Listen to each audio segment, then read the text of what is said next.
I swear to God, I had coffee. Dear God, where's my...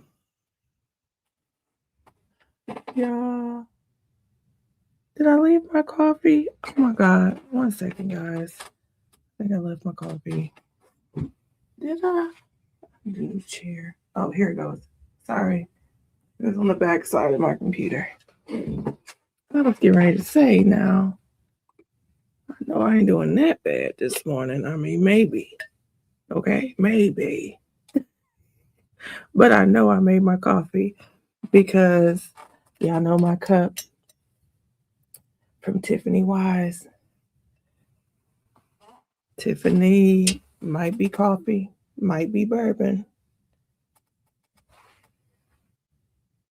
Listen.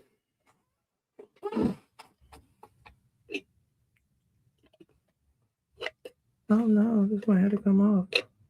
Let me keep sliding down.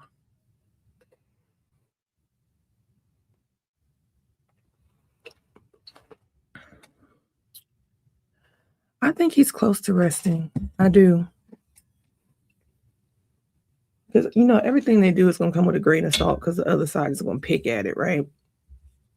But we heard kind of what the state is going to do if he's calling Megan Spinelli, which I really feel like her information should be out there because she has, as we heard, we got postpartum, we got one little piece of a page in the sorry guys, I didn't get all the way done today.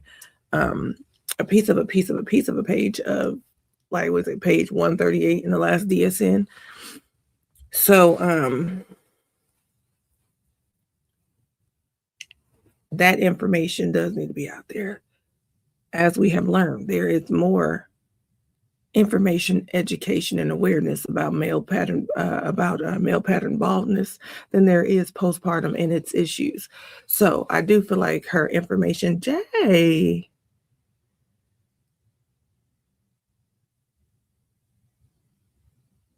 Oh, I'm glad you feel better. You're gonna be better. Oh my goodness. So let's see what updates do we have right now. There we go. Move that. Message on your phone from Sierra Jackson. Messages. First of all, yesterday in the Tupac trial, very informative. Not another Mob James, but very informative. Makes you understand, think you understand, right? Because we don't know, but think you understand. One, the actions of Valletta Wallace versus Keffe Shakur. Because I really feel like you would like to think that Keffe has a different understanding of the government than Miss Wallace. So Miss Wallace was filing lawsuits, which she got some answers, but Keffe, it almost yesterday made me feel like, and they said nothing about his mother, right?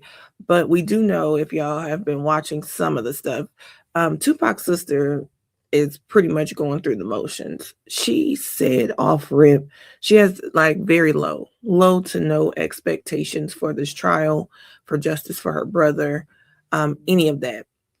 So I was like, oh, maybe, you think in your mind, because it's been 30 years. I wouldn't have very much, like, your mama gone, your brother gone, this person gone, that person gone. Like, you wouldn't really think, 30 years, you wouldn't have very much of an expectation, right? But to watch yesterday, and yesterday was only in the afternoon, and today is going to be only in the afternoon too. The jury's not coming until 1 p.m. Pacific today too, so 4 p.m. Eastern. And they only did 3 hours yesterday. But yesterday, it was very, very, very... I have been seeing the doll reenactments, and during Karen Reed, No, I saw a baby reenactment. Is that what you're talking about, Sharonda? Or they got a doll one? I saw a baby reenactment of Judge Sullivan in Reddington, and that was hilarious. It's gonna be up because it's you, Jay. It ain't just life looking up, it's your life looking up. And it's gonna be good because it's you.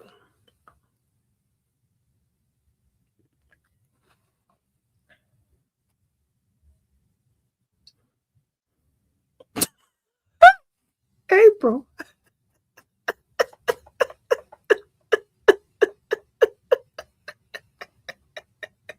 Oh, April's awake this morning. But to know that, as a kid and a young adult, hearing about this, um, about the Tupac trial, and then hearing that the FBI was involved in Biggie's murder, we thought, the two were connected. And, so you thought this was a big deal. But to learn yesterday that neither Biggie nor Tupac's unaliving was ever important enough for the feds to investigate. The feds jumped in. We knew the first reason why they had the task force was because Miss Valletta Wallace said, y'all not solving my son's unaliving. Y'all ain't solving my son's murder. And you know why? I know why y'all are not solving my son's murder, because y'all in on it. The LAPD helped with the unaliving of my son, Christopher Wallace, and I'm suing y'all about it. So what they did was they created a task force with all these different agencies. One, to verify if the LAPD had anything to do with the unaliving of Christopher Wallace or Biggie Smalls.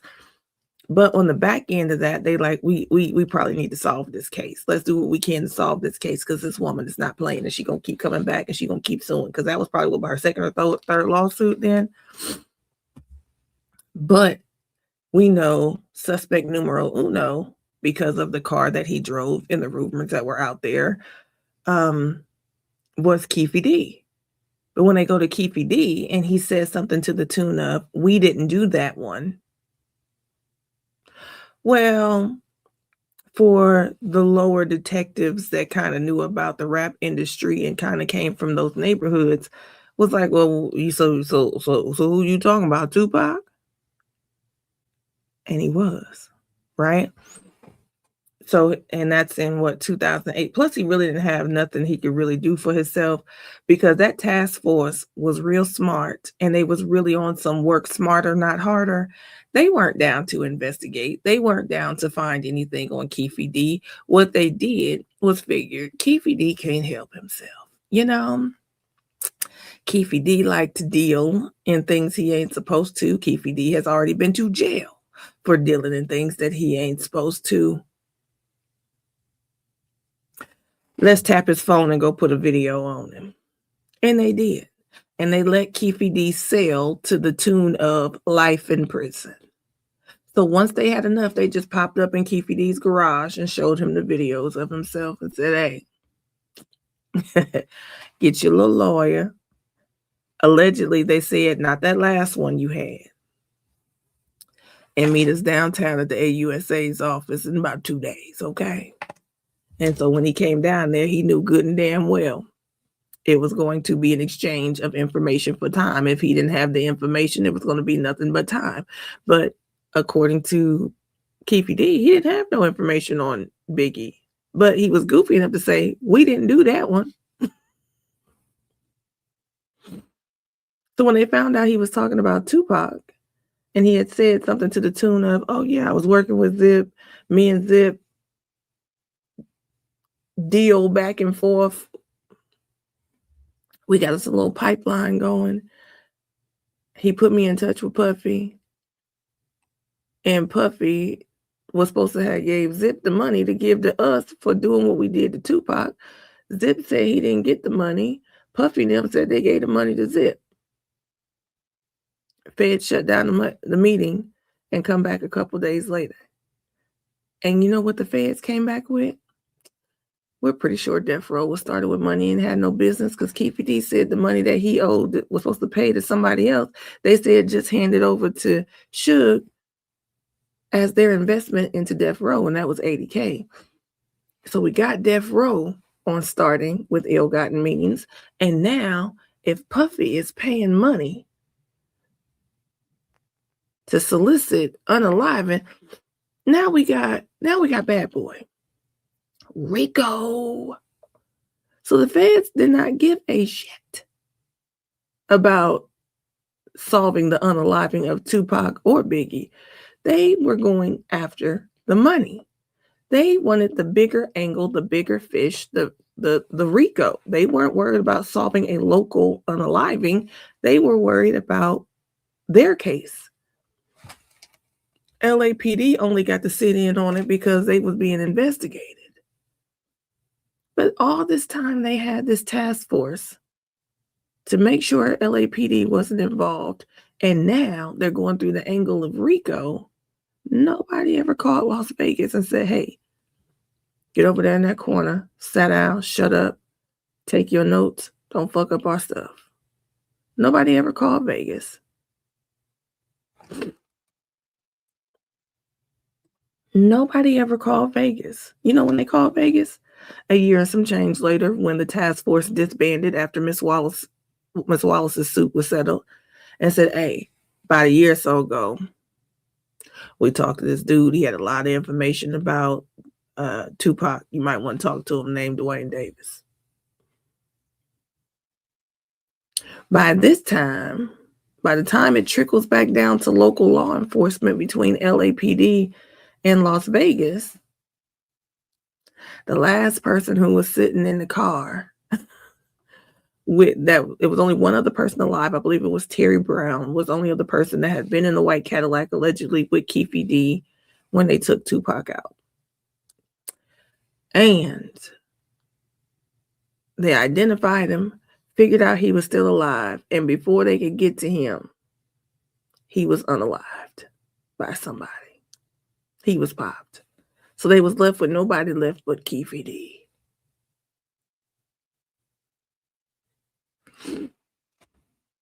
Baby. So I won't say they wasted the time. When I say Keffe D had to be mortified yesterday, I was mortified for him because his proffer was so high up that they had to get permission from the federal government for the special agent that interviewed him to even be able to talk about it. And baby, when I say he was giving up the plugs, the other plug, and what happened to this plug, and he went back to Columbia, so I had to go down to smaller quantities and work with this plug. Sharonda, I think there will be more indictments if and only if they can get their RICO. I do. Otherwise, it would be up to Las Vegas Metro, who they didn't even care to bring into the conversation, to go after Diddy. If they could prove the RICO and the money, Diddy would be good as gone. He would. But let me tell you, they tried to get Diddy. So after they got all these rugs on Keffe D, enough to the tune to send him away for life, they tell Keffe, listen, you, me, about 4 others, we gonna hop on a plane. We going to New York. You said Skip had the money. They gave Skip the money.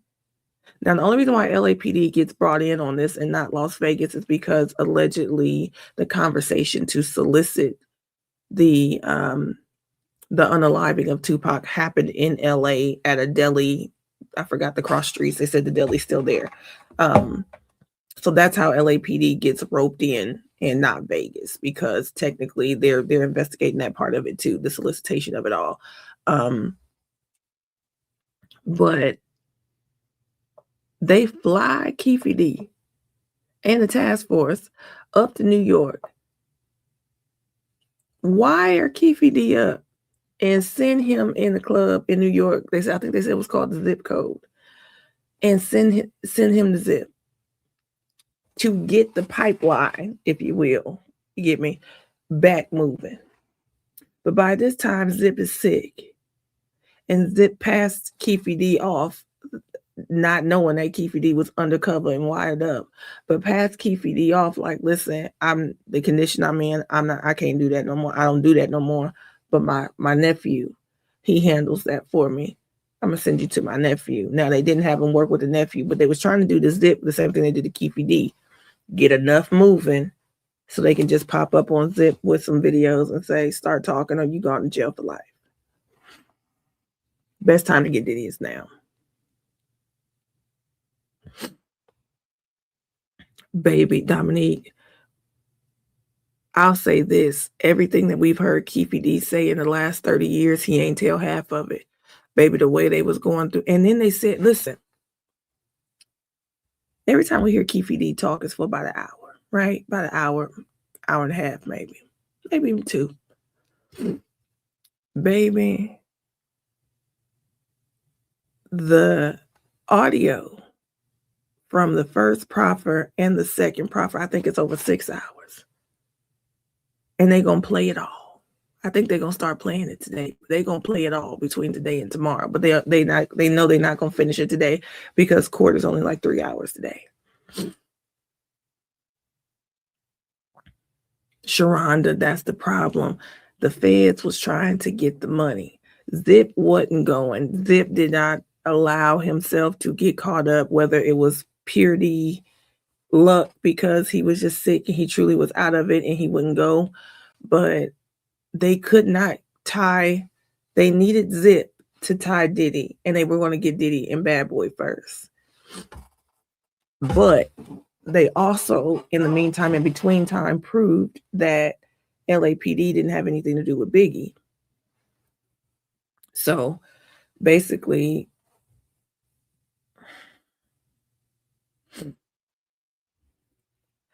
you know what, Mac Juice, I could stream that today if y'all want to.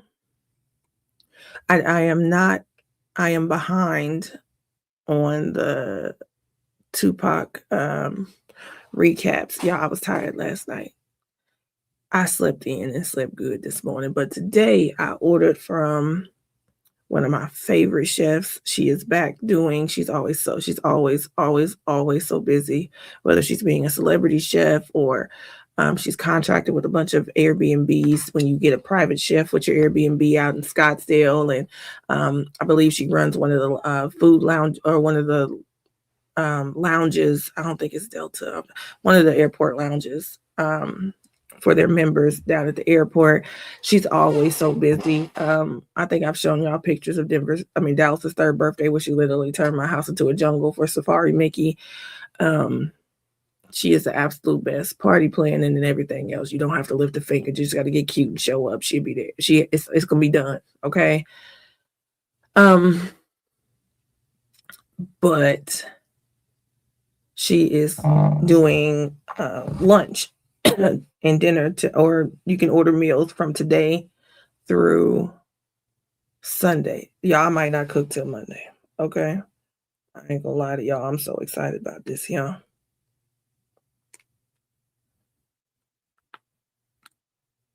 And then she loved me so much that yesterday, she called Big Unc, or she had texted, we had texted her to put in our pre-order, and she said, where y'all at? And she was like, I was like, what took you so long to cook? And she ended up saying, like, well, if y'all around, I can give y'all a little bowl. I'm making some red beans and rice today. Baby, say less. Big Unc pulled up in the school bus. Do you hear me?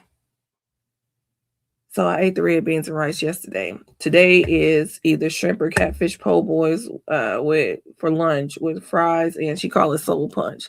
It's like the best Kool-Aid you ever had in your life. I'm sure she do more than Kool-Aid, but it's so good. Friday is chicken and sausage gumbo. Saturday she's doing lobster rolls. And Sunday you can do a soul food Sunday. That's going to be dinner. You can either do fried fish or chicken with greens, her smoked Gouda mac and candied yams, or you can do stuffed turkey wings with mac and red beans and rice. So I fear, and I'm going to get a piece of that peach cobbler. I fear, do you hear me? I won't be cooking until Monday.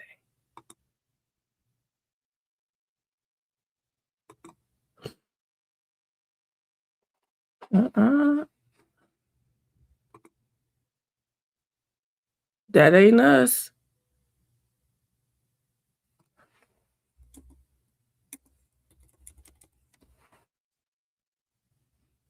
And turn on the damn sound, cameraman.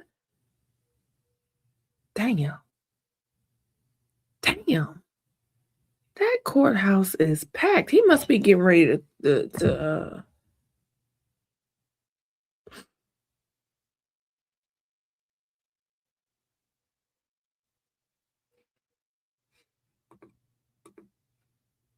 cameraman. Oh, he went back to the steel. Okay. Okay, they must be in a. He must. Why is it so packed today, y'all? I don't know because the cameraman has never did that.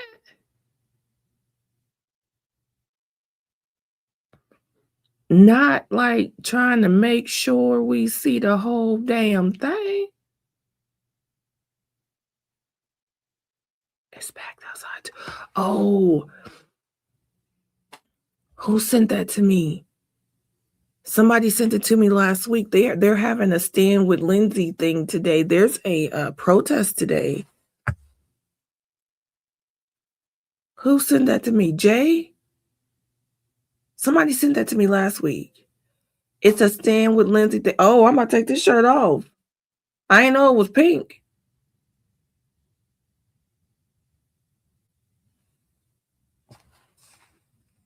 Oh, hold on. I'm standing with them kids. Oh no. Hold on, y'all.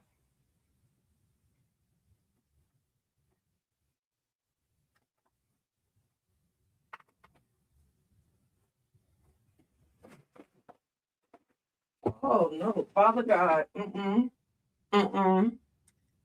See, devil be busy.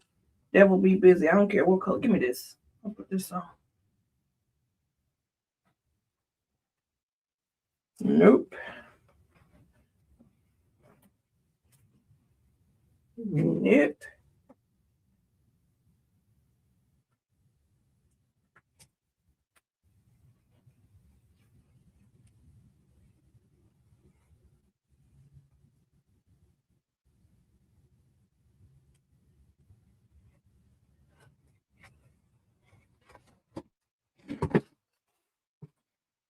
Oh, no, you got me fucked the fuck up. Oh, it's my button. I'm sorry, guys.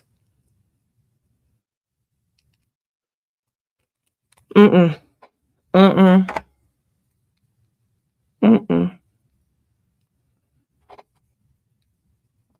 Nope.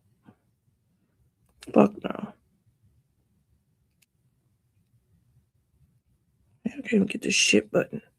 The fuck? Oh no.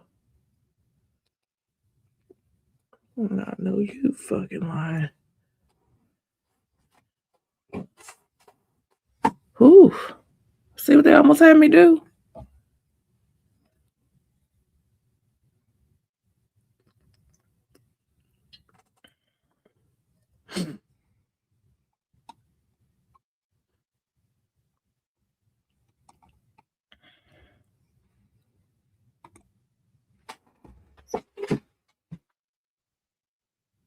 Oh no, it won't be pink. Won't be pink. Won't be pink. If I had to put that sweater on in the middle of August in Arizona today, I'd have put that sweater on so we can get to the side, okay? And don't get me wrong. I'm not saying she couldn't have something wrong with her. I do believe something was wrong with her. I do believe she was mentally ill. But I'm not on that. I am Lindsay Clancy because no, I'm not lying to my doctor. And you can't have no pride when it come to your kids. I'm sorry. I can't say I. Well, I turn on TikTok. Sorry, guys. Or it's in my glasses. Yeah. I don't want to ever have more pride for myself than I do my children.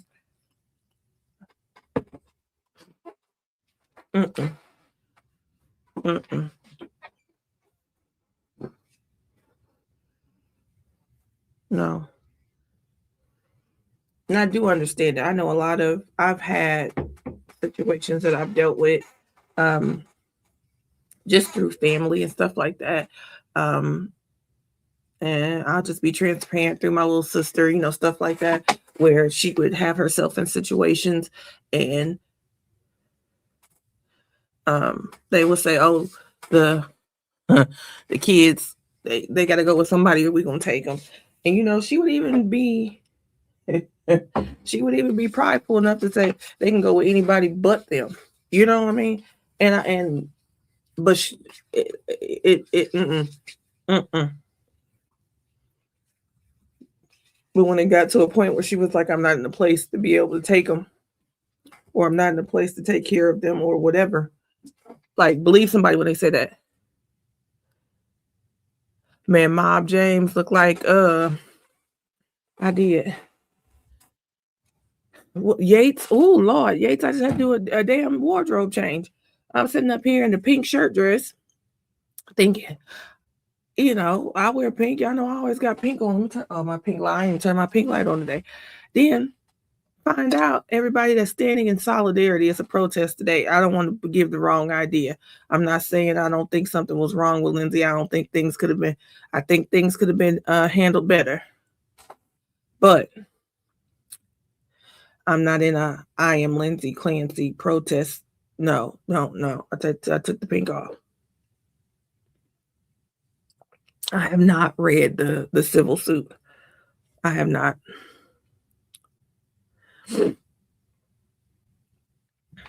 Once I confirmed something was in there, my brain does not have the ability to contest that maybe it's wrong or right, because I tend to,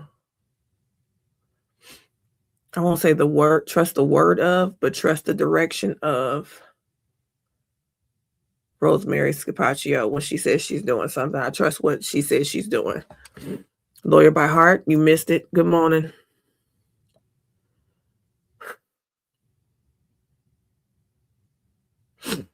I do believe she was mentally ill. I do believe she needed more help. I do believe more could have been done, but I do believe she played a role in it. Mm-mm.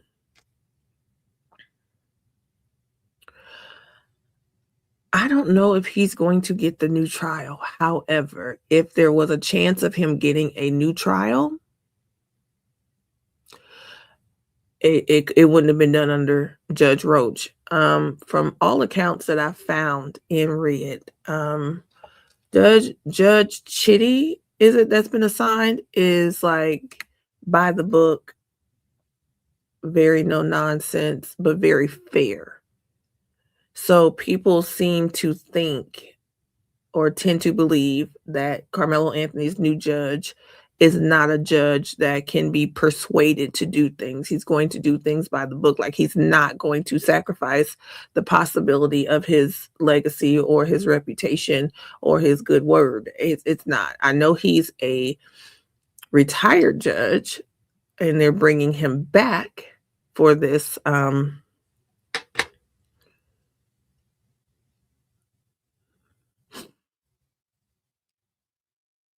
lawyer by heart. They said that they showed that part, that whole courtroom. That courtroom is packed from wall to wall. Okay. Then they said, "Oh, it's packed outside too." Then I thought about it. I think it was Jay. Somebody sent me something last week that said August 20th. I remember I looked at the date, it said August 20th. There was going to be a stand with Lindsay protest. And they said, yeah, they all wearing pink. It's thrown over there. I had on a pink button up like shirt dress.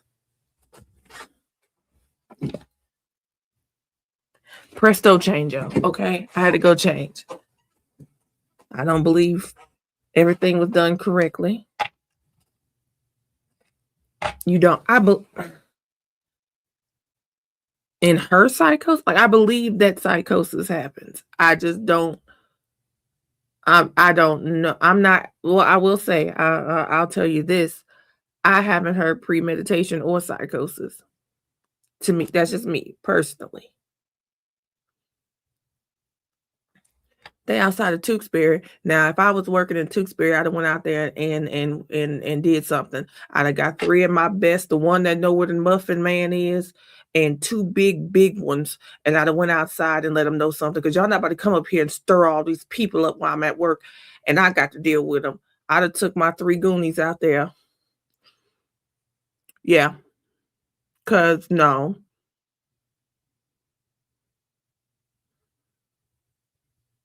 'Cause no.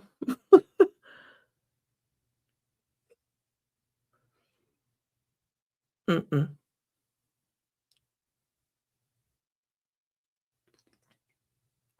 Now, Miss Jones, that's what it's gonna come down to, because we know premeditation is like we wanna say that you were planning and planning and planning and planning, but we know often or all the time when they get the definition of premeditation is that they had that moment to stop, think, reflect. It could have been a moment, it could have been a month. And so I think that if someone does not believe she was in a state of psychosis, they're gonna think they're gonna put that moment in between kids. Anywhere after Dawson, anywhere where they believe Dawson is fighting, which is going to be people's hearts are gonna put it at Dawson. Dawson fought. It's gonna be a hung jury. Yeah, because I don't see either one of them. Yates just said something and I missed it that quick. As the Commonwealth proven beyond a reasonable doubt that she was sane at the time, that's what they have to prove. I don't think they proved she was sane or that she was. I don't know what she. This is not doesn't have to do with being sane or not, Yates, but I'm not normally the one to stay in line. All this did was make Lindsay look like she alive when the truth would do. Not saying you can't find a reason to justify whether she was scared, whether she thought DFS was coming, whether she thought her kids was gonna be taken, whether she thought somebody was gonna look at her funny, whether she thought her nursing license was gonna be taken, whether she thought she was gonna be taken. She said that too. She didn't want to be locked up. So all I got for Lindsay is Lindsay would lie when the truth would do. And as my grandma would say, 2 things. 1, you a lie and the truth ain't in you. And 2, Lindsay ain't got enough sense. God gave a goddamn goose. That's what my grandma would say.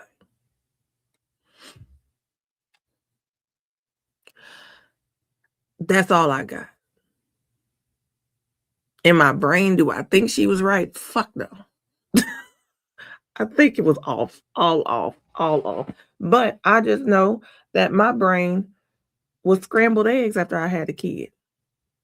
And I don't care what nobody say. 1 kid is 1 kid. 2 kids is 4 kids.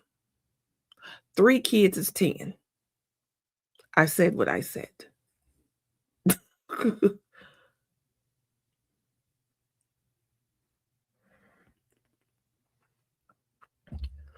In this type of case, and especially involving kids, I don't think it's possible for a human to just go by the law. I think they can do their very level best to do it. Summer, baby, you a G. Cause Dallas and Denver be over here, have me over here fighting for my life. But see, I love that you have 5 because baby, when they get older, they a gang. You know what I'm saying? Like there ain't nothing. I wish I had that many brothers and sisters. It's 3 of us, and then I have 3 like step siblings. And the crazy thing is all of our names start with T and all my step siblings' names start with T, which sound like it was done on purpose, which we didn't know. But I love to see I bless the mama, right? They gonna take care of mama. Listen, you can't tell me I ain't gonna be able to just send Denver. You know what I mean? You ain't gonna tell. Dallas got me. JB, I'm 1 of 6. Man, I wish. I wish. I wish. It's just 3 of us and 3 girls. That's the other thing. We don't have no boys, but it's just like We had so many cousins, and my cousins that have all of these, that have all their kids and stuff like that. Like, man, I always talk about my sister like ain't no way in the world you should have 5 kids. But again, the start was rough. She had 3 by the time she was 20. No, she had 3 by the time she was 18, 19. Yeah, before she was 20, she had 3. She had all 5 of her before she was 25, right? So with that, it's like, are you crazy? You need to stop. You doing this is a mistake. But now,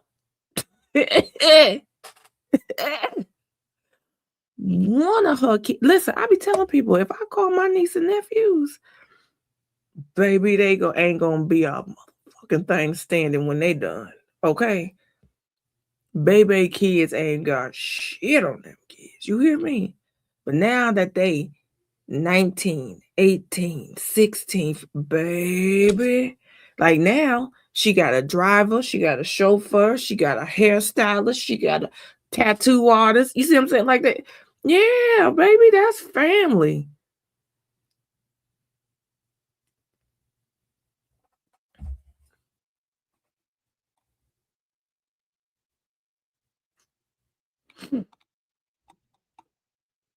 Maybe y'all can't tell Tiff is the middle child.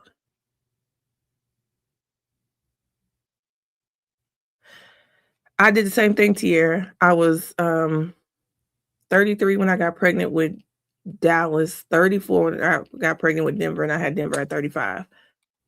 Don't feel bad because they gonna call you geriatric.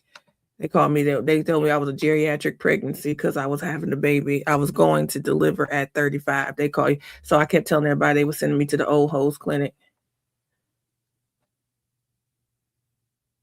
They haven't started yet. I don't know what's going on. But we're gonna give them a minute. But speaking of my no limit soldier, let me go start tussling with them.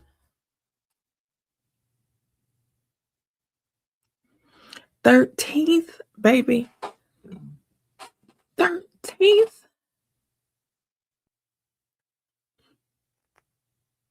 Have one. Have one. My friend is 40 right now, having her first. 13th, baby, she ain't gonna have to lift a finger. I remember when we was real young, we heard about dishwashers, right? And we used to always ask my mom, can we just get a dishwasher? She said, I had 3. 3-year-old twins. Yeah. Yeah. And I'm not gonna lie about it. Every day I understand why. There are times every single day, at least every other day, where I wish I had been a teen mom and just went ahead and did it. Because it's a weird place. Because some of my friends are already one of my friends is already a grandparent. One of my friends, her son he just went to go start his junior year in college, and then here I am with first and second grade. It's a little, it's just all over the place. This age is that weird age where you could really be dating your spouse, but you could also date their daddy. It's a weird age. Millennials are at a weird age. This 40s is a weird age because you're too old to be young, but the old folks think you're too young to be with them. It's a weird age, okay? Oldest in college and fifth grade. Listen.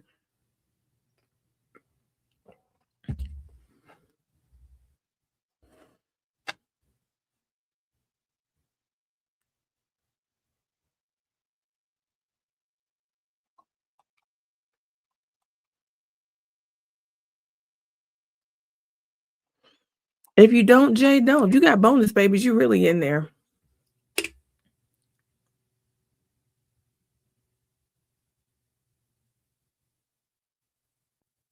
Jazz, I didn't have my first one till 33. And if you don't know my story, I was at the doctor's office picking out my birth control, and they said, you can't have none. I said, why? Baby, I was throwed off for about 2 days. Never in the history of my life did I think I was going to be anybody's mama.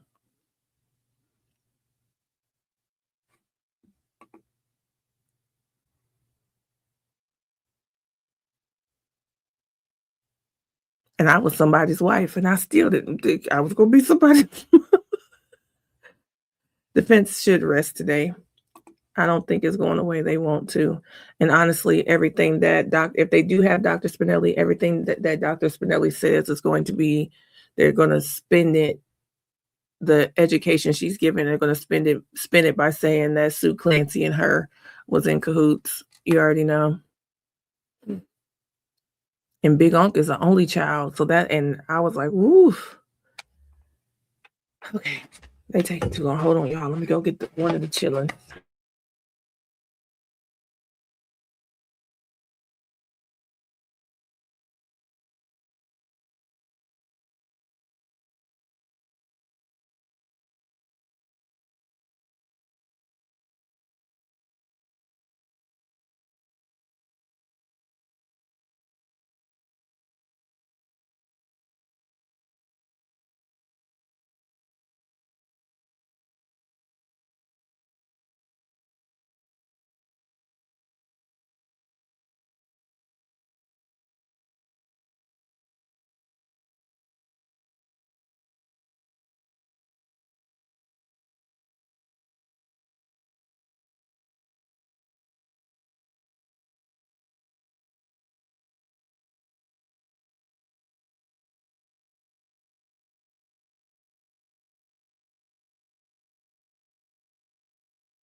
Yeah, I know what I just thought about. Because they're not allowed.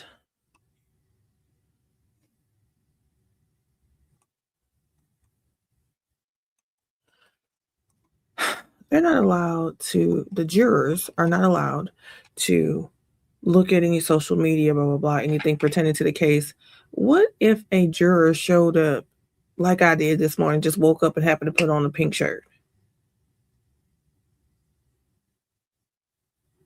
Like, how the hell was they supposed to know?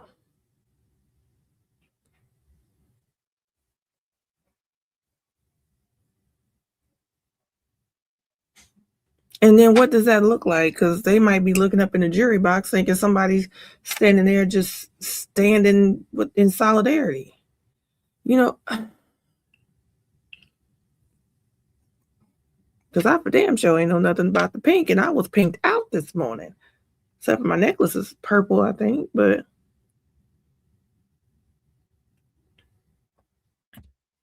and then they can't talk about it. So now you looking at the juror next to you like, mm-hmm. And they looking at you like, bitch, I just got up and got dressed this morning. Don't look at me.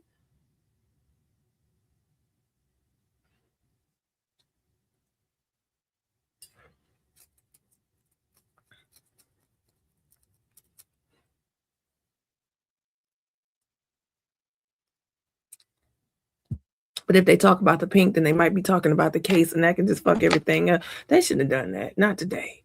Not the damn day.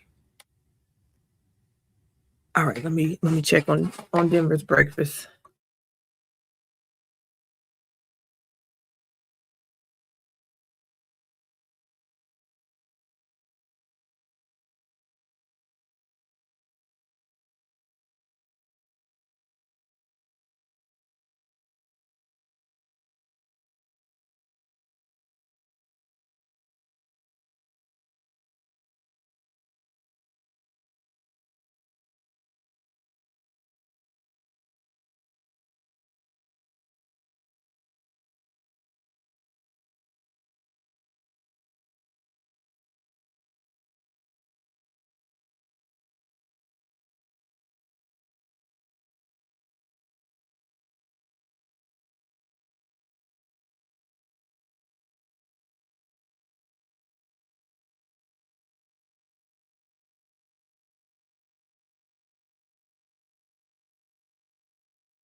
Nothing has happened. We haven't even heard the sound, but what we can say is the cameraman was nice and petty enough to pan through the entire gallery, and it is filled wall to wall with people. We've also been told that Lindsay's supporters, there's a stand with Lindsay or stand in solidarity with Lindsay thing today. And apparently they're all in pink. The courtroom is packed. They said out inside. The gallery was not all in pink. That's why it didn't hit me. Check my Instagram. Uh-oh. Let me see. Other phone.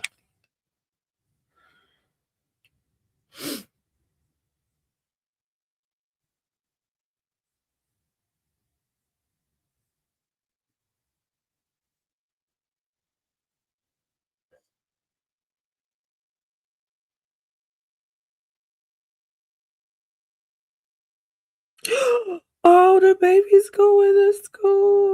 Oh, look at the baby.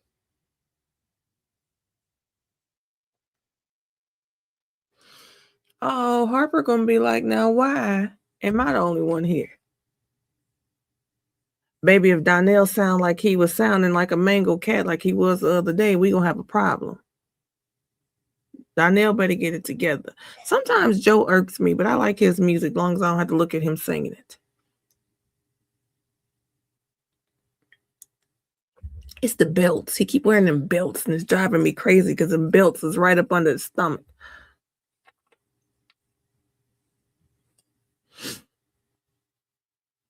But it's gonna be some good music all the way around. I think all night. That's just one of those battles where there's not a bad song in sight. This is not gonna be like B2K and Pretty Ricky, where we knew B2K was gonna run out after the second song. This is gonna be a night full of good music. They both won already. Now, this is not gonna come down to I'll say this. Right now, there's no winners because they everything is gonna be everything. The winners tonight is gonna be the fans. But what will turn the tide of the fans is this was a time in music where your mic was on. You had to stand flat foot and sing back then to be a one-hit wonder. So if anybody sound good and terrible, as they would say about Randy Watson, that would be the only thing that can turn it. That can be the only bad thing somebody would be able to say about anything played between Joe and Donnell. Oh, we got some movement.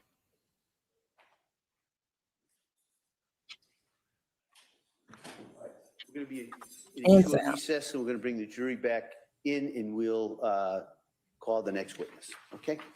Court, all rise.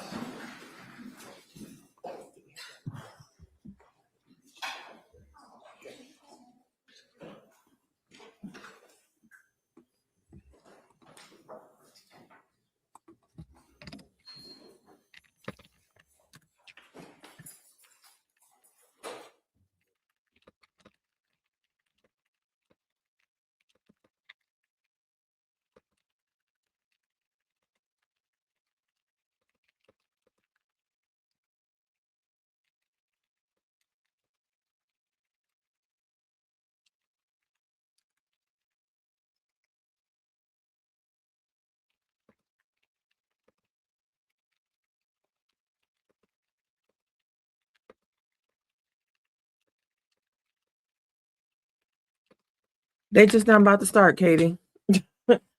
Apparently, there is a stand with Lindsay protest going on today. I don't know if that is why we are so late, but today they have not started yet. We can say that the cameraman allowed us to get a glimpse of the gallery, which is packed from wall to wall. And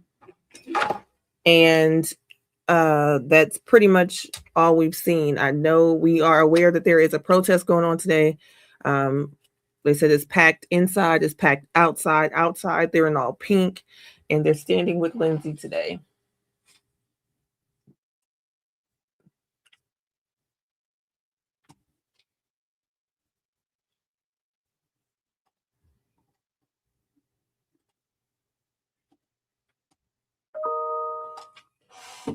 Oh, no, you ain't.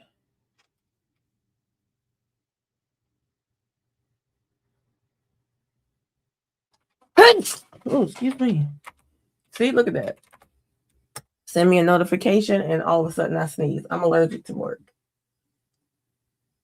I'm allergic to analyzing. Help me, Jesus. Work it out. Because, baby, we ain't allergic to no coins.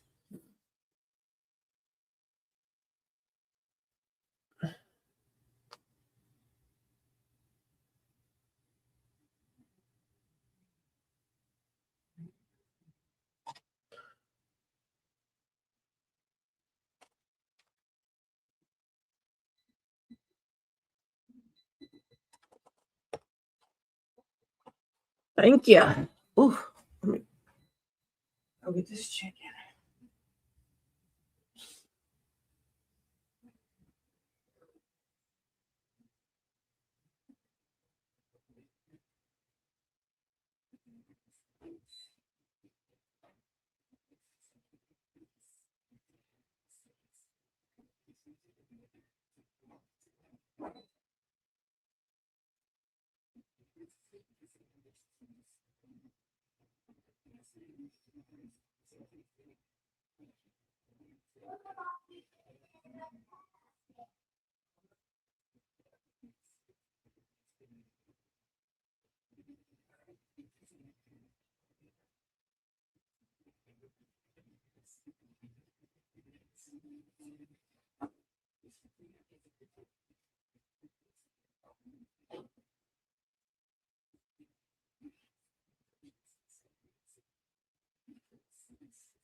Jesus Christ. They're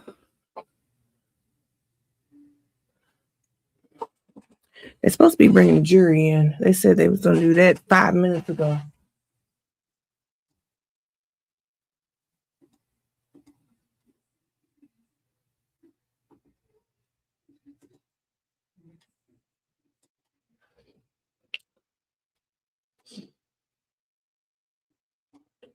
Anybody else's child think they're supposed to have a Caesar salad with their chicken on the side and tea for breakfast?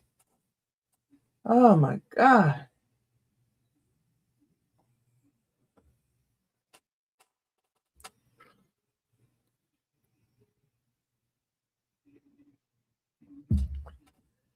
Jesus Christ. What the hell is wrong with him?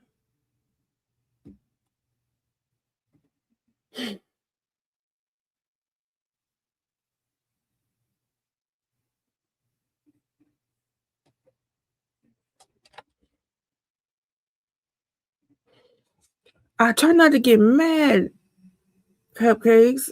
I try not to get mad because I'm not big on breakfast food. You know, I don't eat a lot of sweets and stuff like that. I don't eat really breakfast food and I don't love a lot of milk, right? So Denver is definitely me when it comes to breakfast, but baby. And then we try to make him a chicken Caesar salad, serve it to him with the chicken on it, and he won't eat it.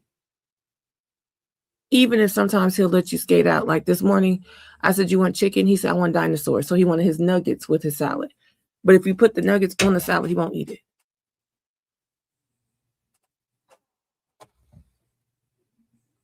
Listen, Denver eats vanilla Oreos only, but only the cream inside.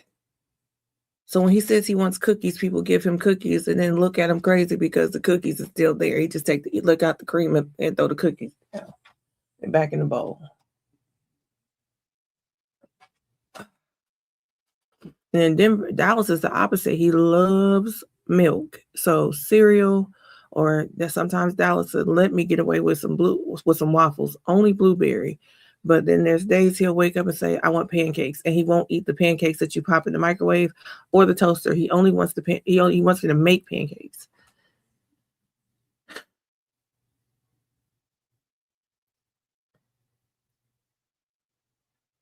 Hannah, that's Tiffany. Tiffany do not like her food touching. She does not. At every family gathering, there are these trays with 1,000 squares on them because Tiff Ann does not like her food to touch at all.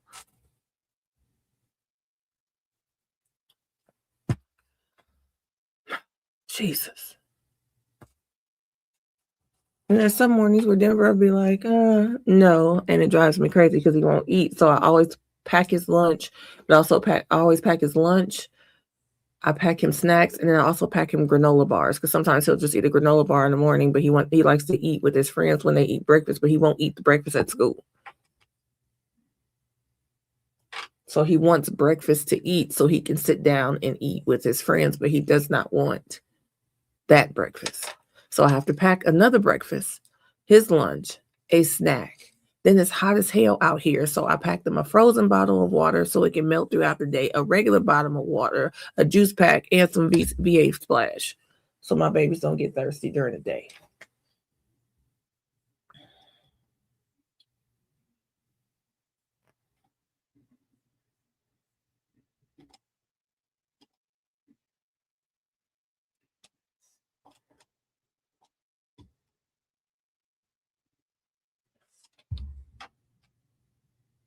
Because it's freaking hot as hell. It's hot now. It's only 7 o'clock. And baby, they got to do something about these laws because all these people out here, and I'm sure it's not just Arizona, but it's a lot of people who are having trouble renewing their CDLs because of certain laws and rules and things enacted. So because of this, there has to be a double bus run, and the boys don't even ride to school together in the morning. What am I looking for? But last night, it sounded like it's about to rain.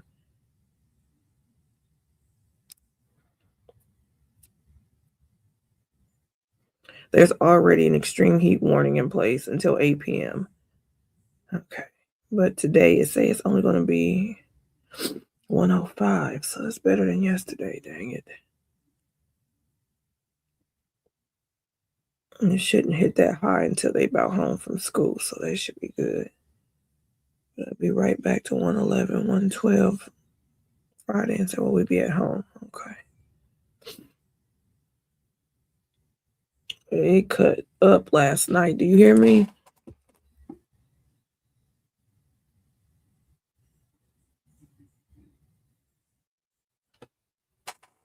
And they on a short break already. All right, let me make sure he's moving along with eating. 105.2. Man.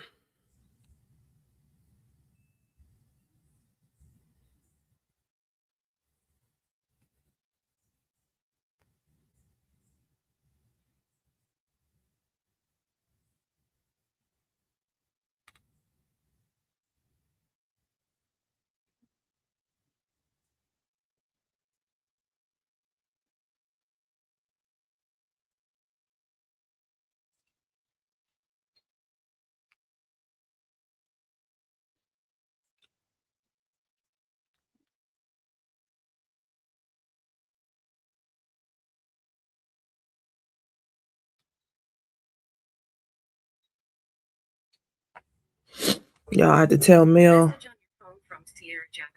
No, they wear uniforms now? Wow.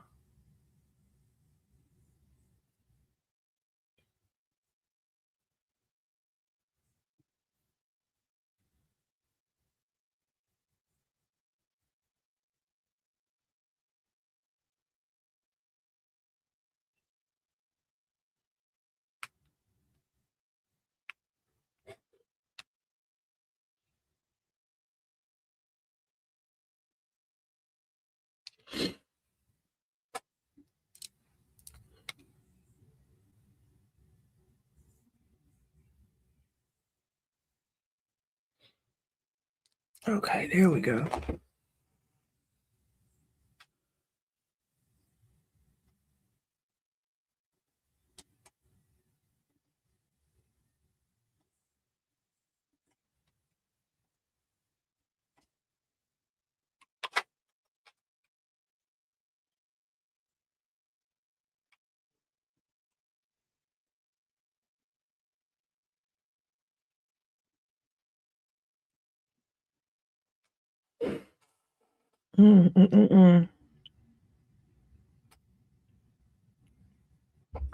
Sorry, guys.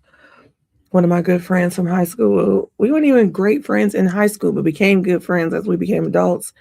She's actually the person that used to ask me for recaps on like Facebook. Like that get me through work when and I would type out these long paragraphs. Like imagine you wake up one morning, drop your kids off from school, tell everybody you'll be back, and then nobody hears from you again. But your husband that you were scared of actually ends up driving around with his new girlfriend, dropping off garbage bags at this, that, and the other. And I would tell the whole story and then say, oh, this was a case of blah, blah, blah, blah, blah. Like I would tell it like it was almost fiction. And then people would be like, where the hell did you read this book? Or what is this? And then it would be a case. So I used to do that years and years and years ago because everybody knew I was watching trials and would want me to tell them what I was doing or what I was watching or whatever. And she was one of those people like, you need to do this every day so I can get through work. And I'm like, girl, I can't type all that. I'm at work. And so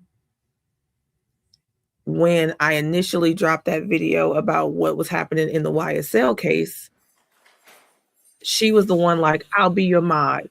People are on, how do you get on YouTube? Let me help you on YouTube. I'll be a mod. I'll figure it out. She would come to me with all this information and my OGs, All right. but she was Counsel, the one ready for the pushing jury? for it.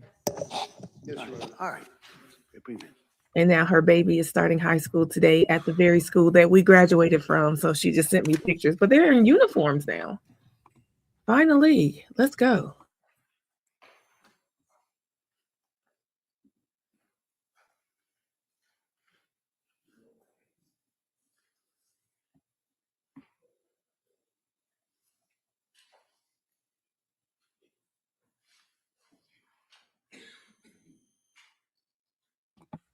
She looks so cute.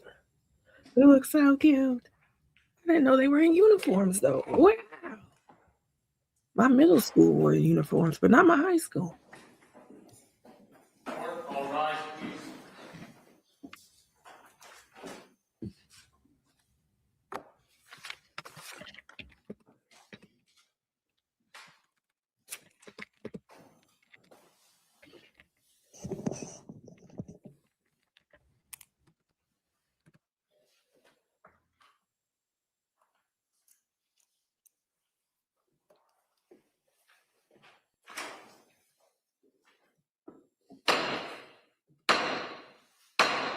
Hey, all persons having anything to do before the Honorable William Sullivan, Justice of the Superior Court, now sitting in Plymouth, within the normal. Draw near, give your attendance. Oh, I need to be over there with your baby. Got some sushi. Massachusetts, court is now in session. Please be seated. Yes.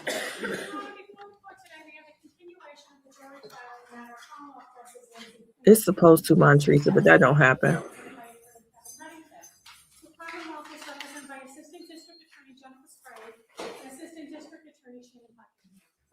All right.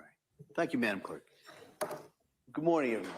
Nice to see you again. I know I just spoke to you probably about 10 minutes ago. But again, I want to ask you those questions, then we'll talk a little bit about what our schedule is today and for the rest of the week. All right, so first question, is any member of the jury read, seen, Friend, I saw I said in middle school, we still, people did very honorary things. Remind me to tell y'all about the uniforms. Ability to be fair and impartial as a juror. Next, is there any other serious matter or concern bearing on your service as a juror that anybody needs to bring to my attention at this time? Again, thank you for following those instructions. And then in regards to our schedule today, you're allowed to kind of roll your eyes because I'm going to say we're going to have kind of a short day today. All right. And that is, as I talked to you yesterday about an issue that has nothing to do with any of the attorneys in this case. All right. It's just something we're going to work out and anticipate it will be worked out so that tomorrow you should count on a lengthier day. All right. I've talked to counsel earlier this morning in regards to where we are in regards to the schedule and the timeline. We are still, if not on schedule, still ahead of schedule. All right. And this delay that we may have a little bit this afternoon won't affect that. All right. So I just kind of wanted to let you know that I appreciate, I know you came in here this morning. It's going to be a short day, but also gear up for a longer day tomorrow. Okay?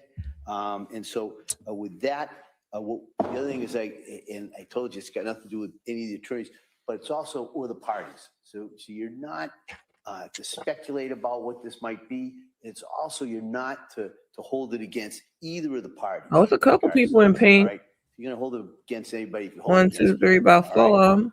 So with that, we're going to return now 5 to of the them. evidence in this case. And Attorney Reddington. Thank you. There's some pink out there. Sheila Kavanaugh, please. Oh God. He said Sheila Kavanaugh. Ain't that that's the chaplain, right? Cameraman ain't playing. Not today. Sheila Kavanaugh, I believe, is the chaplain. So this would have been the first person she told about the voice, allegedly.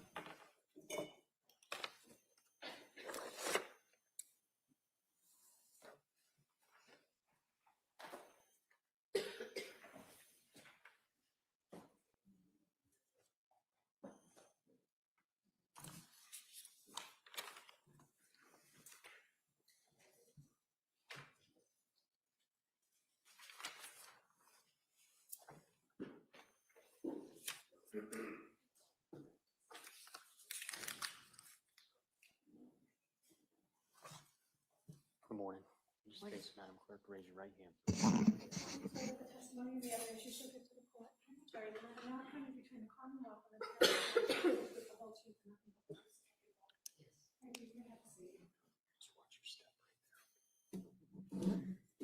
All right. Well, good morning. Good morning, Your Honor.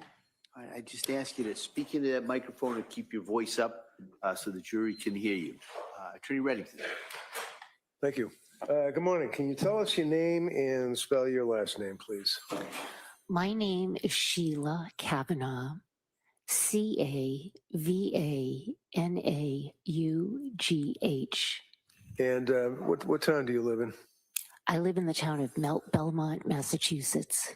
And what are you doing for work now? I am a board certified chaplain at Brigham and Women's Hospital in Boston.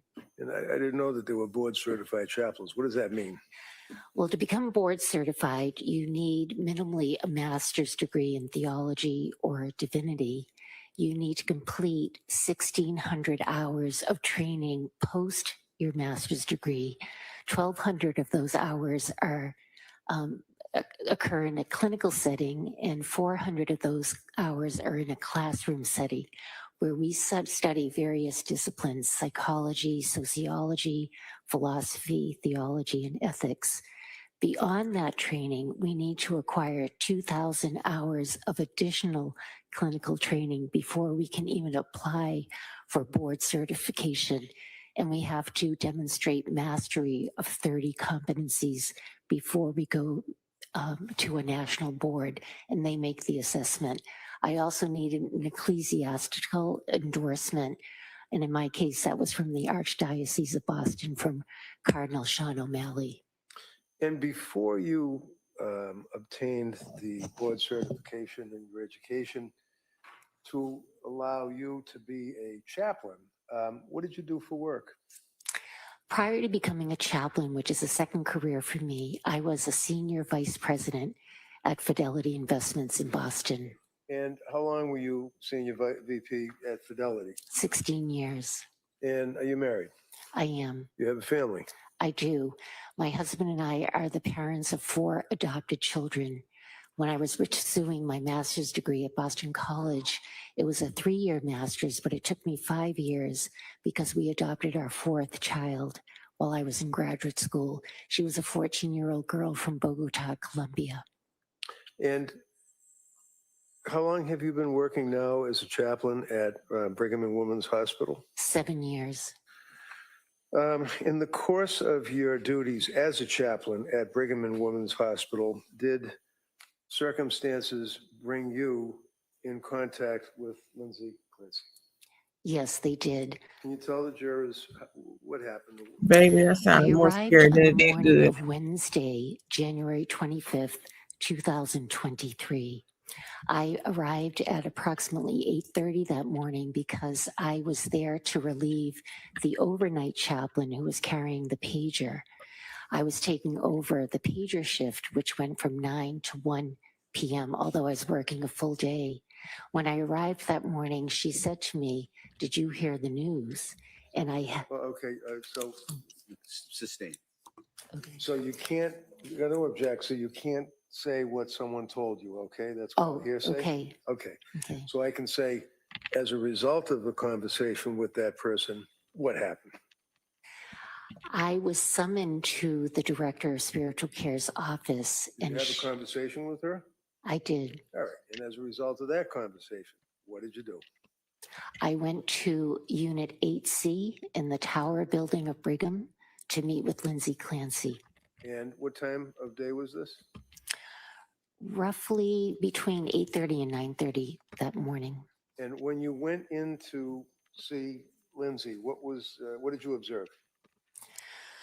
Well, the unit itself was filled with law enforcement officers, both outside the doors of the unit. There was Brigham security, I'm sure you saw what but I'm the saying. unit That's you said it. itself I was didn't. flooded. There were people from Plymouth County, Boston City Police, Brigham Security. So I had to make my way through concentric circles of law enforcement to even get to the room. I was permitted to see Lindsay, although she could not speak at that time. And what was her condition that you observed? She was dressed in medical armor. She had tubes. She was intubated. She had bandages. She had a neck brace. She was just covered and layered in equipment that enabled her to breathe.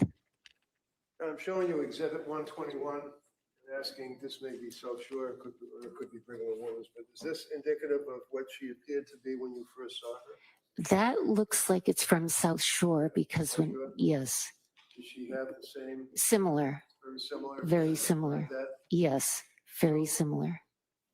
Kinko's finest, Her baby. again, on another date. I did. I saw her the next day. Again, she could not speak. She was intubated as well.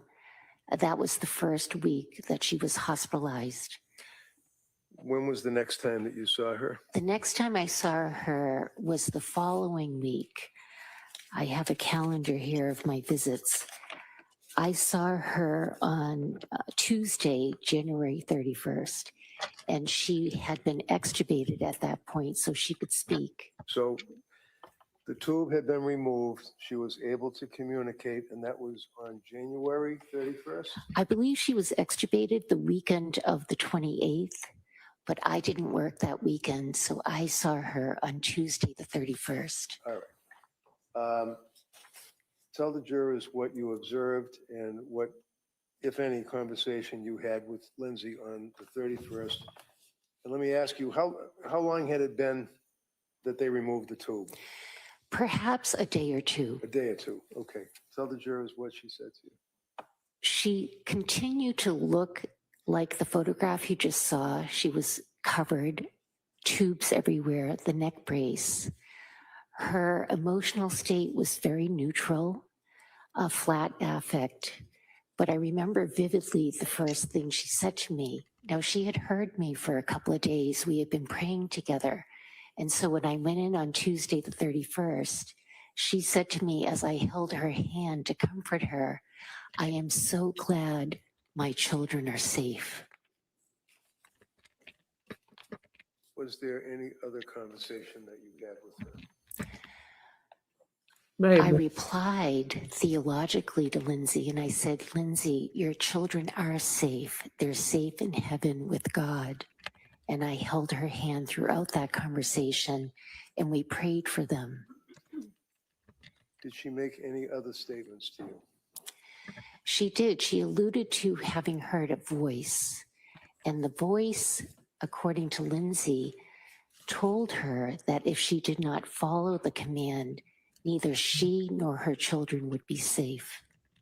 And did she indicate whether it was a male voice, a female voice, loud, soft?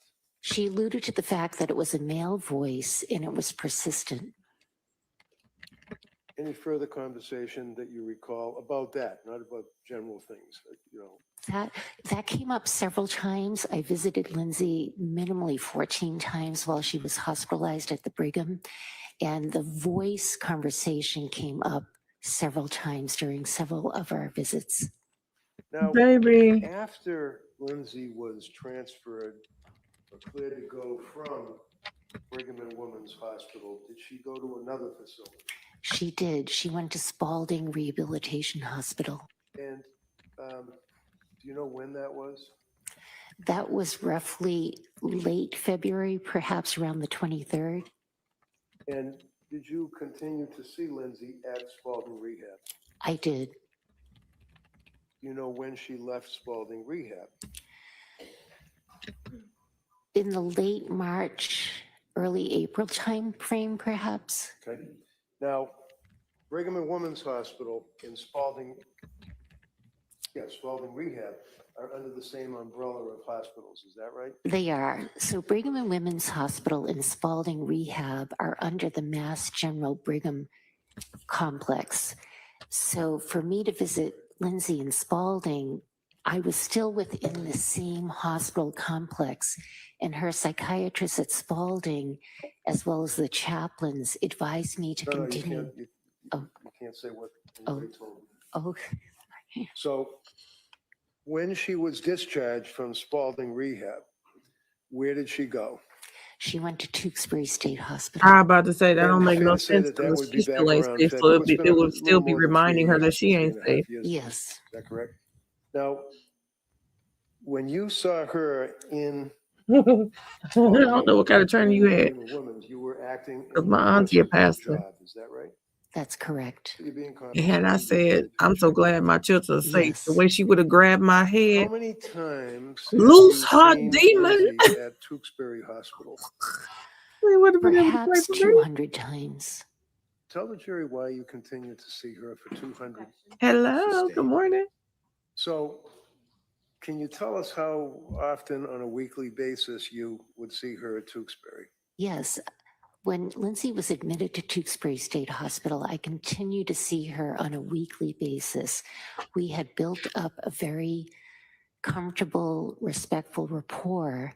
Would have And I called in the felt it was in cavalry. her best interest to continue that as That she Pompeii healed. oil would have been, I'd have been She was greased still in up. deep They wouldn't have grief. cared She nothing was about my back. suffering. You hear me? So, That opinion will be stricken.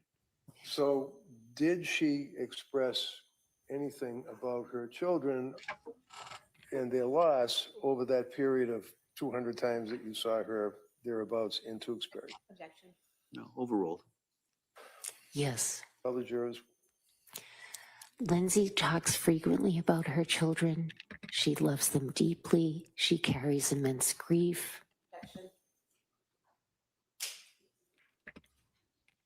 Overruled. Next question. And has that continued to your observation? It continues presently. When was the last time that you saw Lindsay in Tewksbury? Just prior to the trial starting. Thank you very much. Appreciate it. Thank you.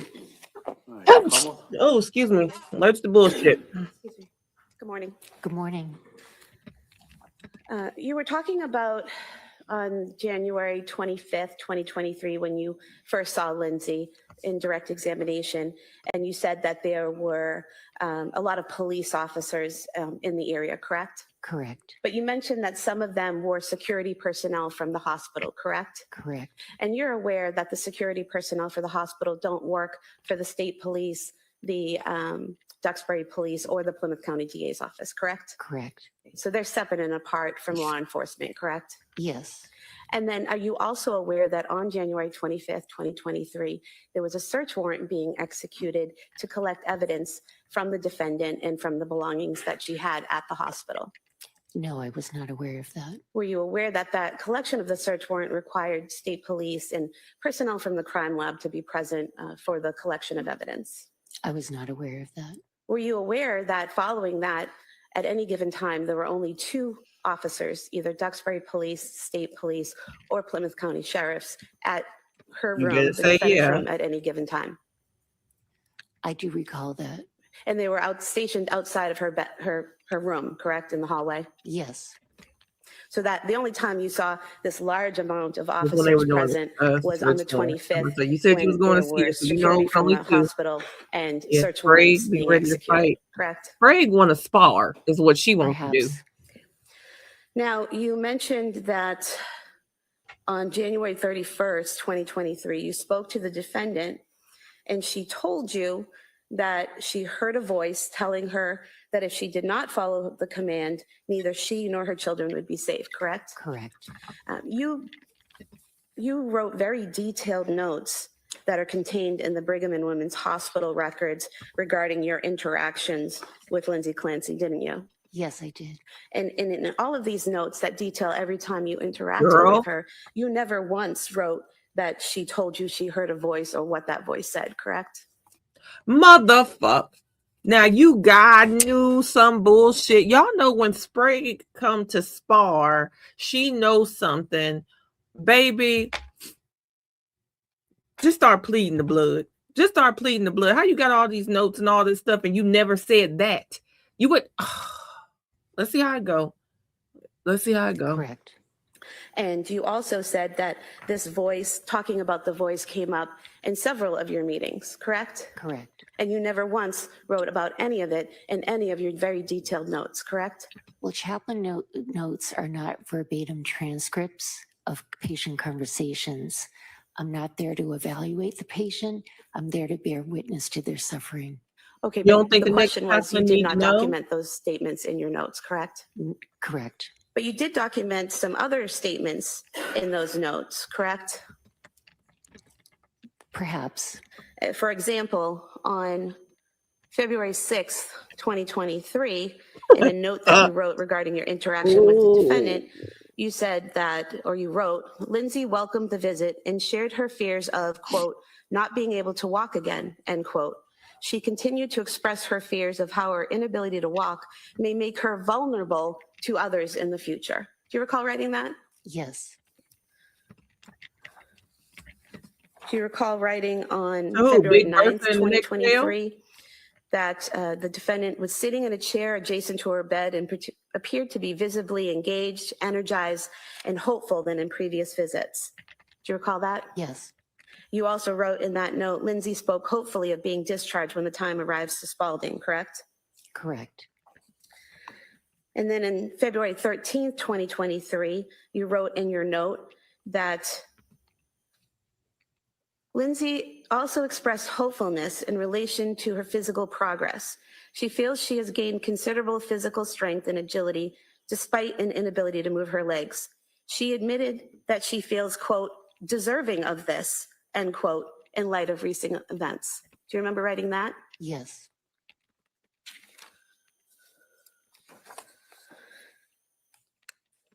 Do you remember on February 16th, 2023, that you wrote in a note that the defendant expressed hopefulness with the news of her anticipated discharge to Spalding and seemed uplifted that she would be cared for in a facility with an excellent reputation? Yes.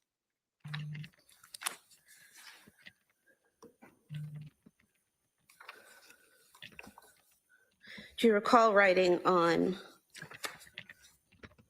February 16th, 2023, that Paula, the defendant's mother, and Lindsay, the defendant, were playing a card game as they communed quietly, and that Lindsay expressed hopefulness with the news of her anticipated discharge to Spalding and seemed uplifted? Yes. And again, you've got all these details about her feelings and her thoughts and what she's doing, but nothing about the voices that you spoke of so many times, correct? Correct. And speaking of Spalding, you continued to visit her at Spalding, correct? Yes. In those conversations with her at Spalding, did she tell you that how in those first weeks at Spalding, that part of her physical therapy, she was working out with a yellow exercise band? Shit. No? I don't recall her. telling me that. Motherfucker. Did she tell you? Baby, let me tell you something. The abort mission. Abort mission. Abort mission. Abort mission. Just let that sink in. Yeah. Damn, come on.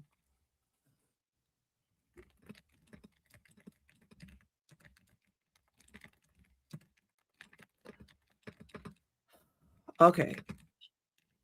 Everybody got their breath? Because apparently Sprague didn't come to spar. She came to fight. And she came to fight the representative of the Lord. That during that time at Spalding, she reached out to a social worker there and asked for help filling out SSDI paperwork to get an income. That would be beyond the scope of our conversation. She didn't tell you those things. No. Thank you. So, counsel has asked you about her filling out a form for SSDI. No, go Are back you to the aware notes. of Go what back to the notes. expenses her family and were incurring as a result of her physical incapacity, paralysis, and being in the hospital? From my experience with thousands of patients, I had a very clear idea of the enormous expense. There's a difference between, as the district attorney very appropriately referred to, that your comments were about her thoughts and her appearance and her feelings. Is that correct? Correct. There's a difference, however, between privileged communications with a chaplain and observations of a person's feelings and thoughts, correct? Correct. Tell the jury what effect privileged communication has when someone talks to you personally as a chaplain.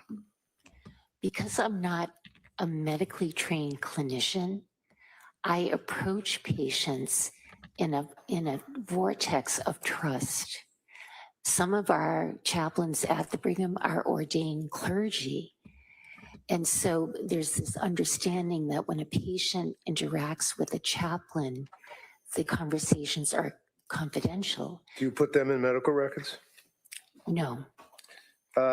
The words, like 3 minutes. Lindsay indicated that she felt uplifted. It's like I 3 think minutes, Lawyer counsel read Byheart. that twice. That ex-baby. Were those your notes, or is that what she said to you? Did she say, "I feel uplifted," or is that That your was my observation? perception of Lindsay. It was not her words. Thank you. Thank you. Como? You said you're not allowed to put the defendant's words in your medical records. Is that correct? No, that's not correct. It's not that I'm not allowed. It's an understanding, and it's a conversation that's held in confidence with the patient. Then why are there direct quotes in these medical records from the defendant? Well, they're not verbatim transcripts. No, not a transcript of the whole conversation, but you put phrases in quotes. For example, on February 6, 2023, where it says Lindsay welcomed the visit and shared her fears of, quote, not being able to walk again. So those were her Is that words privileged in your information? note, in quotes, in the medical record, correct? Craig be sparring, Yes. don't Thank you? you. I use my best judgment. Okay. I would move to have these submitted as the next exhibit, the notes of the witness in her interactions with Ms. Clancy at the Brigham and Women's. Any objection? No. All right. They may be admitted. Damn. You got your ass whooped verbally this early in the morning. Mr. Rankin, go ahead. I have no further questions. Thank you. Okay, thank you. All right, thank you. May you step down. Yeah, get her off the stand. She need to go pray. Me and Sprague ate with this one. That was a Tyson. That was Tyson and McNeely. What was that one? About 32 seconds? Yeah. Yep. Yep. That ate with that one. And he didn't even touch that. Belt to ass. And I'm going to say why it's belt to ass. Because he started with the social, like, oh, well, you mad because she making sure her family can pay for this? He didn't start where he knew was the biggest ouch. But then, and you know that, some things, confession and stuff like that, you can talk to your preacher and it doesn't go anywhere. But the fact that he did not touch on that yellow band, he didn't go near that exercise band. He didn't contest it. He didn't say where in the notes. He did not touch that yellow exercise band. I fear Lindsay just used another yellow band on somebody else, and it was herself. He also left it out there that somebody might think that if the voice said constantly, if you don't do this, you won't be safe and your kids won't be safe, and you said my kids are safe, then you should be constantly still hearing the voice, because the voice will be reminding you that you're still not safe, right? That wasn't good at all, Jazz. That wasn't good at the fuck all, okay? When I say belt to ass, I'm talking about this was one of them ass whoopings where they didn't even see it coming and never got it. It swung 62 times and missed all of them. This is where this made Sprague was doing straight up gut punches, and it looked like Reddington swung 62 times and missed 70. Okay, this was not good. This was not good at all. This was not good at all. Oh my God. I got my cup here from Tiffany, and I'm thinking I should have put the other one in here. So it might be coffee, might be bourbon, but I think this coffee should have been bourbon this morning. Messing around with this, they were going to do something like this. Sprague giving Mob James right now. I would have popped all of them, all three of them, if he would have touched me. She took everybody out, didn't she?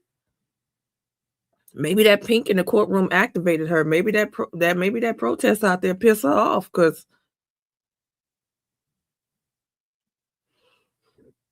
well, they didn't start till 7:10. It is 7:39, and we already been on break for about 3 to 5 minutes. So you ain't really missed that much. It's about 20 minutes. It happened that quick, 20 minutes. And I'm talking about a full direct, cross, redirect, and a recross in 20 minutes, okay? It happened so fucking quick. I want to say just don't, the first 5 minutes, probably not. I'm telling you.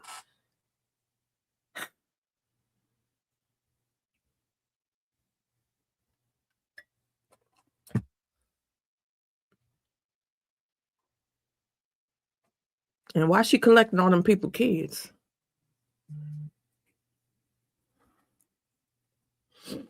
Good morning. I told you it was gonna be a short How are you? for right? And I appreciate your patience with us. So I'm going to excuse you till tomorrow at 9. All right? Same instructions. And that includes reading anything. You gonna let them leave with talking that? about this case, watching anything. Just don't do it. All right? And when you leave, Because I feel laugh, free baby. to Sorry. drive, go home, wherever you're going to go, and plan on being back here tomorrow morning at 9 o'clock. The plan would be that it will be it will be a longer day than today. I appreciate you coming in here today. We moved the case a little bit today, and I appreciate that. So we're able to do that. So I hope everybody has a nice afternoon and evening. We'll see you tomorrow morning. Yeah, hold your head. For a longer day. And just remember those instructions from the moment you leave to the moment you come here tomorrow. Okay? Again, thank you so much. All right, please, your testing.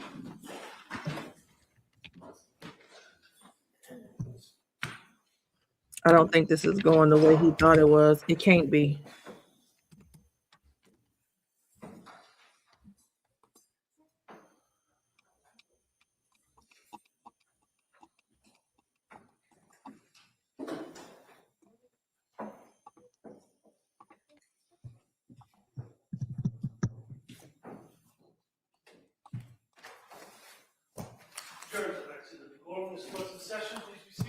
All right. So what we'll do is we'll take a short break at this point. We'll come back. We'll do kind of a preliminary charge conference. We're going to just, which I know council knows, but for everybody else, discuss possible jury instructions, suggestions from council. Then we can talk about any logistical issues that we have for tomorrow. And then we'll probably recess at that point. All right. So this will be a short recess and we'll come back up. Thank you. What? All rise.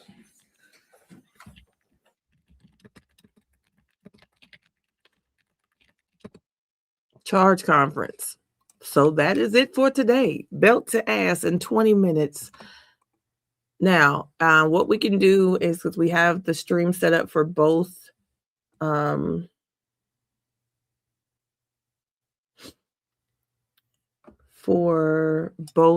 cases.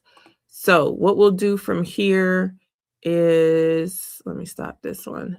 We'll go ahead and get set up for the Tupac trial. Now, as you know, Tupac trial is not coming on again today until 4 p.m. Eastern. They're only doing the afternoon. It's 1 p.m. Pacific for them. So they're only doing the afternoon once again. So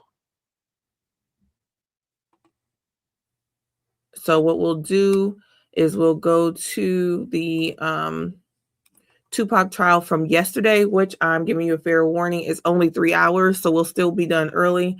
So we'll do day 3 in the Tupac trial real quick, which will be those 3 hours. Then we'll take a break until day 4 comes on, which will be another 3 hours. But again, for the folks on the East Coast, since it's in Vegas, it's absolutely going to be, a later trial. But belt to ass has been applied today. I think I don't think I've seen an ass whooping like that quick, to be honest.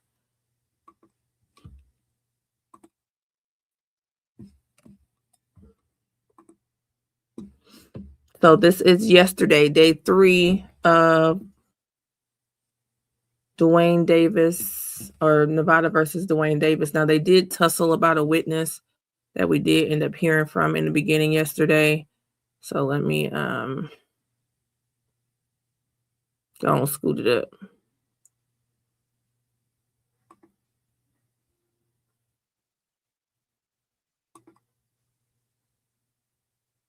Okay, yeah, should we get ready to start right here? Back to Big Dummy.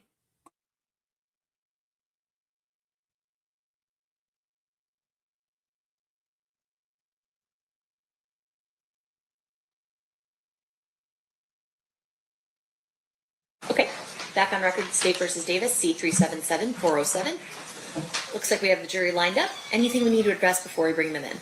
Not from the state. Mr. Sam? Yeah, we do have one request of the court. I understand that the state will be putting on a witness that actually has a medical appointment back in California tomorrow. Okay. And so as a result, I would like to be able to do my cross after they present all of their direct evidence, which would include the recording that will be played with regards to an interview with Mr. Davis. But I'd like to do that at the end instead of in the middle like we did yesterday or the other day with Detective Miller. There were questions I wanted to ask Detective Miller that I just couldn't do after the recording had been played. And so I understand that this Detective Dupree, would be in California tomorrow for the appointment. So you understand that he's going to be back in California, but you still want to do it via Zoom? Sure, yeah, because I don't want to miss with his appointment on. So no objection to him doing it via Zoom, but you want the state to present all of the information that they're presenting through him, and then you do your cross? Yes. Okay. I think we can accommodate that, right, State? Well, I mean, there is approximately 5 hours worth of recordings with him. Once it's into evidence, our choice to play it, whether he's on the stand or not, is when we decide to play it. Okay. During the trial. I explained to Detective Dupree that I plan to do my direct and his cross-examination today because I knew that he had to be out of here. Okay. I don't think he'd be opposed to subject to recall with Mr. Sant if he wants to go and would come back on by Zoom. But I am opposed to the idea that they're going to control the way we present our evidence. We'll do direct, we'll do cross. If there's anything he wants to additionally have from Detective Dupree, I don't think that he'd necessarily be opposed to getting on a Zoom in his case. All right. Do you guys want to talk to him real quick to see if he can be recalled? If there's something that needs to be done after everything's presented? Okay, I just want to clarify. I heard the state basically say that they don't want me to dictate how they want to present the case. I'm perfectly fine with that. I'm just saying. You're not stipulating that they can play it outside. Look, I mean, This this is is a matter of professional courtesy. I would definitely allow him to go back to California to do what he's doing, but he's on the stand. Technically, he's not supposed to be released until after the court releases him from the subpoena. And so as a result, if we want to play that game, then I would want him to stay here overnight so he can at least be cross-examined by me. I just was trying to be nice about it by doing it the other way, but it seems now like I have to recall this person. I don't trust anyone disappearing in the wind. I don't care if he's a detective. Like, in my opinion, I got a problem with that. Well, yeah, but once a piece of evidence is admitted, it's our choice as to when to play it and how to play it. So, like, I'm not getting dictated how we do that. if he's done with cross, if he's going to delay cross and keep him on the stand long enough, he's free to play it during this cross-examination if he wants to. Once a piece of evidence is admitted, it's admitted, right? And so I'm going to lay if the you're going to have foundation. him verify it and then not play it until closings or something, that's your prerogative. Or I could just, on Friday decide we're going to play, because we have hours and hours and hours of audio to play, and just having somebody sitting on the stand for audio is not necessary. I can present it in any manner I want to. It just doesn't require the witness to be here to listen to it. And once so it it's sounds admitted. like what Mr. Samp is saying is he has no objection to you doing your direct and then playing it without him being here, and then he would like to do his cross tomorrow. So I was just going to see if. I just don't think we'll be through it by tomorrow. I think it may be, because we have a witness coming tomorrow, so we may be breaking up 2008 and then later on playing 2009. So I don't know when that's going to happen in our presentation of the evidence. I understand that. Kind of the issue that we're having, because we're really juggling a lot of out-of-state witnesses because nobody was in Vegas when this crime occurred.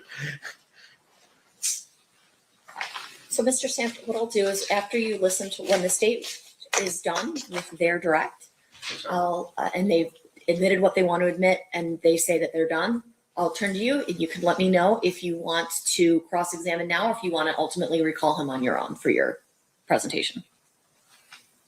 And There's a little bit of a regret with regards to Detective Miller, and I do understand there were some audio-visual problems with his connection, right? In terms of there were questions that I look back and listening to this video or this audio that I should have asked him that I didn't ask him. I do not want to fall into that same regret with regards to Detective Dupree. So I just know that there will be questions. do you want me to ask then? I guess I was just trying to get somebody to figure out if he would be available at a later time for recall. That's all I'm trying to do at this point so that I can see what my options are. I'd be happy to go out and talk. I think he's in the back. So if you guys want to talk to him and see if he has a time afterwards, I understand your concern.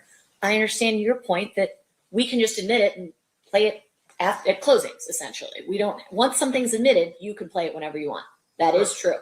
You also may have questions that get formulated after the item is presented. So let's see if there's a possibility for him to be recalled at all at any point. I have no problem with doing that. Okay. But I don't know if he's available. Yes. So go check with him and then we can come up with a plan.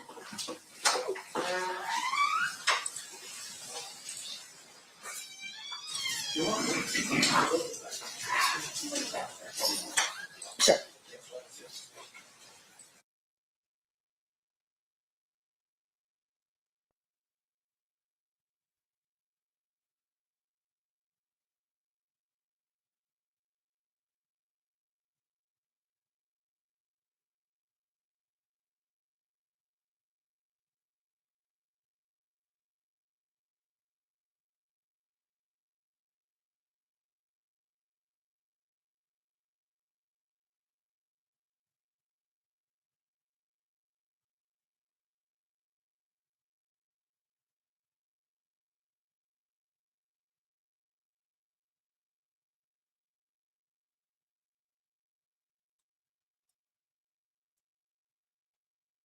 I'm not gonna lie.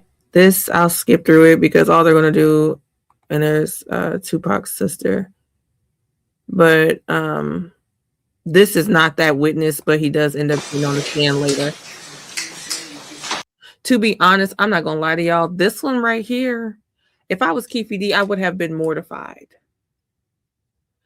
Absolutely mortified to hear this next witness is going to tell us that he had to get permission from the federal government to even be able to testify to this information or bring this information, because this is the actual proffer. Baby, Keffe D need to change his name and y'all see. You do solemnly swear the testimony you're about to give in this section shall be the truth, the whole truth, and nothing but the truth, so help you God? Yes, I do. You may be seated. May I please have you state and spell your first and last name for the record? My name is Wade Lee, W-A-G-E-L-E-E. Thank you, Mr. Lee, for being here. Mr. DeJuckle, whenever you're ready, you may proceed.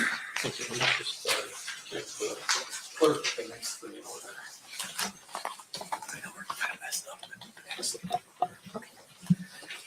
Sir, back in the 90s, how were you employed?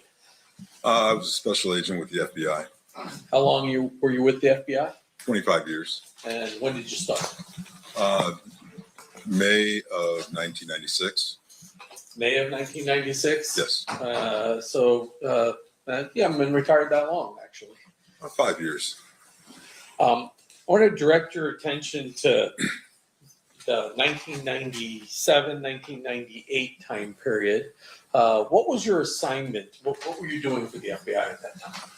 I was assigned to a squad that was working in State Streets Task Force. I was on basically the Violent Crimes Major Offenders program, working gangs in South Central LA. And you said Project Safe Street, and that's a federal task force that has multi-agency people on it? Yes, that's correct. The way it was generally organized, there were several squads in LA, the LA division of the FBI, that were assigned to different regions of the area, the territories. My squad was assigned to the Watts area of Los Angeles, South Central. And as part of your duties, did you have a partner by the name of Agent Holiday? Yeah, Todd Holiday, yes. Did there come a point in time when the two of you, along with other members of your squad, begin an investigation into a criminal street gang by the name of Grape Street? Yes, it Can you was explain to the ladies and gentlemen of the jury what Grape Street is? Grape Street. The Grape Street Crips was a large gang organization that operated out of the Jordan Downs housing projects in Watts. It was basically believed to be the largest Crip set in all of America. Our squad was working the violent aspects and drug dealing aspects of that organization. As part of your investigation into Grape Street, did you come across a person that you identified as Duane Davis? Yes, And do you see Mr. Davis here in court today? yes, I do. Can you point him out to describe something he's wearing? It's the gentleman sitting in the at the defendant's table with the blue shirt and tie. And how is it that you came across Mr. Davis? During the course of our investigation with Grape Street, when you're looking at the organization, there was numerous techniques that we used for investigating, whether it was informants, wiretaps, surveillance, active interviews, and things of that nature. During the course of that interview, Mr. Davis kind of came under the umbrella under the course of our investigation of one of his associate family members by the individual of the name Rodney Blackman. And did Rodney have a nickname? Speedy. During the time period that you're doing this investigation, well, let me ask you this. As part of Project Safe Streets, as well as being assigned to the Watts area, were you aware of the various gang sets and their Yeah, I mean, while our squad was working that investigation on Grape Street, you always would have crossover in other areas. For example, in Watts, there were 3 main housing project areas. Each of them you had fairly prominent gang organizations, as well as gangs that came up from the Compton area and other parts of South Central Los Angeles. So there was usually crossover, whether it's from drug activity or other sort of gang violence, things like that. And you mentioned one of them, the Jordan Downs. Yes. What type of housing, what type of gang activity was going on in the Jordan Downs? So Grape Street Crips operated out of Jordan Downs housing projects, and they basically controlled that whole housing project as far as the drug trafficking, violent activity, and things of that nature.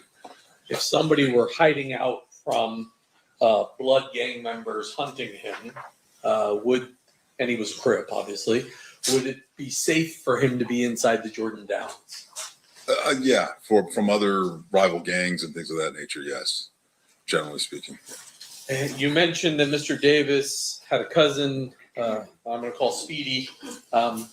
at some point, do you wind up learning information that allows you to arrest Mr. Davis for some criminal offenses? Yes, we were part of our investigation while we were up on Mr. Blackman. There was a period of time when Mr. Davis actually was staying with Blackman. It was actually after the Tupac Shakur murder. During the course of our investigation of the Grape Street Crips and of Blackman and things like that, we were able to obtain information and evidence to develop a case against Mr. Davis. And can you just describe the general allegations of the case? It was drug trafficking, 2 kilos. He was indicted and arrested for selling 2 kilos of cocaine. And the type of evidence you had against Mr. Davis, what was it? Most of it was telephone conversation intercepts from wiretaps, court authorized wiretaps. And based upon the charges, ultimately, do you indict Mr. Davis for some crimes related to drug trafficking? Yes, he was indicted, arrested, and then eventually pled guilty. The type of sentence Mr. Davis was facing when he was indicted, what kind of ranges are we talking for those kind of charges? I believe it was around somewhere in the nature of 10 years initially, but it varies depending on, individuals' prior criminal history, whether they were felony convictions, drug trafficking offenses, and things of that nature. It also varies depending on the type of drug that the individual might have been accused of trafficking. Back then, and at that time period, the federal sentencing guidelines, there was a difference in sentencing for rock cocaine, crack cocaine versus regular powder cocaine and things of that nature. And he was indicted for trafficking 2 kilos of powder cocaine. As part of that investigation, does there come a point in time when you do what's known as a proffer with Mr. Davis? Yes, we did. And describe for ladies and gentlemen of the jury what a proffer is. So a proffer interview session it's usually considered, it's a fairly common practice, particularly in the federal criminal justice system, where we have an individual who's been indicted and arrested, and it sort of is the beginning of a negotiation for a plea agreement, if you will. What we do is the U.S. Attorney's Office, the defendant's attorney, they all agree that to conducting an interview with the FBI. The terms of that agreement are such that the defendant has to be open and candor, tell the truth regarding the questions that we ask him. In return, the FBI, Department of Justice, will not use what the defendant says in that proffer session against him in this case in chief that we have him charged with. There's a couple little caveats. One being that if during trial the defendant goes on to make statements that contradict what he said in that proffer session, at that point it violates it, and we can use his statements against him. Those are generally in nature. And then we agree to keep the nature of the interview confidential. Your Honor, may we approach? Yeah.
All right, Mr. Duxbury, you may proceed.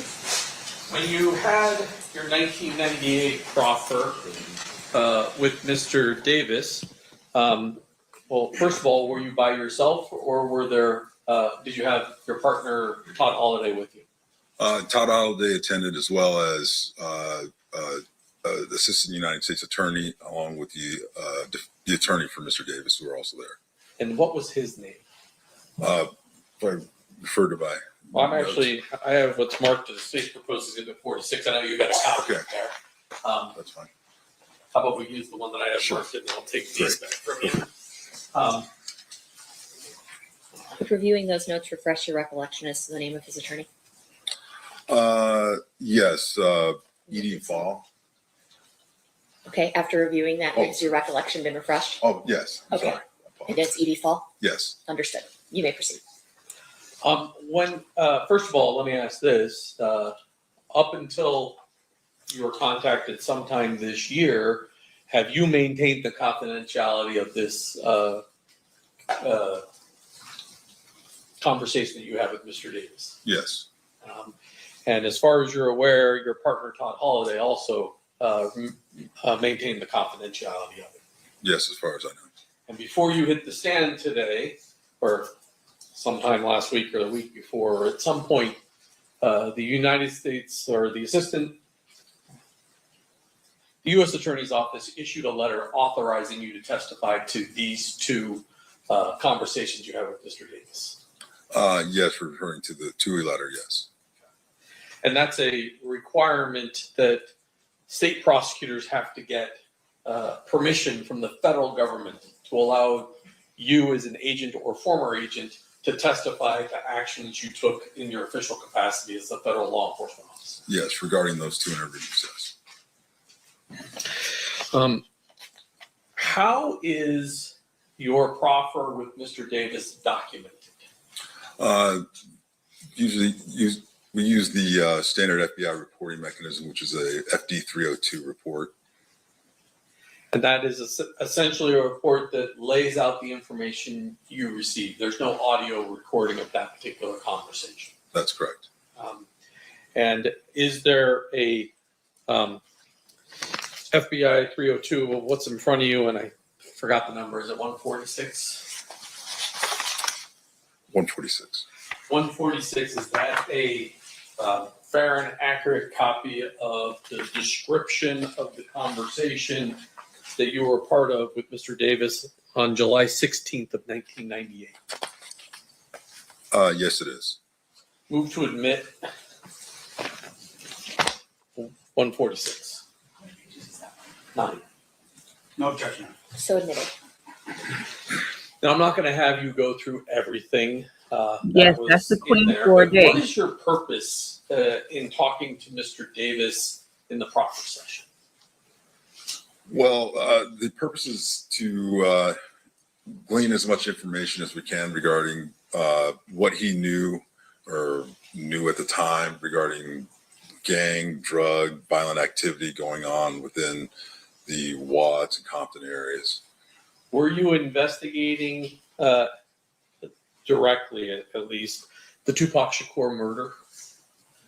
Not directly, like it wasn't, we weren't assigned, we were working our normal gang activity investigations. However, it was known to us that he was a person of interest, Mr. Davis was a person of interest regarding that homicide. And so during this proffer session, you asked him questions about that as well. Yes, we did. I'm going to go through 146 in front of you.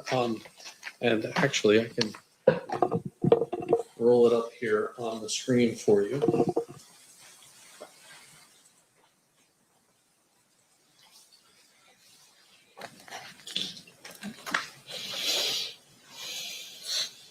Oh, it would help if I plugged the computer in.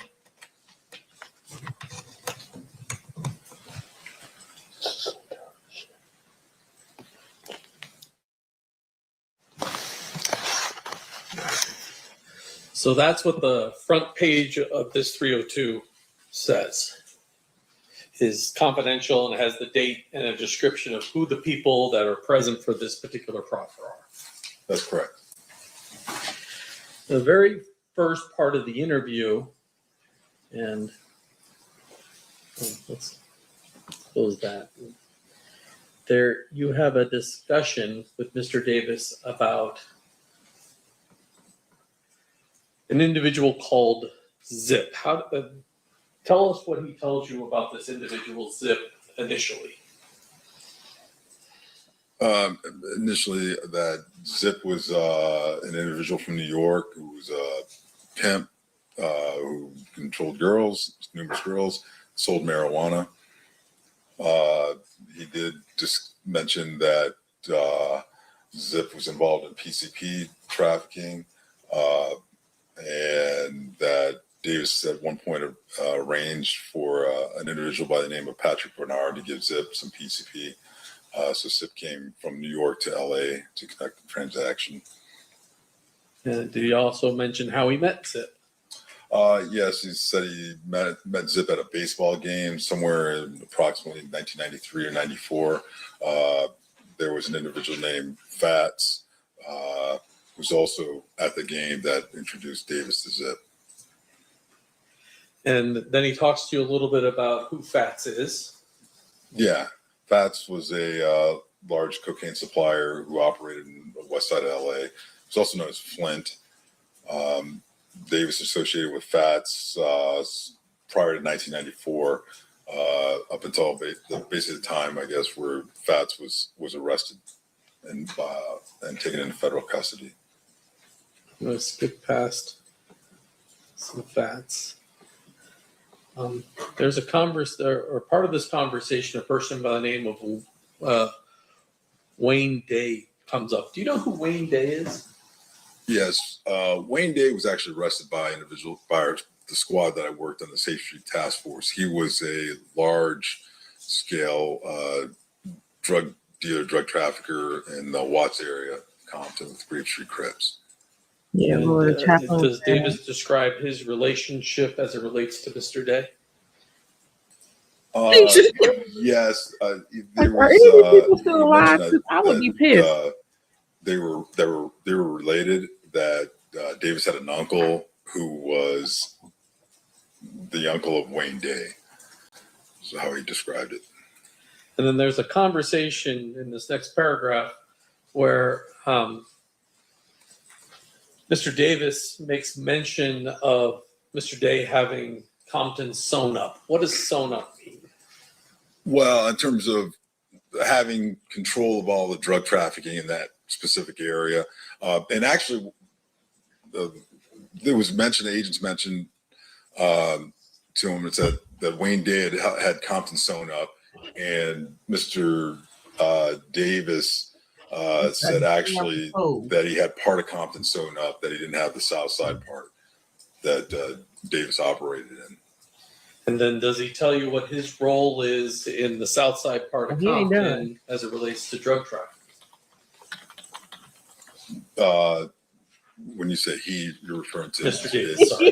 When you say he, that Mr. Davis had that side of Compton handled as far as the drugs.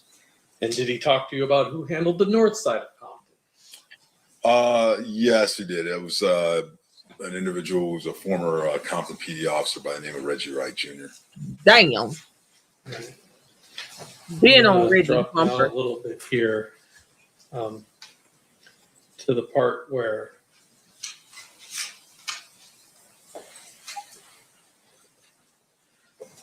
he talks to you about both him and Mr. Blackman being major suppliers in the Jordan Downs housing project in Watts.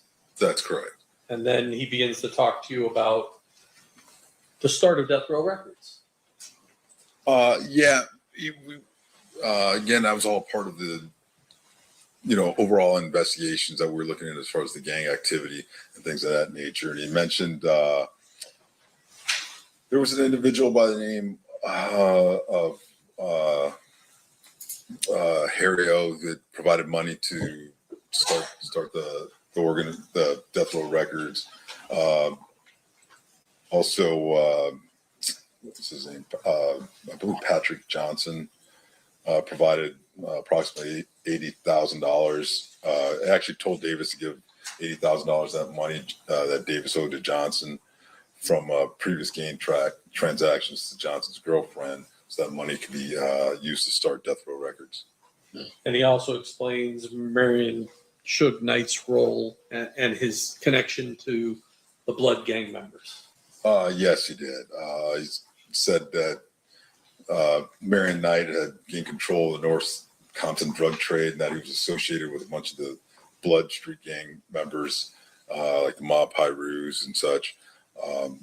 And they were, the Knight was getting them in and out of, getting them out of jail, bailing them out, and they would cooperate with Knight.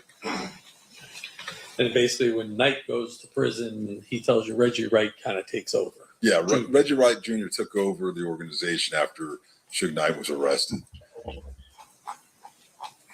But did he really, though? You already mentioned Harry O.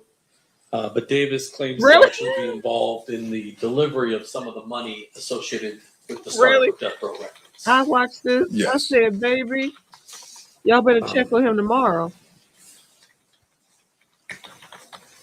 And no wonder he be watching the door like that. He probably been watching his back like that since this happened in I'm 90. going to start. It was 98 when See this at the top happened? there. You asked him about his prior relationship with Mr. Knight prior to the murder of Tupac Shakur. You see that paragraph there?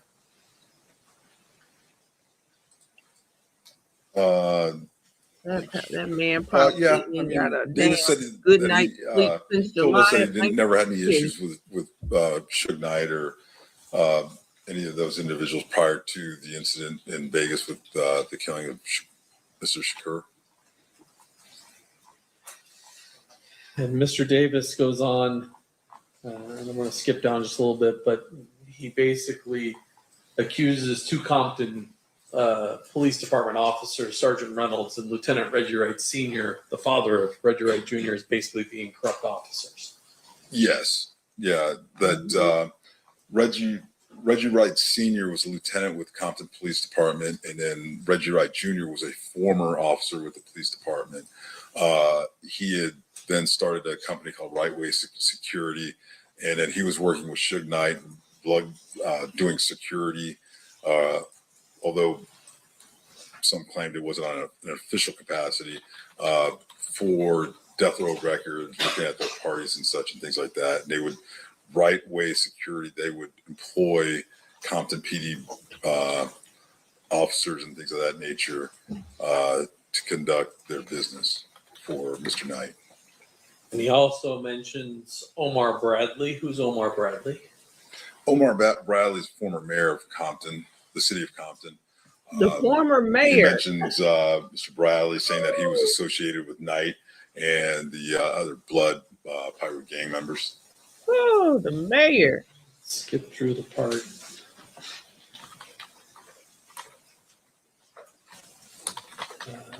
Top of page 4, he provides information, or at least asserts that Reggie Wright Jr. is distributing drugs out of a particular location, and even names some people that are helping with that.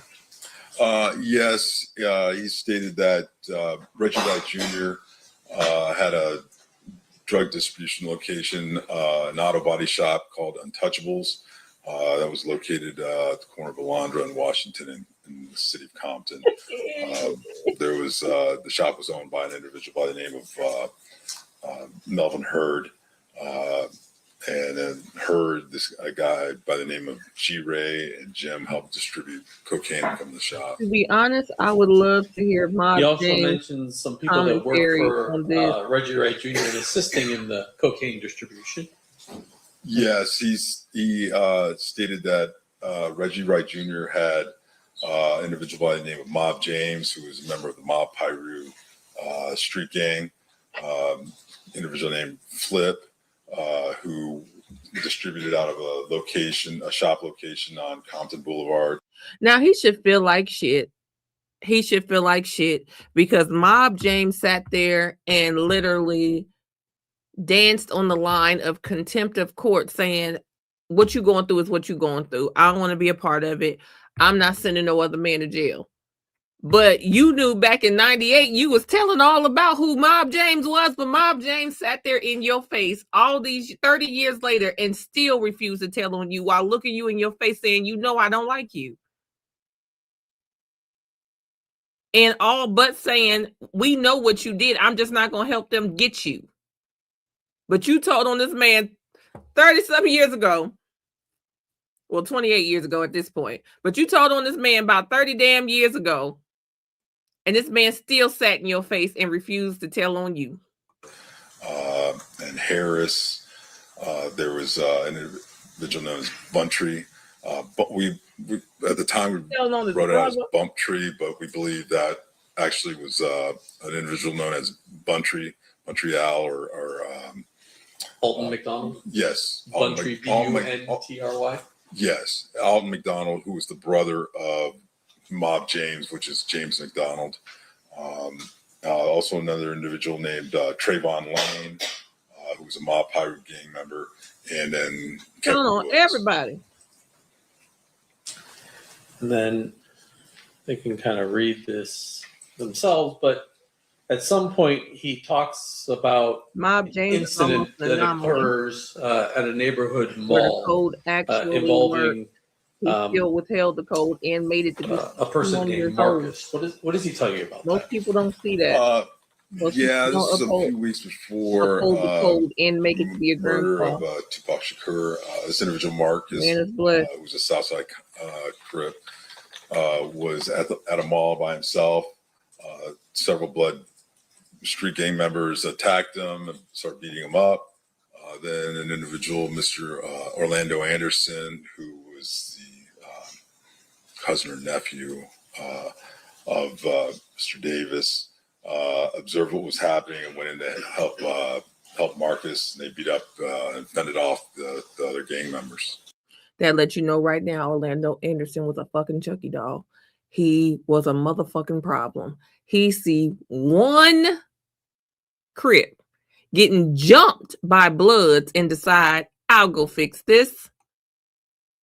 And ran in there and they was able to fend off all those Bloods. Orlando Anderson was a problem. And then he moves on to describe the incident at the MGM casino the night of Mr. Shakur's murder. Yes, he did. And what did he tell you?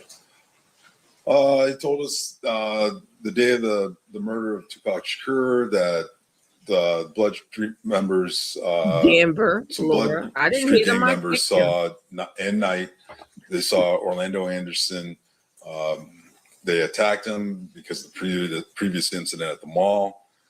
After the attack, Mr. Davis, Anderson, Orlando Anderson, and their girlfriends went back up to their hotel room at the Excalibur Hotel, and he said that was it. They didn't have any involvement. They stayed in the room the rest of the night. He tells you that the room was in Anderson's name. Yeah, the room was in Anderson's name. That they'd driven up to Vegas from the LA area in a Land Cruiser, and that they had some other associates, Corey Edwards, Kevin Davis, Terry Brown, aka Bubble Up, Big Dre, and Wynn also traveled to Las Vegas. They stayed at the MGM. And he repeatedly denies you knowing who killed Tupac Shakur. Yeah, he said they didn't have any knowledge of what happened, that they weren't involved. He did later speculate that maybe it was some Compton police officers that were working for Suge Knight, and that maybe it was because he had heard that Tupac was talking about possibly leaving Death Row Records or something to that effect. But his suggestion was that perhaps Knight, who's driving the car, had Compton police officers shoot Tupac in the car, showed us driving. Yes, something to that effect. I'm going to keep rolling down here. He gets back at page 5 to talking about Zip. So how does he tell you? Well, he talks about Zip and how he becomes associated with the Notorious B.I.G. Yeah, he said that back in 93, 94, Zip introduced Davis to Notorious B.I.G. at Summer Jam concert. And Davis would associate with Notorious B.I.G. when he was in LA area, but they never had any like drug connections or anything like that. He tells you that he was actually at the Peterson Automotive Museum the night Mr. Wallace was killed. That's correct. Yes. And then he saw some, at least people associated with Death Row Records at that location. Yeah, he told us that prior to that, the night of the murder, Davis observed some females associated with Death Row Records at the party.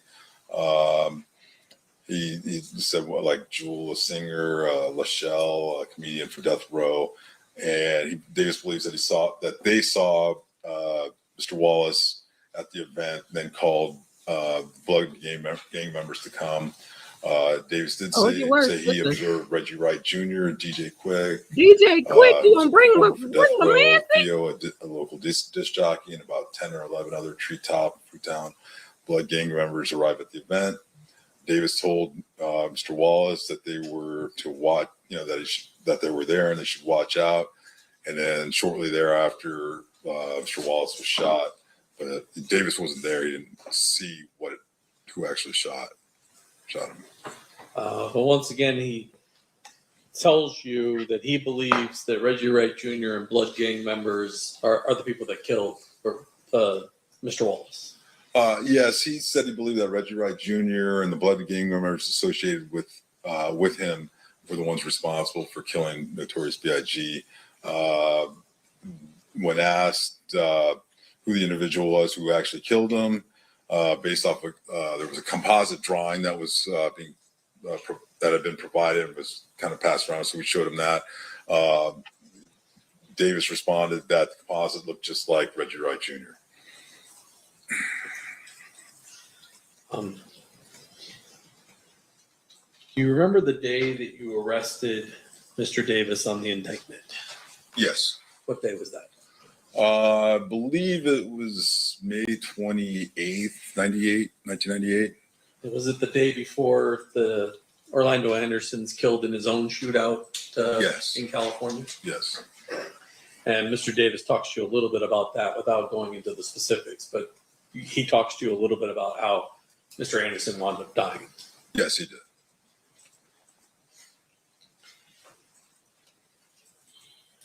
And thereafter, and I'm not going to go through all of these,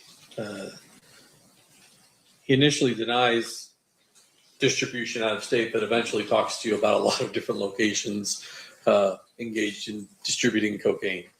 Yeah, I mean, we asked him to discuss all the individuals out of state who he supplied cocaine to and all the local individuals he supplied and distributed to. He initially said that he hadn't distributed out of state to anyone or knew of anyone who did it within the last 3 years. But then he went through and we started asking about specific individuals, and he would provide more details and information about who he had supplied and what he had supplied and sort of the details. One of the people he talks about is Primo. Yes.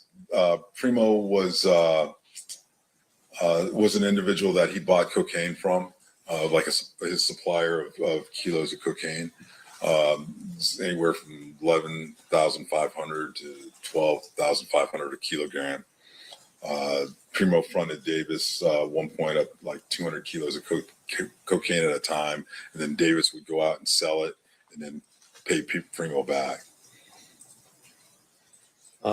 He also mentions Corey Edwards getting drugs from Mr. Davis and being out in Ohio and distributing cocaine in Ohio. Yes, Davis said that at that time, back when we were interviewing in '98, up until about 3 years prior, that he was supplying Corey Edwards, who was selling cocaine all over Ohio. But I guess Edwards got into, he said at one point Edwards got into some trouble with his Cleveland drug contact, and that individual started coming out to acquire cocaine directly from Davis. That was an individual named Bubs who resided in Cleveland. Eventually, he describes how Primo goes back to Colombia and he gets a new supplier by the name of Samuel Lopez. So Primo, I guess, departed the U.S. So we had to start selling cocaine in smaller quantities, and he came across a supplier by the name of Samuel Lopez, whose brother was actually in federal custody. Then Davis had heard that Samuel Lopez went back to Mexico after the FBI attempted to arrest him. And I guess there was a younger brother or another Lopez, George Lopez, used to answer the phone for Samuel Lopez at the time. And I'm not going to go into this, but there was a discussion of someone named Dupree, but that guy's full name was Azell Dupree Hall III, correct? Yes, that's correct.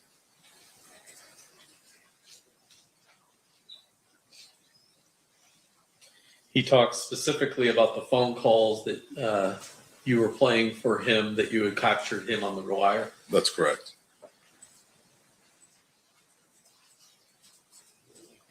This one.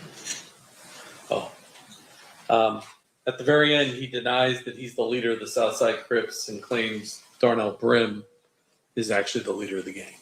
Yes, he's even though he had said that he was large scale, basically a drug trafficker on that south side of Compton, that Darnell Brim was actually the head of the gang, if you will. Okay. Now I want to move on. Shortly after that conversation that you had with Mr. Davis, did he enter a guilty plea to some charges and get sentenced to 70 months in federal prison? Yes, he did. That's a little less than 6 years. So he got some benefit from talking to you from what the... Yeah, I don't know if it was 70 months. It might have been 77 months, 70 or 77 months. I don't recall specifically. Judge, I have in my hand, it says it's admitted, but I don't remember offering it, a certified copy of the indictment, the plea, and the judgments of conviction in United States District Court for the Central District of California, case CR-98537, evincing his... I have the parties attached.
Clancy, yeah, they're just doing the charge conference.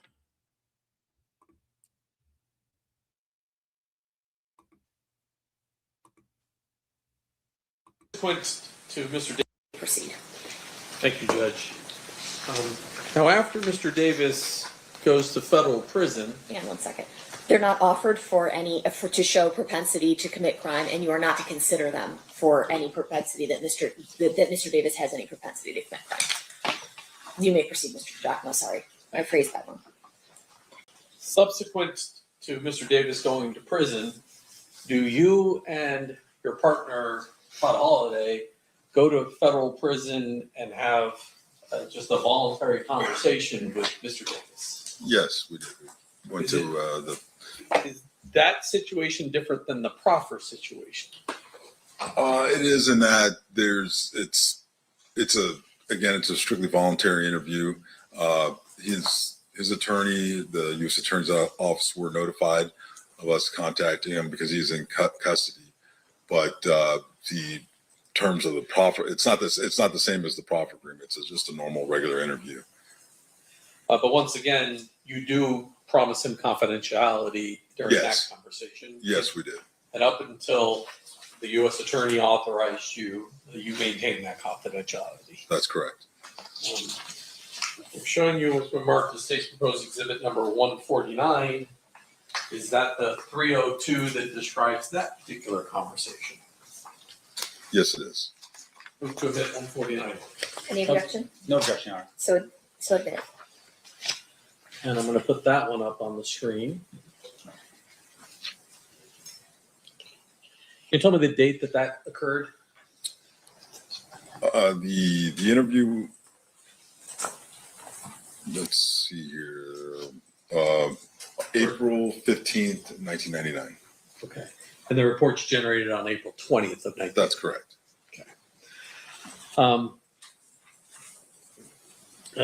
You begin the conversation with him talking about Mr. Anderson and his death. Is that fair? Yes, that's correct. And then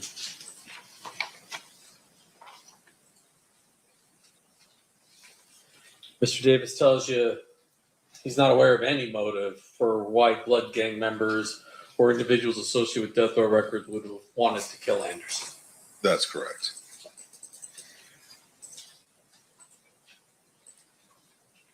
And then he No reason at all. repeats that he had nothing to do with either Tupac Shakur or Christopher Wallace's murder.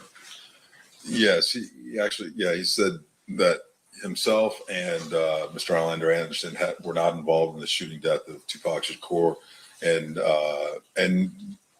as well as anybody else that he was associated with, and with Tupac or Mr. Christopher Wallace, Notorious B.I.G. Does he speculate again as to who would have been involved in these two murders? He said, he told us he didn't know who killed the two rap stars, but that he believed individuals from New York associated with Puffy Combs or individuals associated with Death Row Records could have killed Shakur, and that individuals associated with Death Row Records killed Mr. Wallace. And then he talks a little bit of the gang war that occurs shortly after the murder of Tupac Shakur. Yes.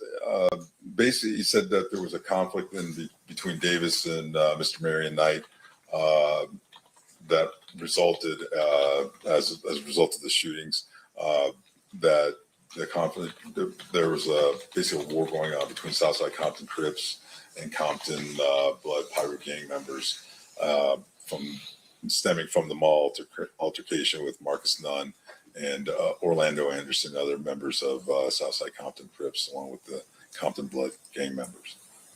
And he claims the reason that people believe that Orlando Anderson is the killer is that he asserts the Compton police is telling people that. That's correct. He made comments that he believed that Compton PD members were putting out rumors that Orlando Anderson and them were involved. Do you confront him about Mr. Anderson, the attack, and him being upset about that particular attack? Well, I mean, we asked him about that, about the whole escalation of incidents because of the gang activity, the incident at the mall, then at the MGM Grand, then obviously the shooting of Tupac and things of that nature. Mr. Davis said that Davis and Anderson were upset after the casino's attack on Anderson, but they weren't going to strike back with so many police officers around that they would have struck back once they returned to Compton. So he indicates to you that he's angry enough to do it. It's just he planned on doing it back in Compton, which instead of in Las Vegas. Yeah, if they were, apparently it was because of police presence in the area, something of that nature. I'm not going to go through all the rest of this. The jury can read sort of the rest of this. Let me just check the very bottom.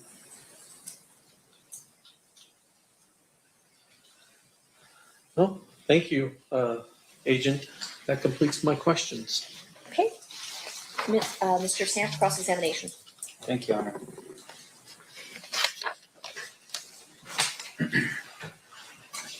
It's no longer special agent, or it's still special agent? Either way is fine. All right.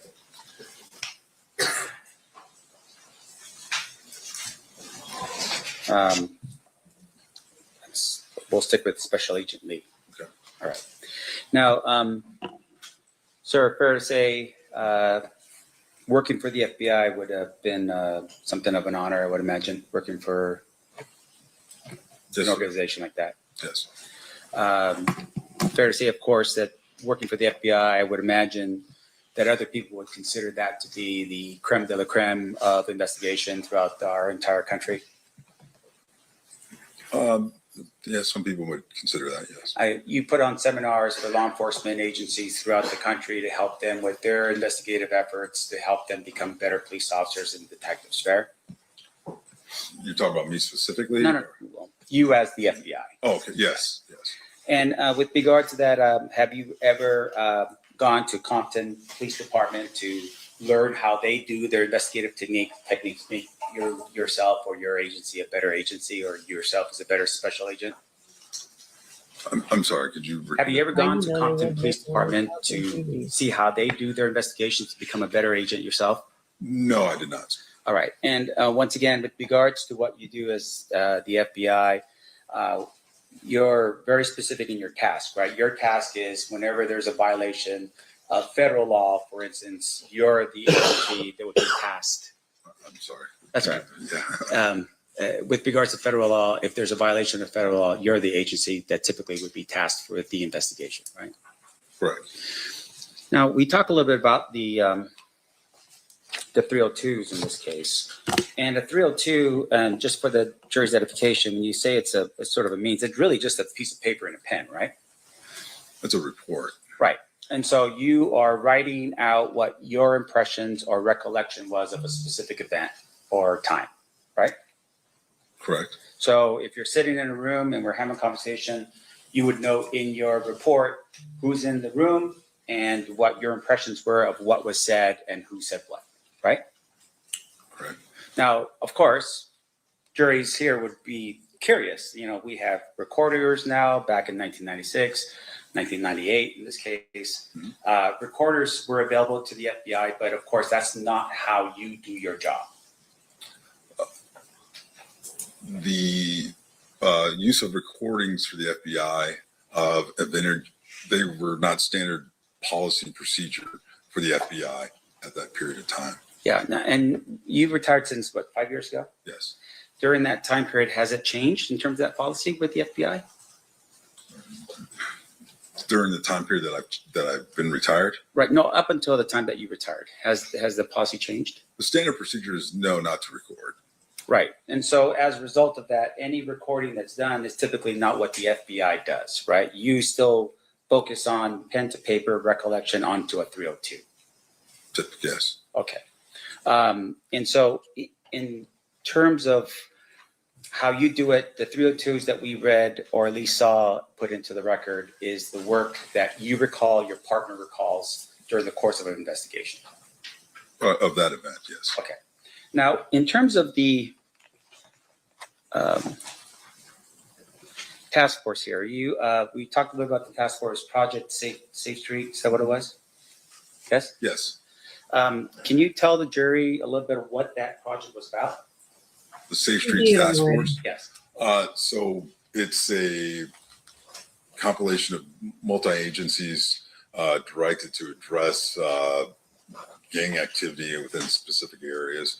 So the Safe Streets Task Force initiative is a national initiative, but then there are fundings and directives that are sent to specific areas to address areas of high crime committed by gang activity. Okay. And I would imagine gang activity would include violent crimes, Correct. as well as, say, in this case, drug dealing, Drug trafficking, yes. as long as it's associated with gangs. Yes, primarily so, yeah. Because, of course, you do have the DEA that also runs their own investigations as well. DEA, ATF, yeah, we work with them. Now, in terms of your, about this task force, can you tell us at the time when you were operating on it, who was on the task force? Oh, I mean, there were several agencies in terms of specific agencies. Well, just in terms of your working with other people, do you recall at all who it was that was working on the task force with you at that time? Well, there were members of Los Angeles PD. We've had, I believe there was ATF.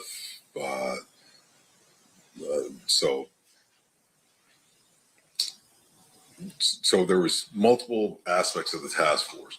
So different squads had different elements working depending on what cities they were in. So we would have Inglewood PD, Compton PD, LA County Sheriffs, LAPD, DEA, ATF.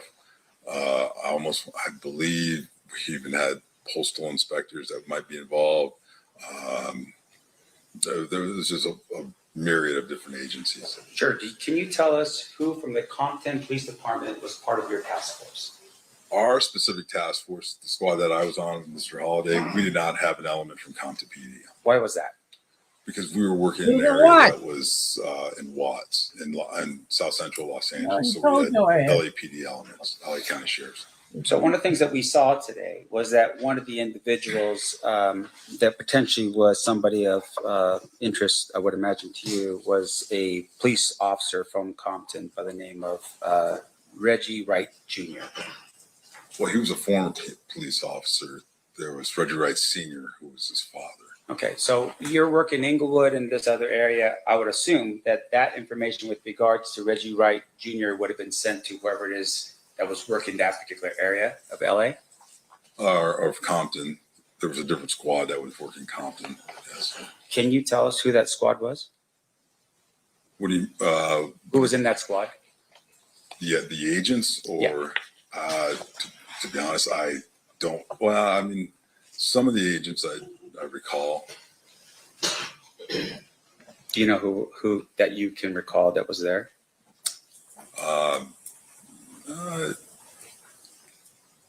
At that specific time, I'm not. 30 years ago. There was an agent Elliott. Michael Elliott. Yeah, he worked down there. Yes.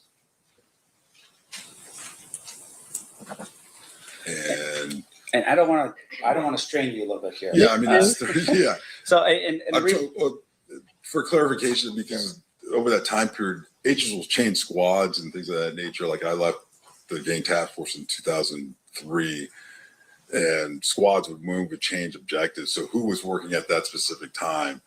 There may have been somebody at one period and then it changed or whatever over the course of time. And would it be fair to say, of course, it's something like this, if you really need this information, you would refer to a 302, to refresh your recollection if you have Yes. it. Okay. Now, in addition to that, though, in terms of your role here, there was a proffer session that was conducted with my client, with Mr. Davis. Yes. And that proffer was set for July 16th, 1998. That's the exhibit, I don't know, I think it's that one right there. That's correct. Up in the top right-hand corner, do you see the date? That was the date of the report. Right, so it'd be dated It was actually 16th. July 14th. Oh, July. Okay, so even though the date says 16th on this, it would be the 14th?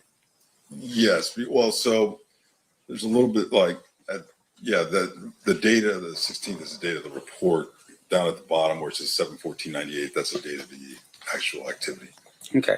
And you're meeting with Mr. Davis, and specifically you're meeting with him in terms of under the task force, which was gangs and whatever they're doing that's crime related to gangs. Is that what we're doing at this point under the Safe Street task force? Okay. And so when you meet with Mr. Davis, there was an understanding at that particular point that, hey, whatever you're going to tell us, we're not going to prosecute you for. Is that what was happening on that date? Under the proffer agreement, yes. Okay. And that proffer agreement, of course, does require the approval of the United States Attorney's Office that would be responsible for that area, right? Yes. And in this case, that person would have been Assistant United States Attorney Michael Terrell. Correct. Was he present for that meeting? Yes, he was. Okay, so it's you, your partner, another FBI agent, as well as Special Agent Michael Terrell. Assistant United States Attorney, Mike. I'm sorry, Assistant United States Attorney Michael Terrell. And in that meeting, there's an understanding between Mr. Davis and his attorney that whatever was going to be said was not going to be used against them. Unless he came out and testified and said something that was contradictory to what he said in the proffer agreement, yes. Sure. Now, once again, we're talking about the federal government here, right? So was there an actual proffer that was signed by the parties indicating the understanding that you're telling us right now in terms of what was the terms of the agreement?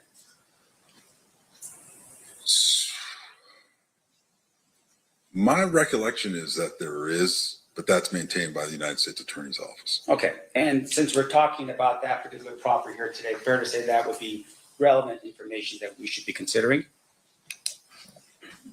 Could you Objection repeat that? to the form of the question calls for a legal conclusion.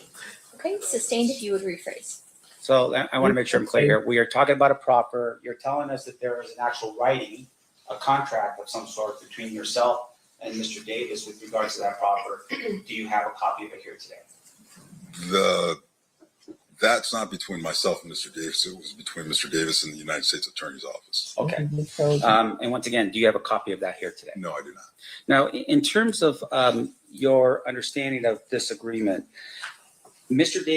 Davis gives an agreement, and in the agreement, I'm assuming the idea behind it is that he has to give you truthful information, right? Correct. And if there's no truthful information, then he's exposing himself to a potential crime in which he's now freely admitted to it, right? I'm not sure I understand the question you're asking. Here, I don't want to break it down for myself because maybe I don't understand. So You don't. proffer agreement promises the person that you're interviewing that we're not going to prosecute you for what you're telling us. Right. If the person's lying and you catch them lying, then technically the proffer doesn't count anymore because they violated their terms of the agreement. Is that how that goes? If they lied during the agreement During the or proffer. during the proffer session. Right. So that doesn't necessarily, the benefit is for consideration for plea bargaining and sentencing consideration.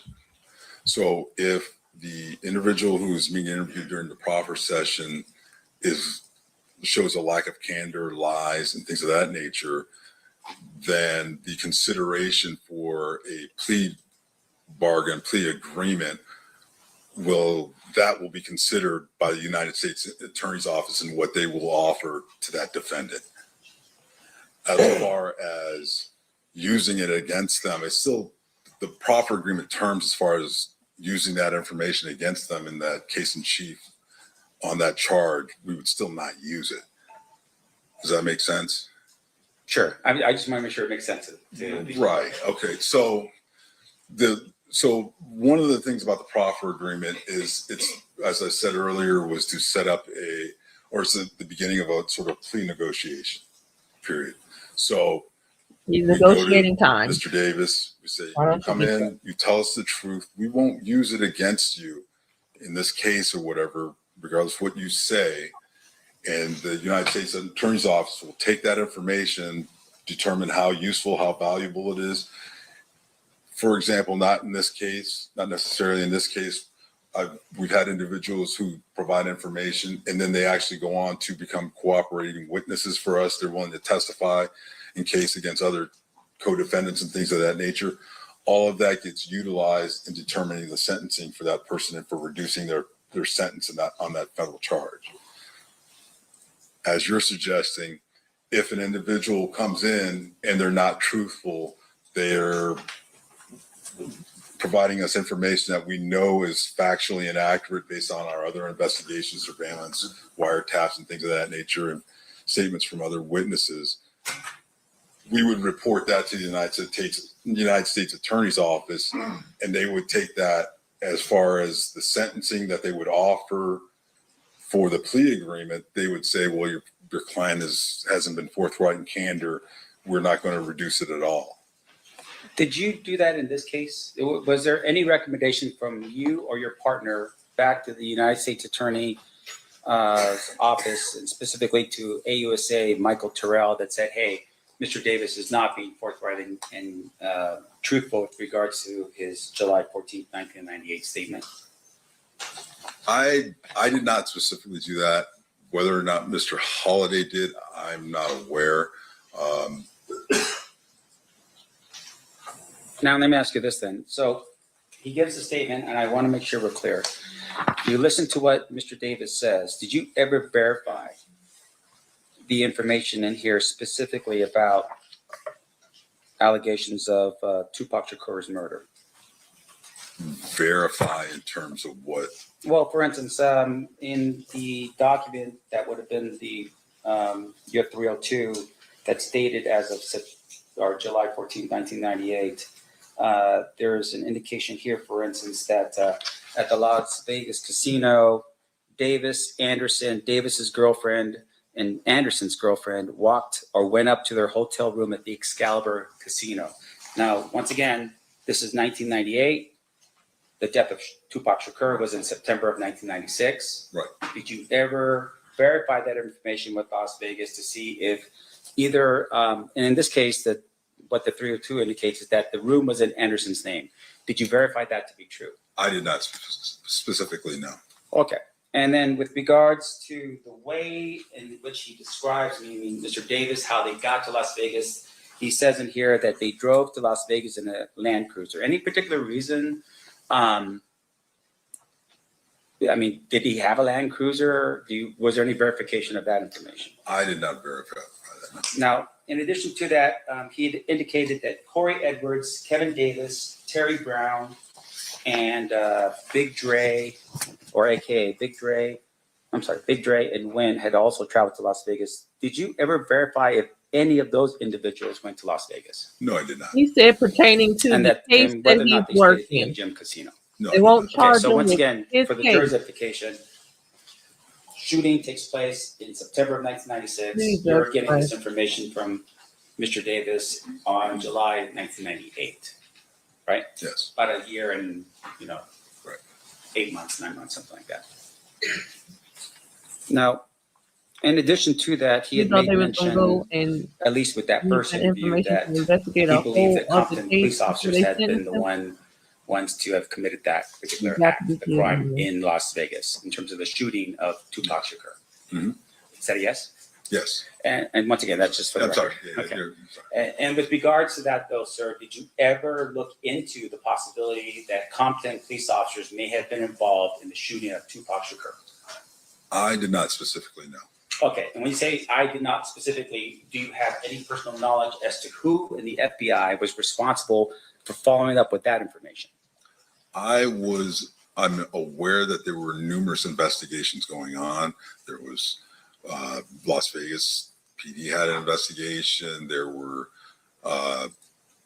Compton PD, LAPD. There are numerous elements of investigation going on regarding the murder of Tupac Shakur. Regarding Mr. Davis, our squad, and what we were investigating regarding the gang activity and the drug trafficking and the charge that he was on, I was not specifically tasked to follow up and track that down. Who did? I'm not aware of. Now, fair to say though, of course, if you are become aware of a crime like that, you would report the information that you have to whoever the responsible investigative agency would be, right? Correct. You're not just gonna hold on to that information and just keep it to yourself, right? Correct. Or ignore it. Correct.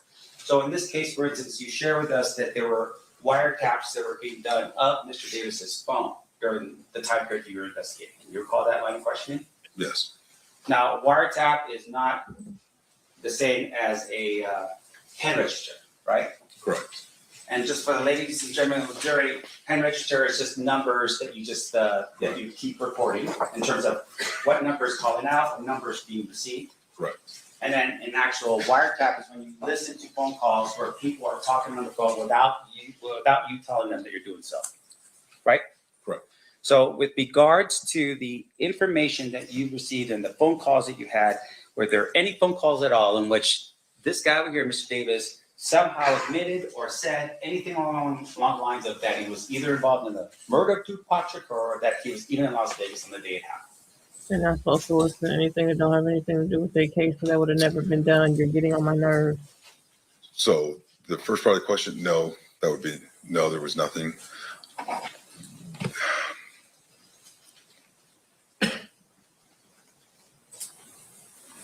Regarding the second part, being in Las Vegas, I believe my recollection is that there was conversation about being in Vegas and coming back to Vegas after the incident, the incident being the murder of Tupac Shakur, but that was it. Okay, and once again, I don't want to put any real pressure on you. This is 30 years ago. Right. So in terms of that kind of information, that would have been at least given to somebody that would have been interested in knowing whether or not, Duane Davis was in Las Vegas at the time of the shooting of Tupac Shakur. Fair? And if they did that, it probably would have And as far as you can invalidated their recall, without damn looking wiretap at any notes to refresh your they recollection ain't got no here, business. that Why was would never that be done. part of the trafficking conversation? Good God. Can you repeat that? Sure. Did you personally ever make any calls to either Las Vegas Metro, LAPD, or Compton PD specifically about, hey, there's information here that Keffe was in Las Vegas at the time of the shooting? Was there anything like that? So you asked the question and then you said something, then you asked a different. Could you please? Is that the FBI answer to the question? Let me break it up. Let me break it up. Did you ever make any calls He's annoying. to Las Vegas Metropolitan Police to say, hey, we've got some information here that Duane Davis, no.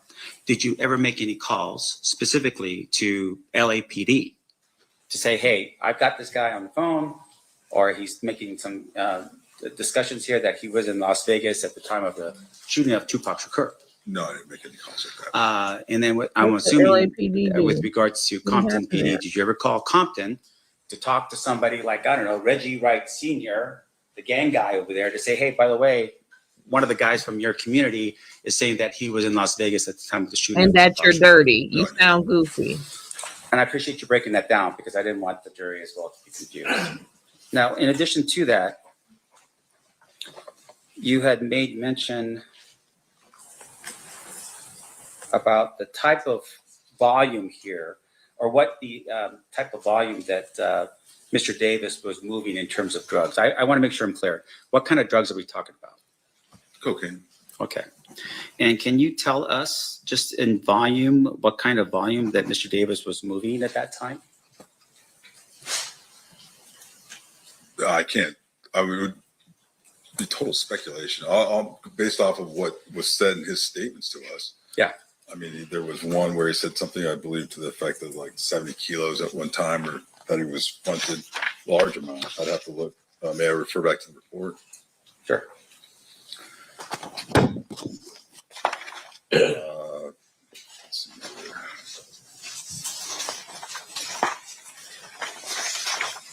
I know there's one for 60 kilos. Really? I'm just want to make sure the jury understands. Oh, I'm sorry. Primo Fine Davis, 200 kilos at one time. Okay. So fairly large scale. Did you ever prove, was that ever proven to be true?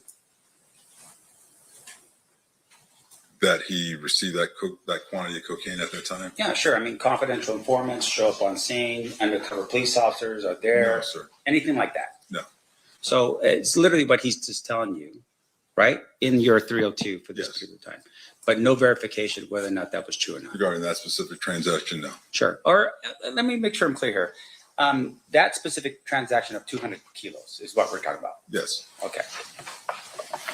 Did you ever see or have any understanding of whether he was moving 300 kilos of cocaine every month as a drug dealer? Just really. Did you ever get any information indicating that he was moving 300 kilograms of cocaine every month? I did not have that kind of specific information. No.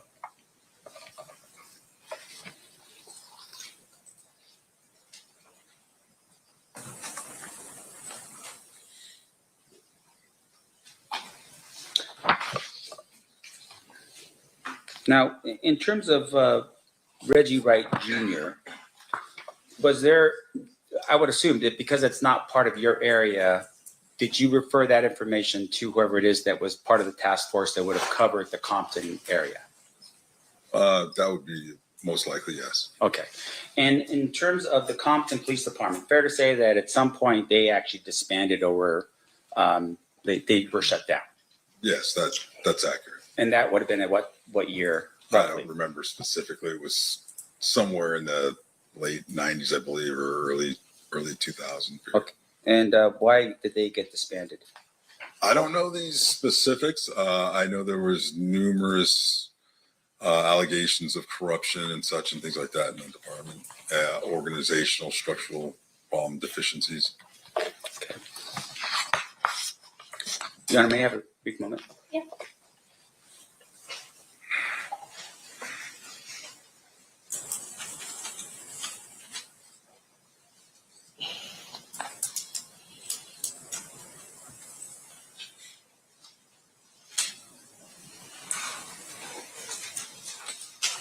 So you shared a little bit about the next time that you meet Mr. Davis, and that was at the prison.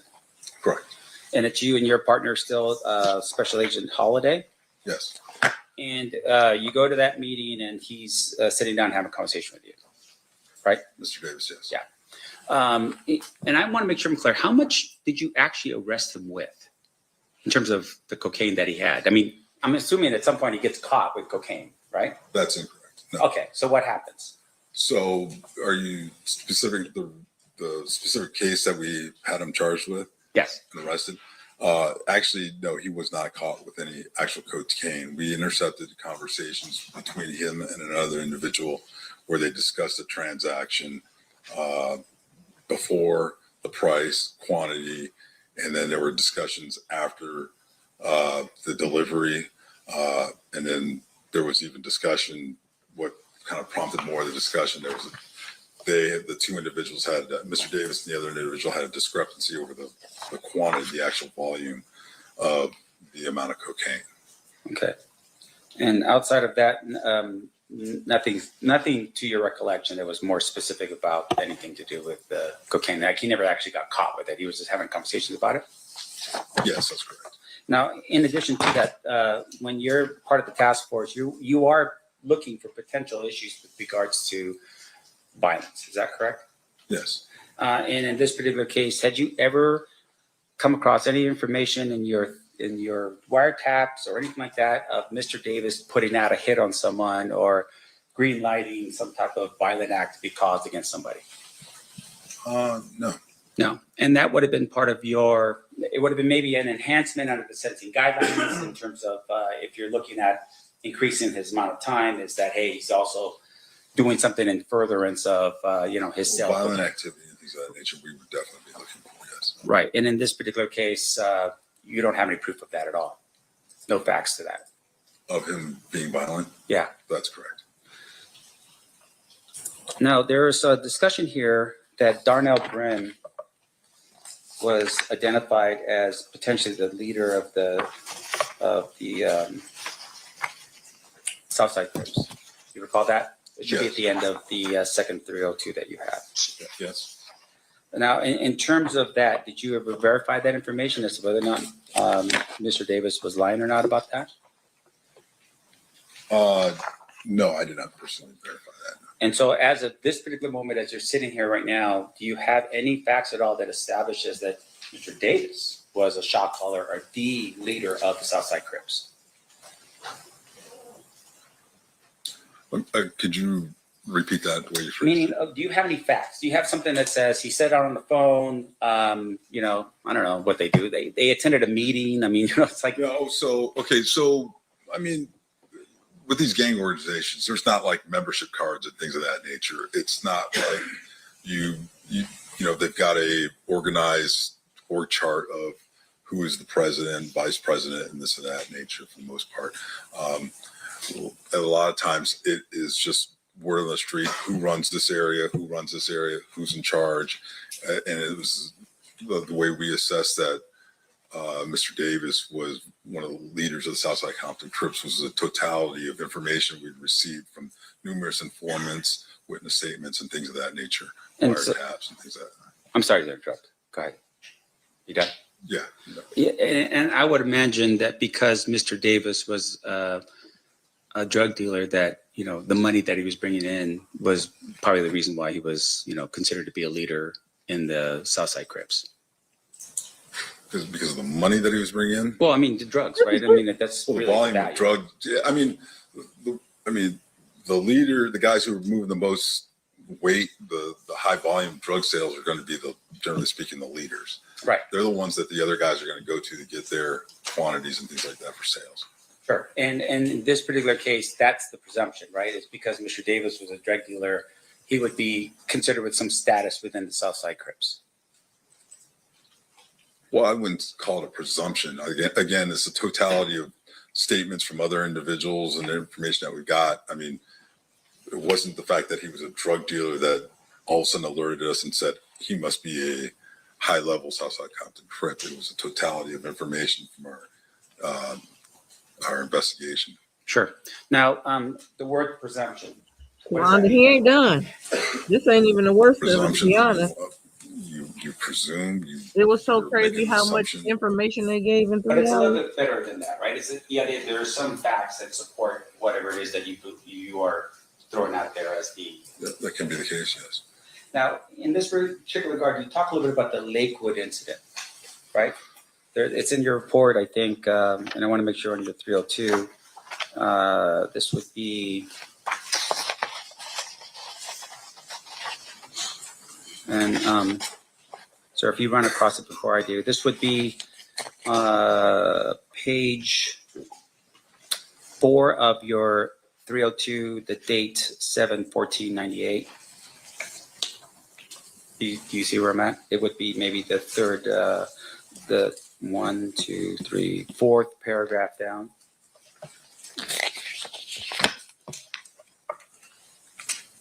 Well, Lakewood, are you referring to at the mall?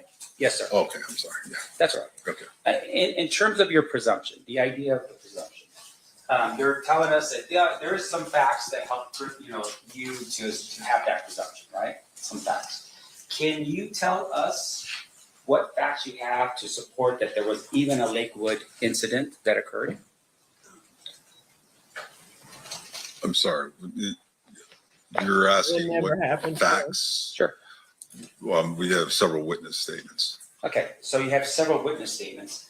You are aware that those allegedly, and according to what you write yourself, this was a couple weeks before the murder of Tupac Shakur.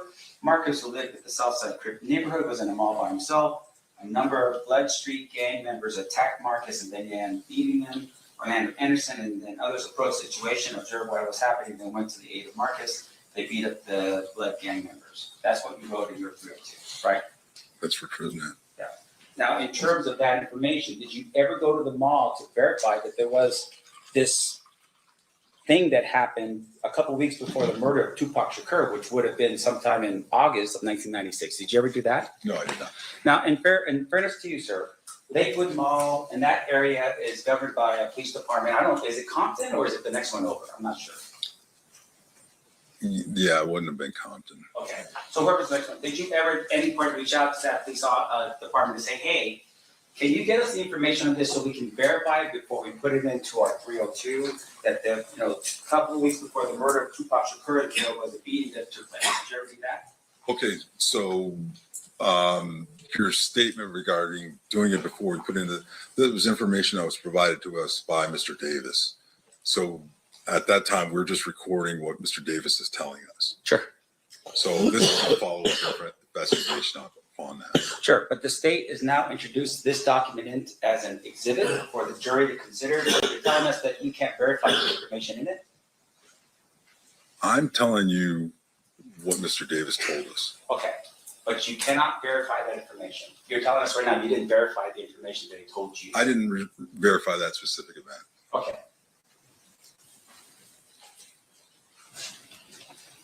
Do you know if your partner did? I'm not sure. If you're referring to Mr. Holliday? Yes, sir. Yeah, I'm not sure. I don't want to speculate yes or no. No, and I appreciate you doing that. I don't want you to do that either. Okay. Now, Mr. Davis is in prison during this time. At some point in the future, you had mentioned that he was in there April 20th, 1999, something like that? During the second interview, yes. Right. Now, did you at any point ever look at his, while he was in there, how he was doing, anything like that? Any write-ups he might have had while he was in there, anything like that? From the penitentiary? Yeah. No, I did not.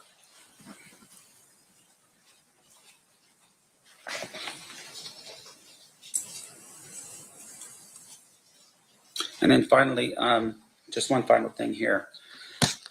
There was some mention in your 302, and I apologize for bouncing you back, but I'm taking you back to the July 14th, 1998 302.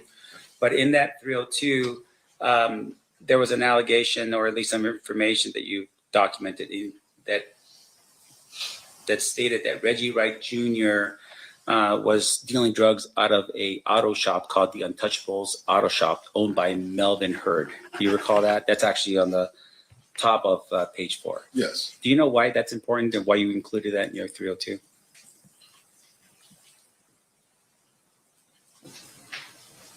Well, activity regarding Reggie Wright Jr., Reggie Wright Sr., these individuals incompetent, things like that would have been important. They would have been documented. Mr. Davis provided us that information. So again, this is also information that would be utilized for for consideration by the U.S. Attorney's Office and things like that. So all of the information is important. I have no further questions, Your Honor. Thank you, sir. I appreciate it. Any reason, Mr. Duxbury? Just briefly, you have both of those. Yes. 302s in person, right? So let's start with the July 14th, 98 one. It specifically says in the first paragraph, also, it was understood that the information provided by Davis during the interview would not be used by the FBI in a way which would disclose to individuals outside the FBI that the information came from Davis. Correct. So, so y'all can't tell nobody. other They know it came FBI from him. personnel may have learned about this, but certainly you wouldn't be calling Las Vegas Metropolitan Police Department and telling them, "Hey, guess what Duane Davis just told me." That's correct.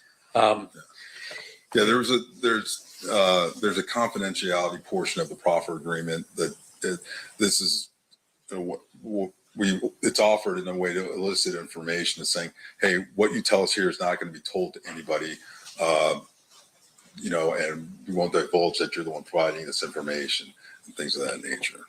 and you're there talking to him, in your case is about a drug case. It's not about Tupac Shakur.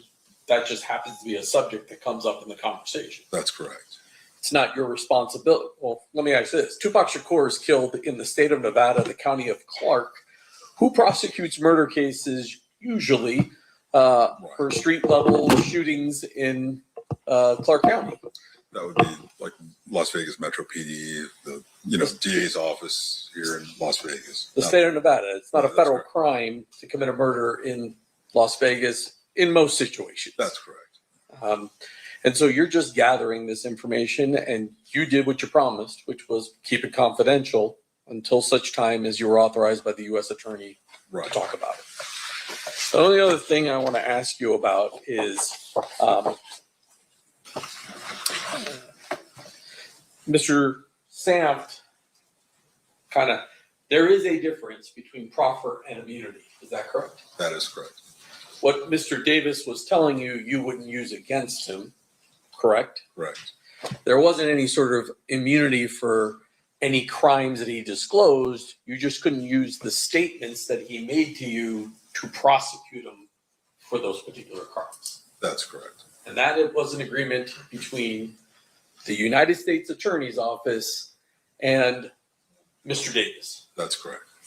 At no point in here did the state of Nevada, the Clark County District Attorney's Office, or any agency other than the U.S. Attorney's Office make an agreement with Mr. Davis about these 302s. That's correct.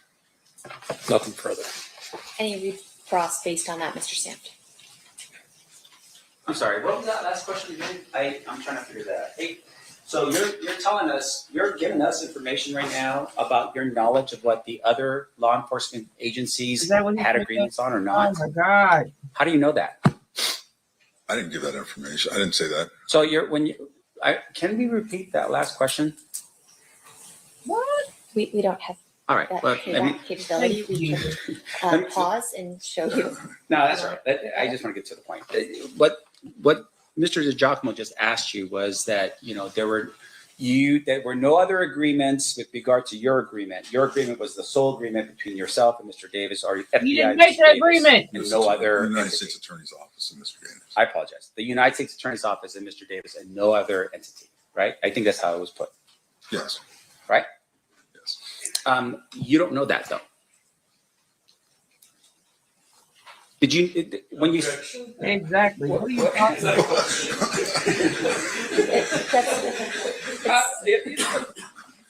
Sustained stricken, you can ask a question.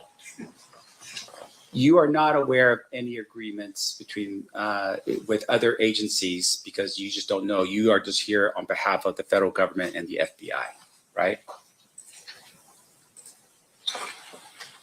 With regard to the interview that myself and Todd Holliday conducted with Mr. Davis on July 14th, 1998, the agreement was between the United States Attorney's Office with the FBI there and Mr. Davis. Nobody else was party to that. Even though this was a joint task force, this was part of No, it was a joint task force. It was the United States Attorney's Office, the FBI, and Mr. Davis. Okay, and with regards to that task force, even though other government agencies were potentially involved in the task force, they weren't involved with regards to this agreement, the proffer. I mean, they weren't part of the proffer, is what you're saying, even though it's part of the task force. Correct. Okay, no further questions. Thank you. Anything further, Mr. DiGiacomo? No. Ladies and gentlemen of the jury, any questions for this witness? We do have some. Okay.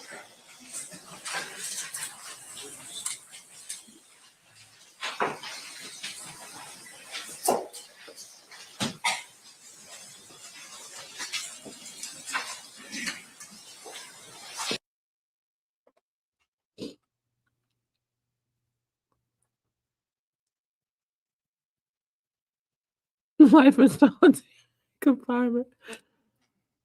Well, not only that,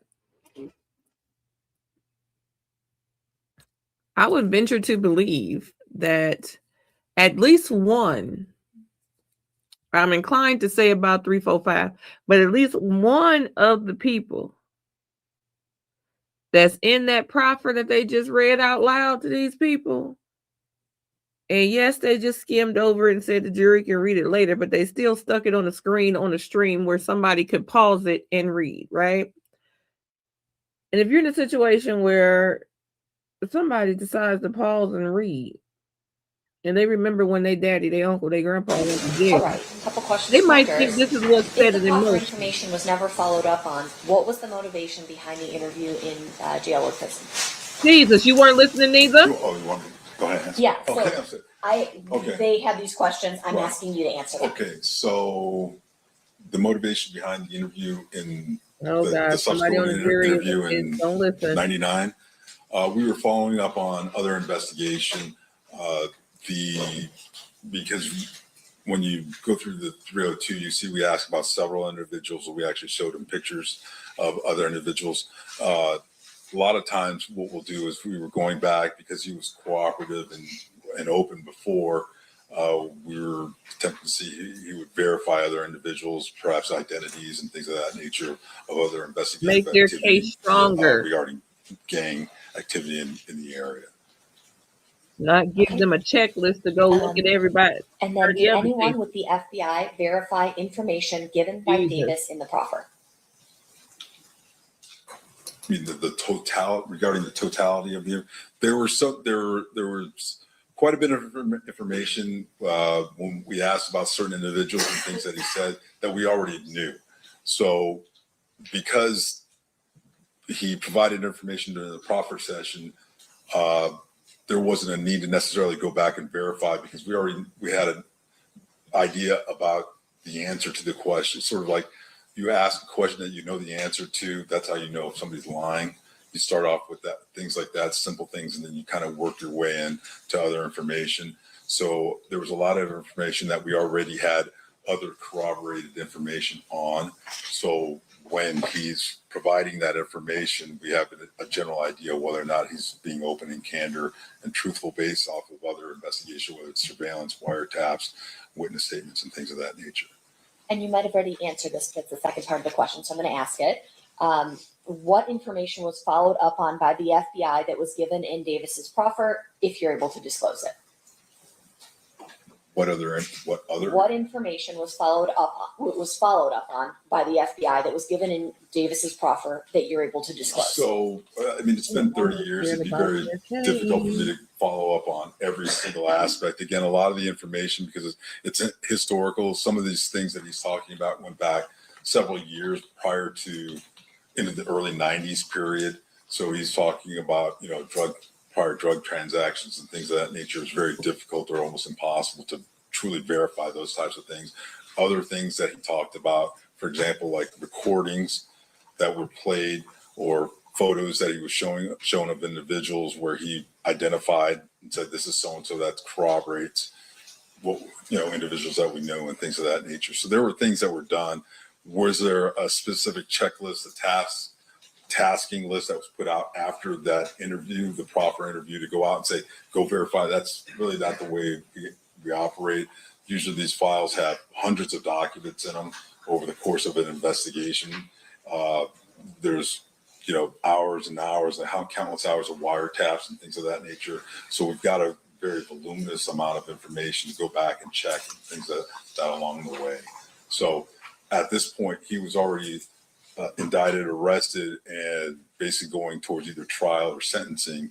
The proffer agreement really was an opportunity for him to help himself on to get less and then for us to and make your case stronger. If he continued wanted to cooperate and things like that, to possibly open up further avenues of investigation for other individuals who weren't in custody or that were still under investigation. See, wrap up. All right, Mr. Duck, want to follow up based on those answers to those questions? Mr. Stamp? Yeah. Okay, all right. You are free to go. Thank you so much. Sorry. Just leave them right there. Mr. Giacomo will pick them up. I'll grab them. Thank you. Are those our exhibits? Okay, perfect. Yeah, for sure. All right, statement call the next witness. Darren Dupree. Not before we do that, maybe a question. Sure.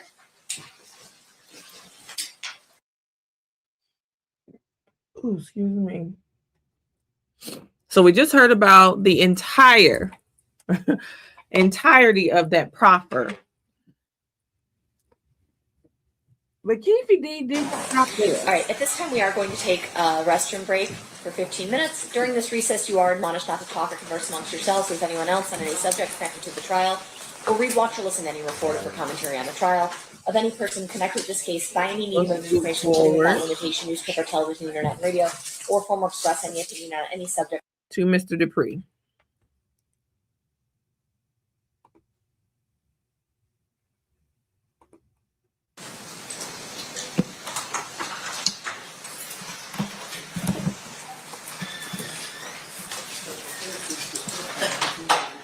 lawyer by heart, I think Good afternoon. this testimony You will solemnly explain swear or that. affirm the testimony you're about to give in this action shall be the truth, the whole truth, and nothing but the truth, so help you God? I do. Thank you, sir. You may be seated.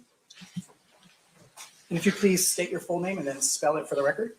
Darren, Daryn, Dupree, Dupre. Thank you, sir. Whenever you're ready, state you may proceed. Thank you. Sir, how did you used to be employed? I was a detective for the Los Angeles Police Department, How long were you with the LAPD? 33 and a half years And when did you start? in 1990. And through the majority of your career, what kind of crimes did you focus on? Homicides, gang homicides. I direct your attention to approximately 2006.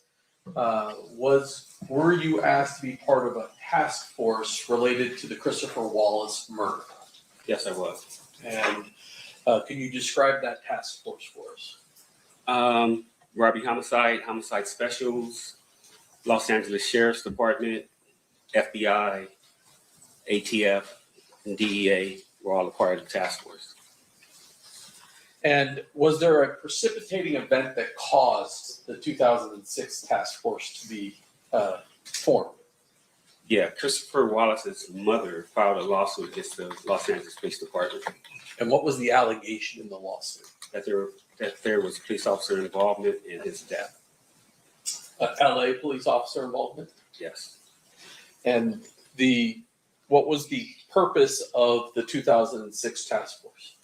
To uncover, first of all, if there was any police officer involvement, and also to hopefully solve the Biggie Smalls murder case. Now, by 2008, this is 11 years after the homicide. I assume that there was records that the LAPD would have gathered initially in the investigation in the ensuing 11 years that you had access to. Yes. I will admit that Did you he's probably guys, the only or one that don't did the look like task force Father Time formulate a looked his plan as to how you were going to go about investigating the Christopher Wallace murder? Yeah.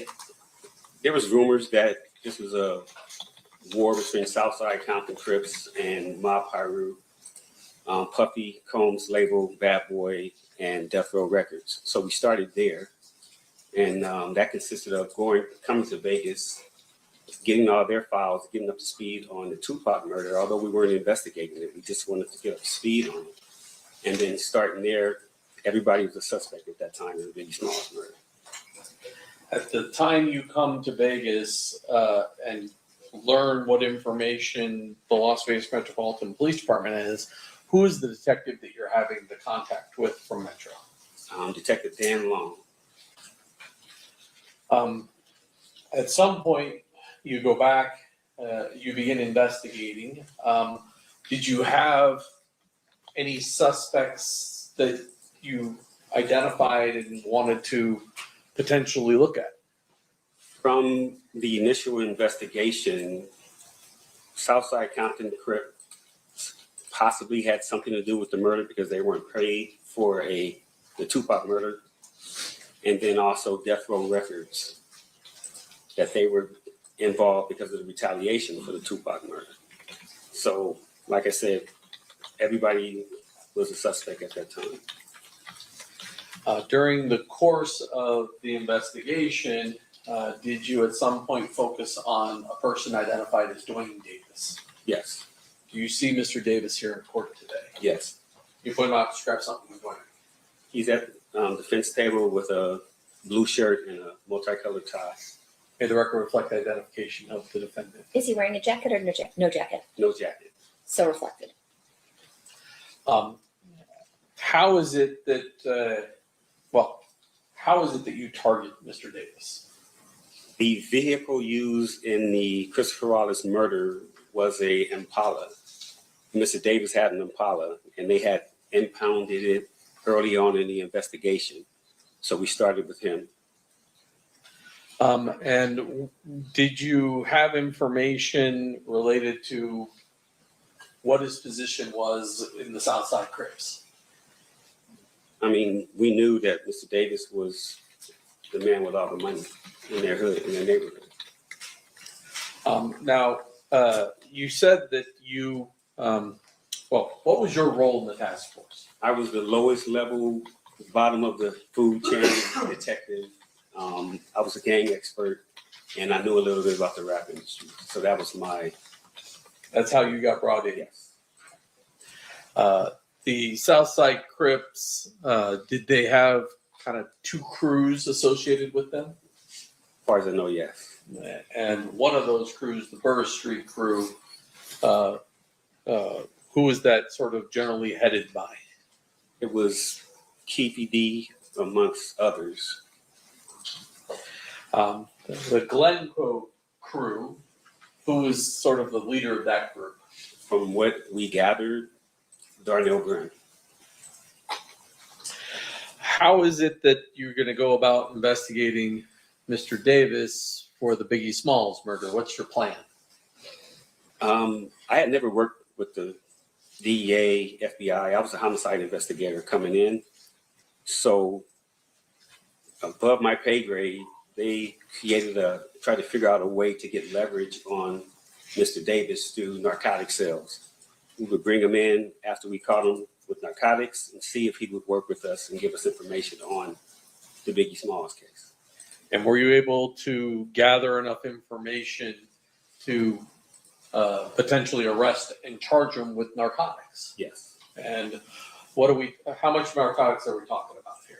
From what I remember, it was PCP, a gallon, and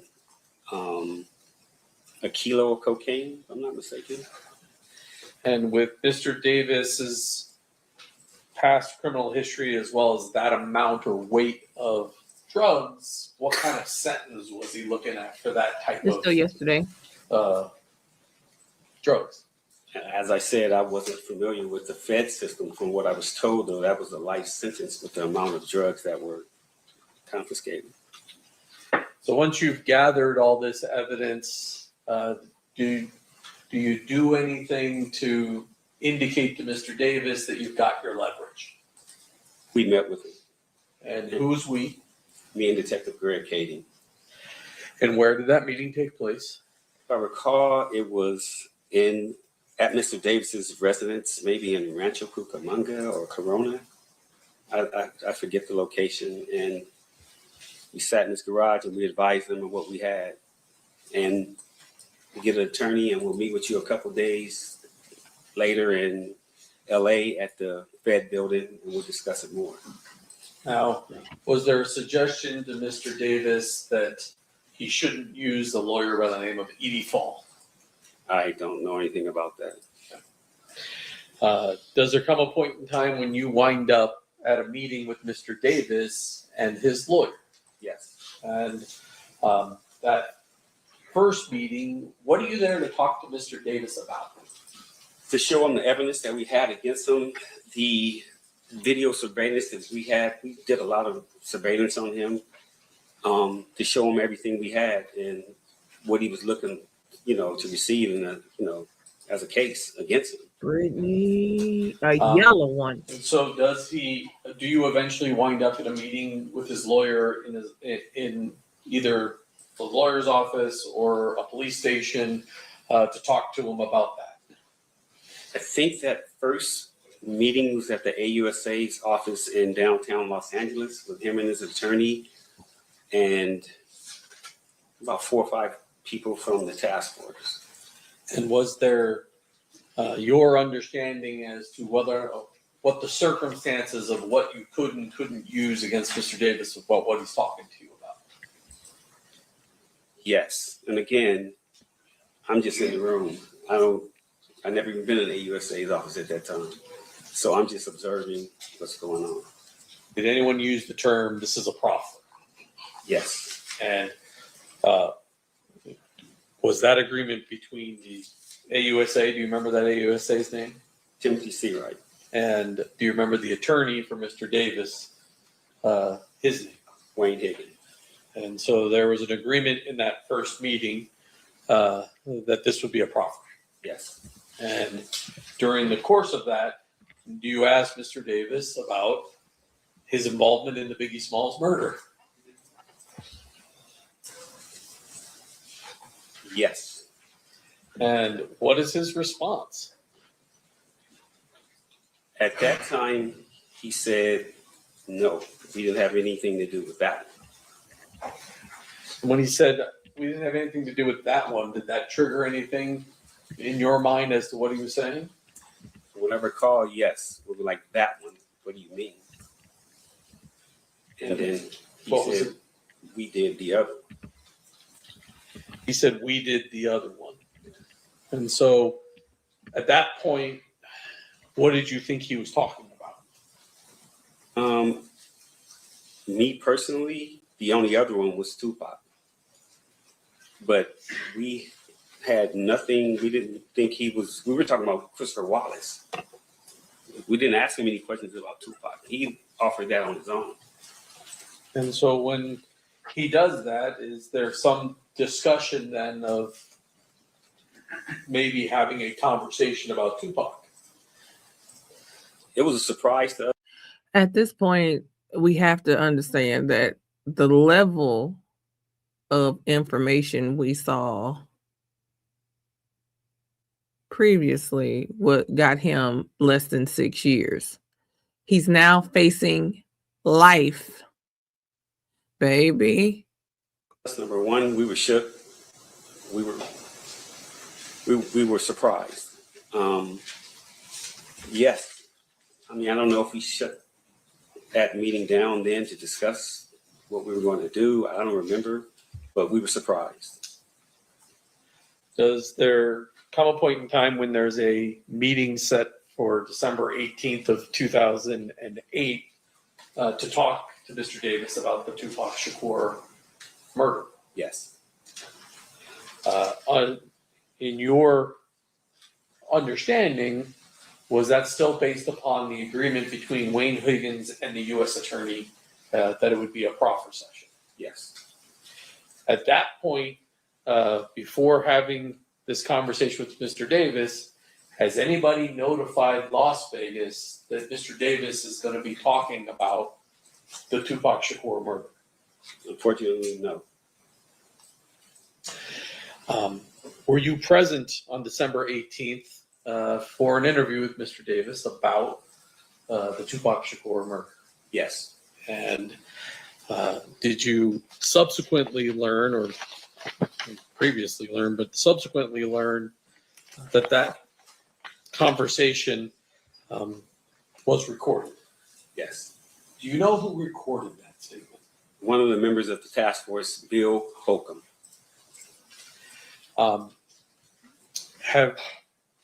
Did there come a point in time where you heard that recording?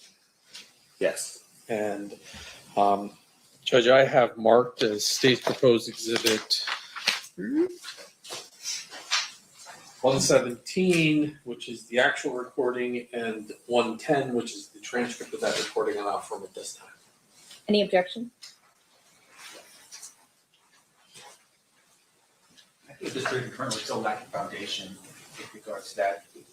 The answer, the question that was asked was like, do you recognize the recording? Okay, do you want to play Yes, Greg ain't come to play this morning.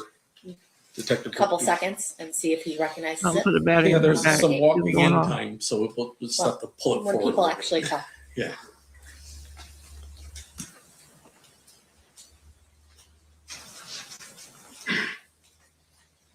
I'll just jump forward. Hopefully.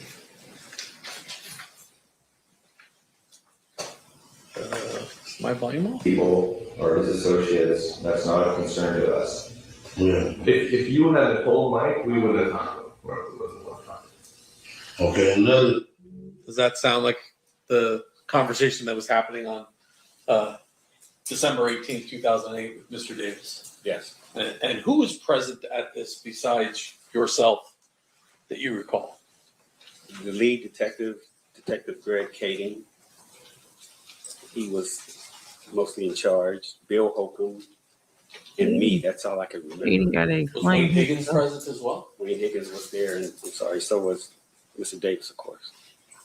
And do you recall where this conversation took place?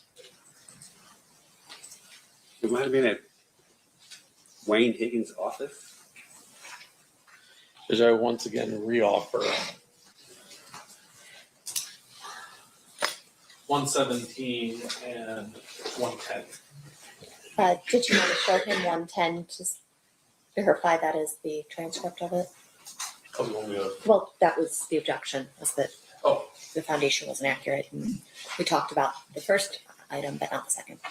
Take a look at that. You can read through as much as it is you need to. That appear to be a transcription of that particular meeting. Yeah, I remember. Yeah, that's it. Move to admit 110 and 117. Any objection, Mr. Stamp? No, Your Honor. They will be admitted.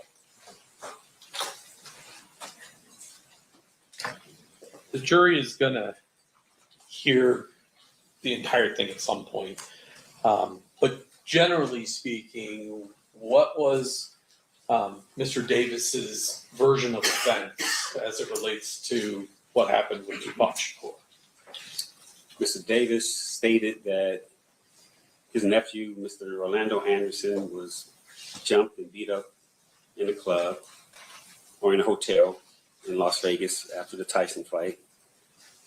He came and told Mr. Davis what happened. They went looking for Tupac, Suge, anybody who was involved, basically, in the beatdown of Mr. Anderson. And they couldn't find him at first.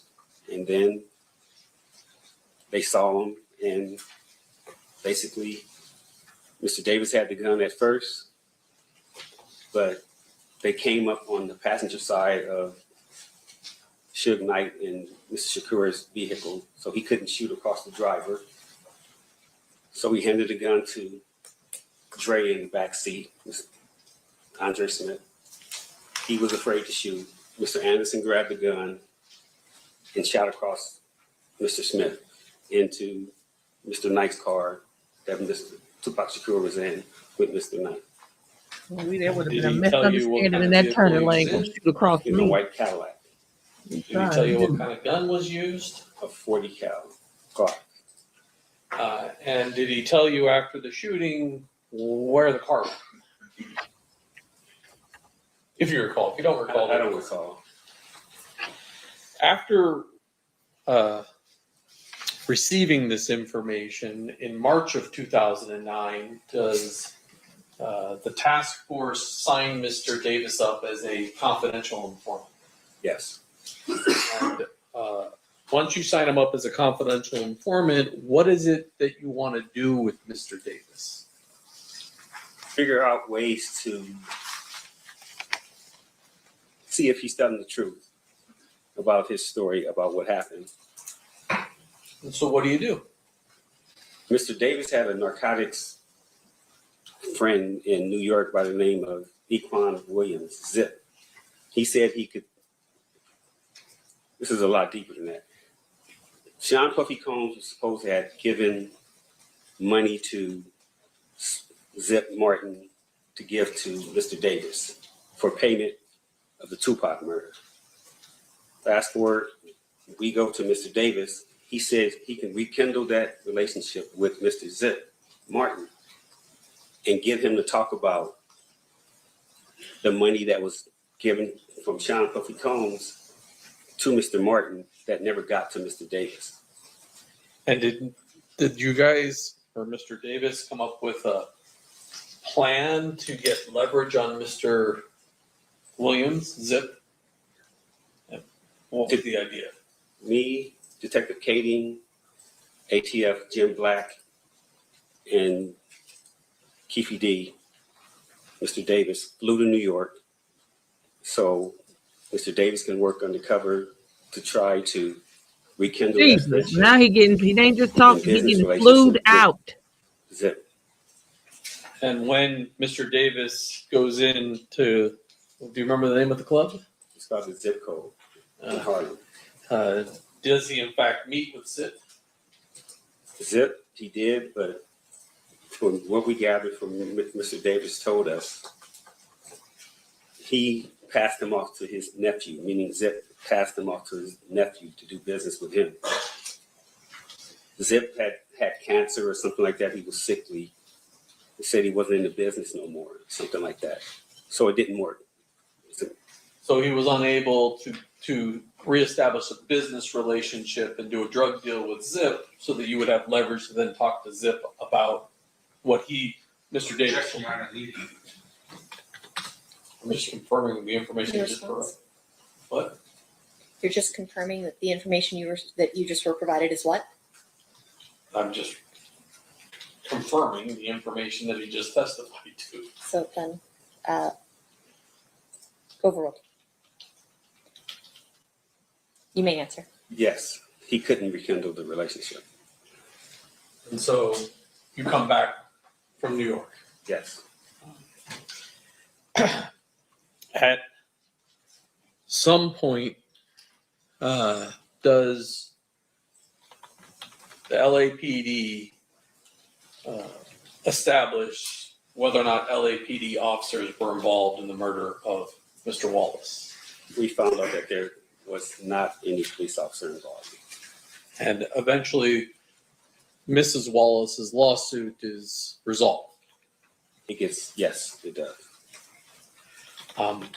At some point, are you directed to attend a meeting involving Wayne Higgins, Duane Davis, and Dan Long, the Las Vegas Metropolitan Police Department investigator on Tupac Shakur? Yes.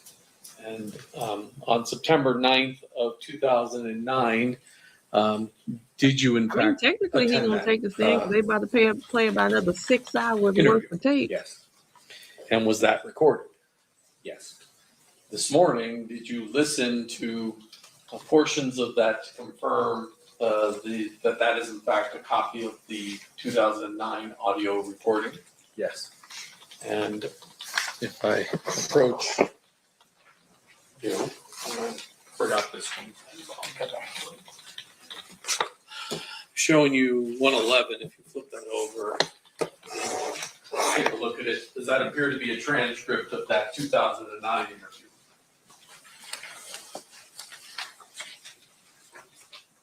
Yes. Move to admit 111 and 118. Any objection?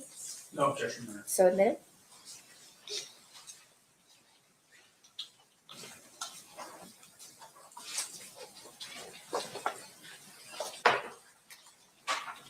Finally, and I forgot to do this, during the conversation on December 18th of 2008, did you have some sort of chart that was put in front of Mr. Davis where he identified where people were in various vehicles? Yes. I'm showing you what's been marked as state's proposed exhibit number 147. Is that a copy of the chart that you had prior to the December 18th, 2008? Yes. Move to admit. Any objection? Objection. So admitted.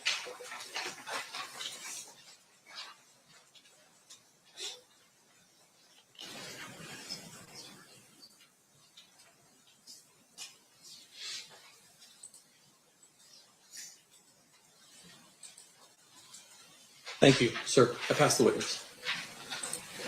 Cross-examination, Mr. Stift.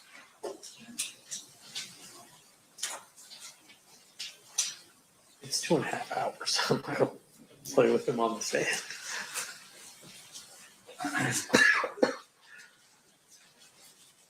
Mr. Duxbury, we had some conversations here about what you did on this case. Did you ever write any reports on this? Sure I did, yeah. When you say you're sure did you review any reports in preparation for your testimony here today? I think I reviewed one report. Which report did you review? It was a DEA 6 passing the case over to Las Vegas Metro. And with regard to that report, did you draft that report yourself? Yes. When you say it's a DEA 6, is that a form? Yes. Is that a form used by the DEA agency, I guess would be the Drug Enforcement Agency? Yes. Did you write any reports on your own with regard to what you did within the LAPD, umbrella or report writing? I'm sure I did. When you say you sure did, are you telling us today that you don't know for sure what reports you wrote? I'm saying that when you have a cold case, a lot of reports are already written. So you interview people and you do a statement on it, but the majority, this was 2006 and we started, the murders happened in 1996 and 97. So a lot of the reports were already written. So with regards to, you're classifying this as a cold case? Yes. And what is a cold case to you?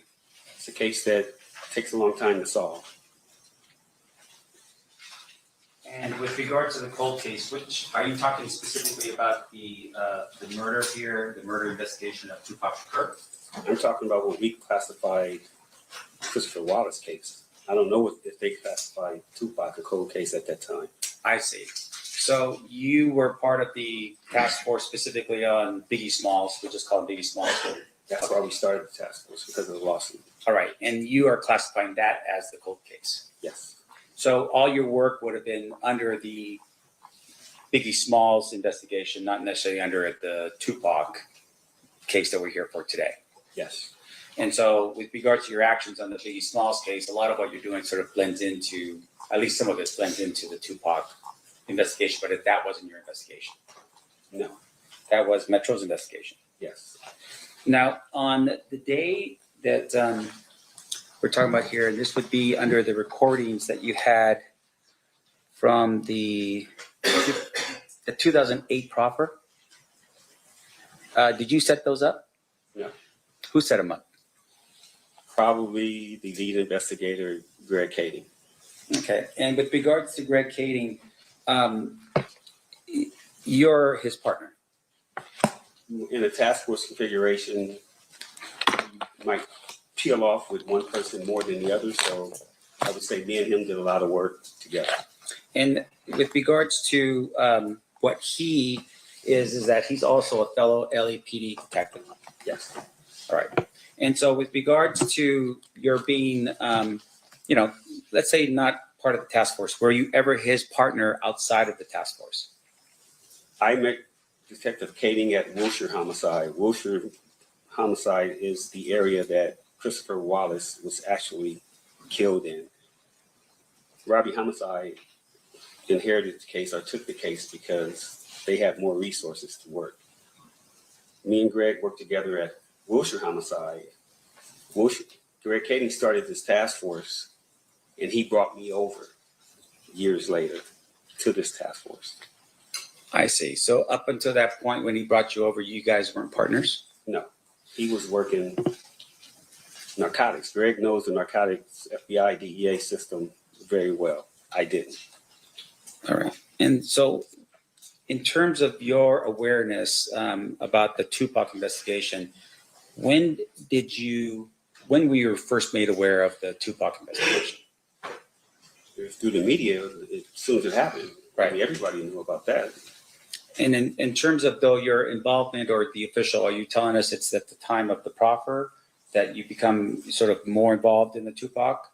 At the time that Mr. Davis offered the information that he offered is when we even thought about doing anything with Tupac. But isn't it true though that you actually were more aware, that Detective Long was the Metro detective on this case as early as 2004? I didn't start it until 2006, so I just knew he was an investigator assigned to the case when I got there. I see. So as of 2006, you would have been aware that Detective Long was the investigator from Metro? Maybe 2006, 2007, when we decided to come out to Vegas and gather intel on the Tupac case, just for investigative reasons. Okay. And with regards to your participation in the task force, was there a name for the task force? Christopher Wallace Task Force. Okay, so it's the Christopher Wallace Task Force. And you first contact Mr. Davis on, looks like November 21st, 2008. Is that about right? I don't remember the dates, but. Okay. Now, in terms of you're saying though that your review of the evidence in preparation for today's, or your reports in preparation for today's testimony just consisted of the DEA 6 form? Yes. Now, at the time of November 21st, 2008, you and Greg Kading are the ones who initially contacted Mr. Davis, right? You didn't do it by yourself. No, me and Mr. Kading. Okay. And you basically advised him at that particular point that, you know, he was potentially looking at an indictment for narcotics. Is that right? Something to that effect, yes. Yeah. And once again, you're doing this because you are targeting Mr. Davis because you believe he may have been a suspect in the Biggie Smalls murder. Yes. Okay. Now, at some point, I would assume in the future, you're going to tell all of us that he was no longer a suspect in that murder, right? That is correct. You found information that were indicating that the car that was potentially the car used in the Biggie Smalls murder was not his vehicle. Maybe somebody else was there. And there were some issues with regards to his location that he wouldn't have been the one to be the shooter in the case. Whatever the reasons, I just know he wasn't involved in the Biggie Smalls murder. Okay. And then with regards to your conversation with Mr. Davis, when you had that conversation at his home, you talked about being in the, I guess, the garage of his home at Rancho Cucamonga. Is that what it was? I forget the city, but it's southeast. Okay. That's where he lived at the time. And you had at some point told him that maybe he should retain an attorney to handle the issues because he was going to be dealing with the United States Attorney Timothy Seawright. You remember having that conversation with him? I don't think we threatened him or anything like that. We just advised him that, hey, man, we got some information. We got some things that you were involved in, and we need to talk to you. So we need to meet with you, with your attorney at the AUSA's office. Now, at the time that you had that conversation with Mr. Davis, you advised him that not to bring his attorney, which would have been Edie Fall, to that conversation, right? No. You advised him to actually bring this other attorney, Wayne Higgins. That would have been a brand new attorney for Mr. Davis, correct? No. I didn't even know Mr. Higgins at that time. Now, in terms of your, the meeting, Mr. Higgins shows up with Mr. Davis, and then there's a conversation between Mr. Higgins and Seawright regarding the proffer agreement, but that wasn't with you being present in the room. Fair? No. Okay. Now, you had, though, at some point being informed that there was a proffer agreement, and then there was follow-up interviews that occur as a result, right? That's correct. So this is just not one interview. This is multiple interviews. Yes. Now, can you tell us, for instance, how many interviews there were? That I was involved in, the first meeting at his house in the garage, the first meeting with the AUSA, and then the meeting at Wayne Higgins. But mind you, like I told you, I flew to New York with Mr. Davis. So we were out there for 3 or 4 days. I'm talking more about specifically the actual meetings in which you're sitting down and asking questions of Mr. Davis. 2. So that would be the initial meeting with United States Attorney Seawright in the room. And then the second meeting was, I'm sorry, at what time? That was with Mr. Higgins at his office on Wilshire Boulevard, if I'm not mistaken. I forget the date. Okay, would that be October or December 18th? 2008. 2008. Yes. Do you recall actually being involved in a meeting or being knowledgeable of a meeting that took place on December 1st, 2008? No. How about a meeting that took place on January 7th, 2009?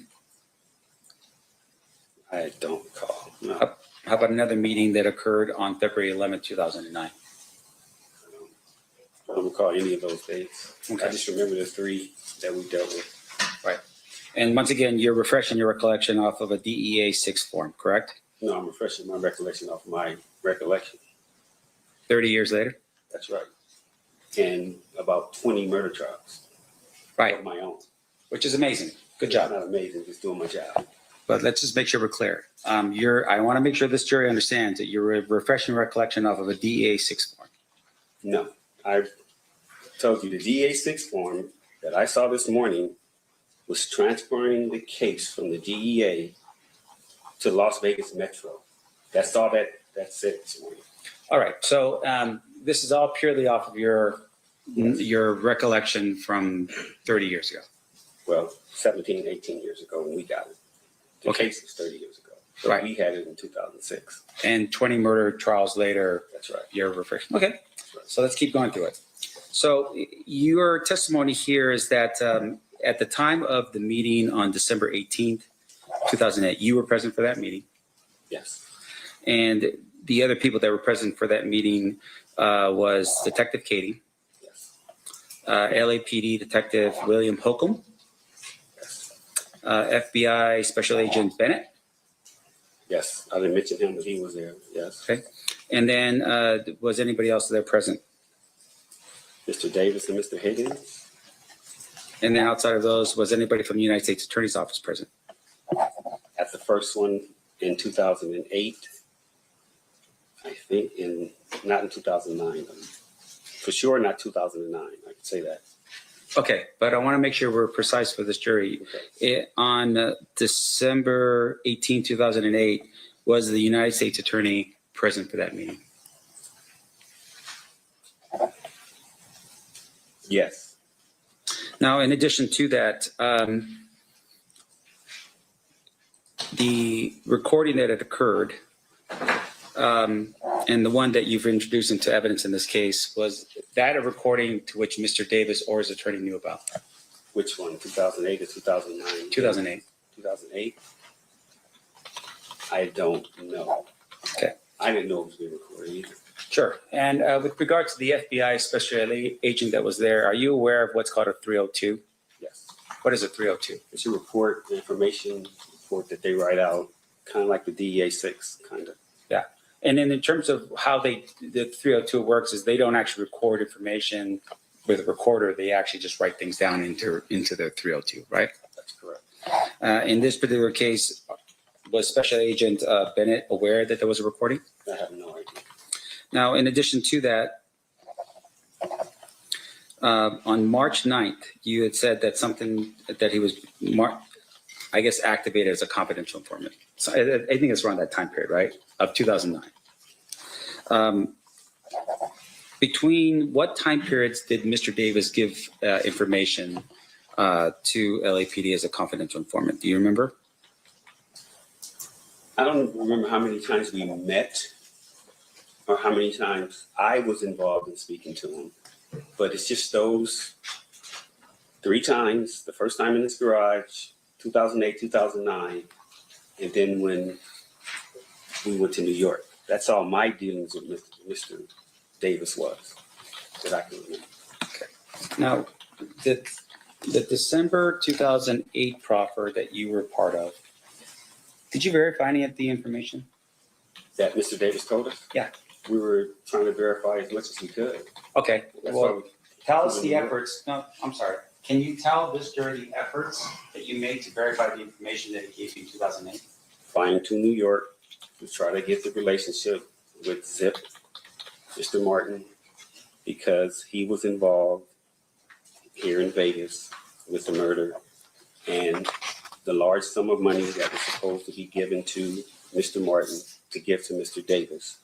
So that's why we flew to New York, to try to get that whole thing going. Right. And based upon your efforts in New York, were you able to verify that any of that information to be true? No. Now, in addition to that, there was other information that Mr. Davis gave up in 2008 in December. Did you verify any of that other information to be true? I don't think any other information that he gave us was anything except the murder of Tupac. Sure. Did you at any point verify, for instance, the people that he identified in the vehicle? No. You are aware, of course, that some of the people that he had identified in the vehicle were still alive in 2008, right? One was. Who was that? That was Terrence Brown. Okay. Did you ever verify that Terrence Brown was in Las Vegas at the time of the murder? He never got a chance to. Why not? As I said, our first course of action was to tie in Mr. Combs, the money, and work back from there. So you fly to New York, it's a bust, you fly back, and then you never follow up on what happens with regard to Mr. Brown? I didn't. You're part of the task force. Do you know if anybody else on the task force verified that information, that Mr. Brown was in Las Vegas at the time of the shooting? No. Now, in addition to that,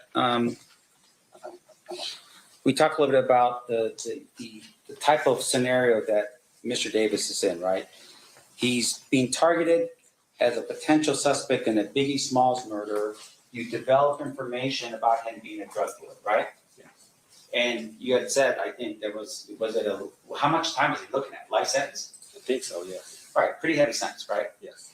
And so you had also targeted the idea, though, that it wasn't just him moving some large amount. It was people coming into his house, potentially his family. People could be arrested, his friends, for instance, that was part of that, and they all could go to prison, right?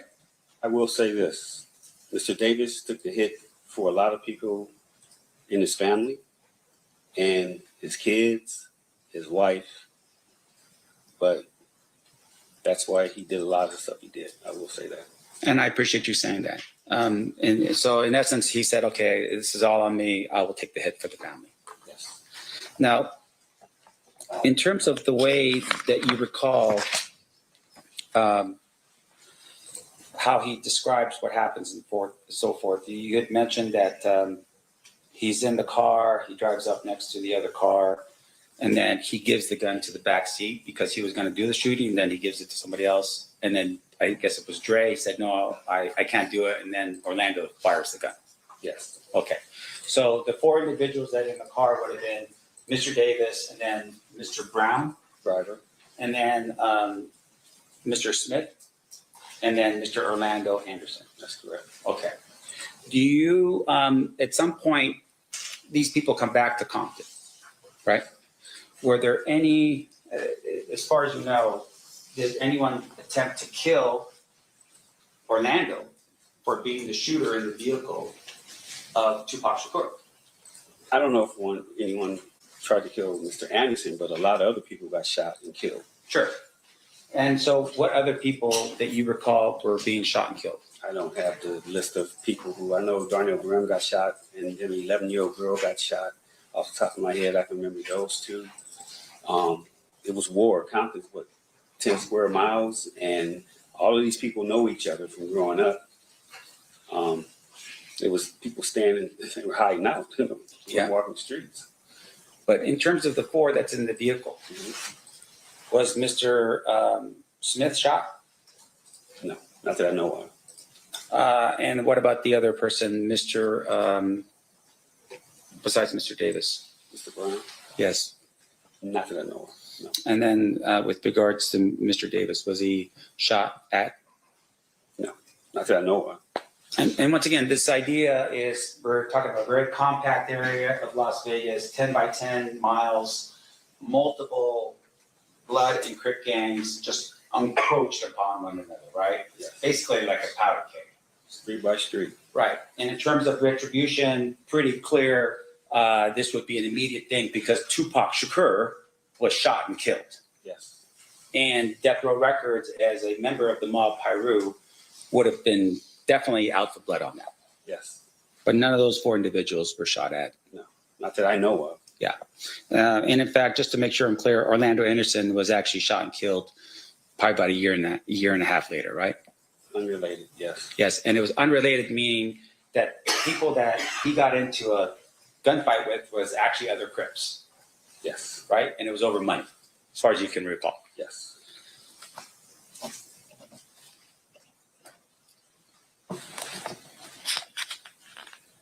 Now, there was some discussion. Are you aware of a person by the name of Darnell Brim? Yes. Darnell Brim is, and I think there was some discussion about there was two different sets in the Southside Crips. Yes. One set was the Burr Street set. Correct. And that would be Burr Street where Mr. Davis lived on. Yes. As well as members of his family and so forth, right? Yes. The other set was the set that Darnell Brim was in charge of. From what I hear. I never worked Compton PD, but from what I hear, yes. Okay. And with regards to Mr. Brim, he was killed pretty much immediately after the shooting of Tupac Shakur. Mr. Brim is still alive as far as I know. Oh, you're right. He was shot though, right? This is gonna take the man And then out. he went to prison for some unrelated matter. I'm sure he's very much awake listening to all this time. Now, in terms of Mr. Brim, was there ever a conversation with Mr. Brim to co-leader determine or have questions said his asked name. with regards to Tupac Shakur? When we started, again, I started in 2006. Those questions would have been initially asked of Mr. Brim when he was shot in 96, 97. Those types of things we could have gotten to. But like I said, our first course of action was to solidify where the money came from. If Mr. Combs was involved, and was Mr. Davis telling the truth about being paid for the murder of Tupac Shakur. And outside of that, any additional sort of boots in the ground discussions or investigation in Compton was handled by somebody else? The initial, the preliminary. Right. And if we would have gotten to that, we probably would have talked to people, but I'm sure that they were talked to already. This is on a Fed level trying to get a RICO case against people. Okay, this is a whole. This is how they had the information all that long. Sure. This is FBI, ATF, DEA. This is trying to solidify that. It wasn't about the unalivings. They were trying to get. Was built on money. narcotics and bad boy records. Now, you don't understand this, but I'm from the hood. Everybody knows it was. Okay, everybody knows that those record companies were started with the sales of narcotics. Whoop. So the feds were looking at a RICO. We cared about the murders. So this was chasing the money. This was chasing Sean Combs to see if he was involved with, the hit on Mr. Shakur.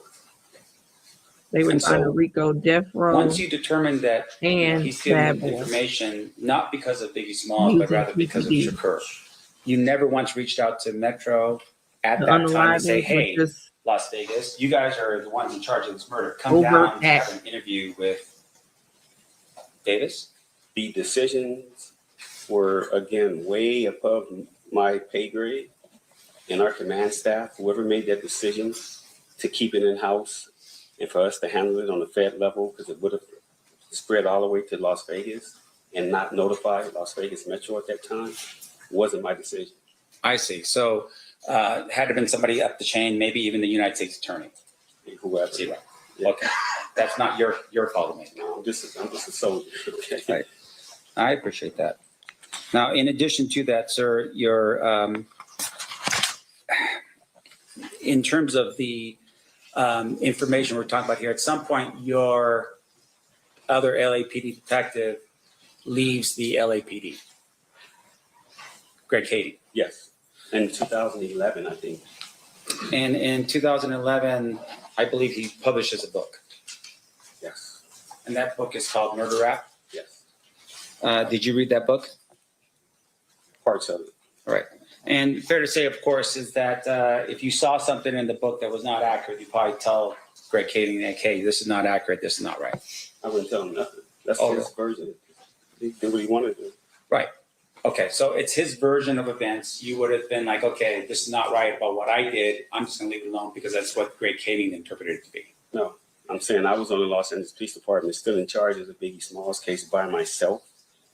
And whatever came from any books that were written, it was my responsibility to make sure that everybody was okay if they were outed in that book. So I'm not going to tell another man what he should and shouldn't do as far as writing a book. If you want to write a book, write a book. If it comes back my way and I got to investigate something you said, then I'll do that.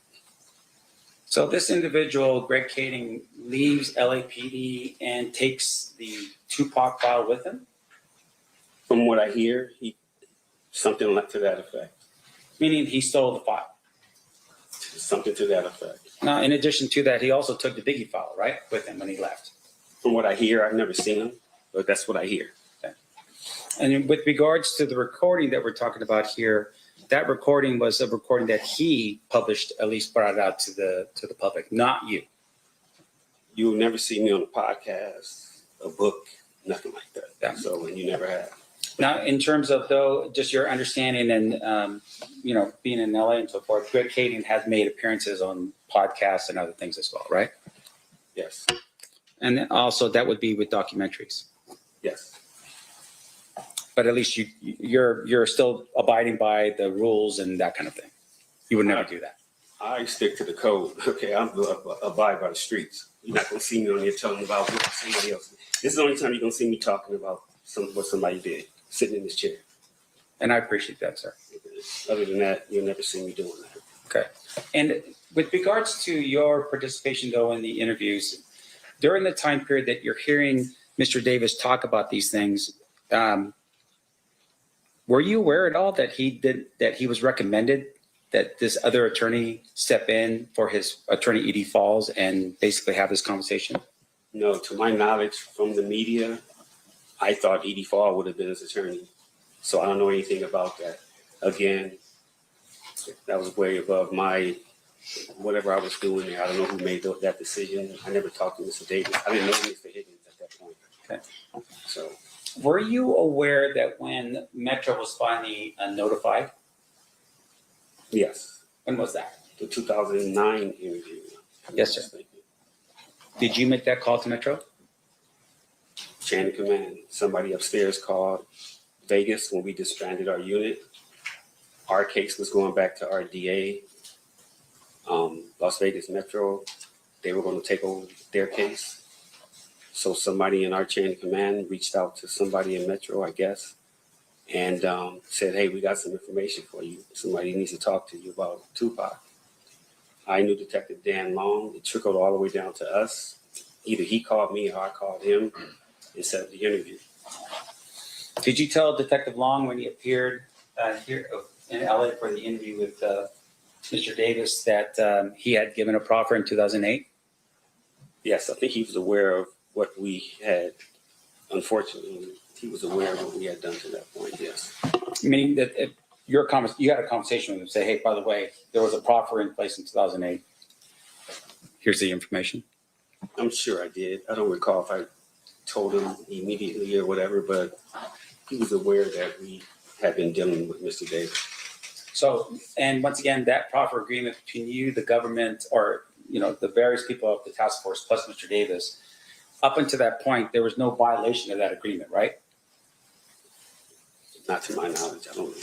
Right, meaning that, for instance, Mr. Davis didn't do anything that would say, hey, you violate the terms of this agreement. No, I never used that term with him because no. Right, but at the same time, your higher ups felt at this particular point, yeah, give the information that you just learned about Mr. Davis from 2008, give that to Metro, right? Yes.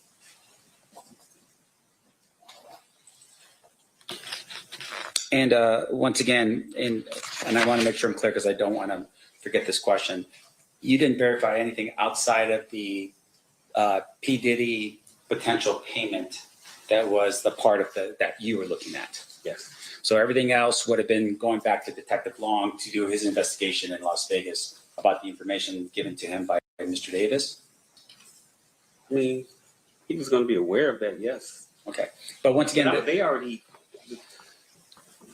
that was already out, a possibility. Just hearing Mr. Davis say it kind of solidified it, that we need to look more into this part of it, instead of it just being Tupac getting killed, Death Row, and Southside, they were involved. Yeah, but I think we're here for a slightly different purpose. We're in Las Vegas, and we just want to know what facts were presented or at least established with regards to the situation. You're telling me Detective Long would have been willing to verify whether Mr. Brown was here in Las Vegas, whether any of the other individuals in the vehicle that was represented to you was actually here in Las Vegas to establish that, right? That was his job, not yours. Yeah, on the murder. Right, yeah. Right.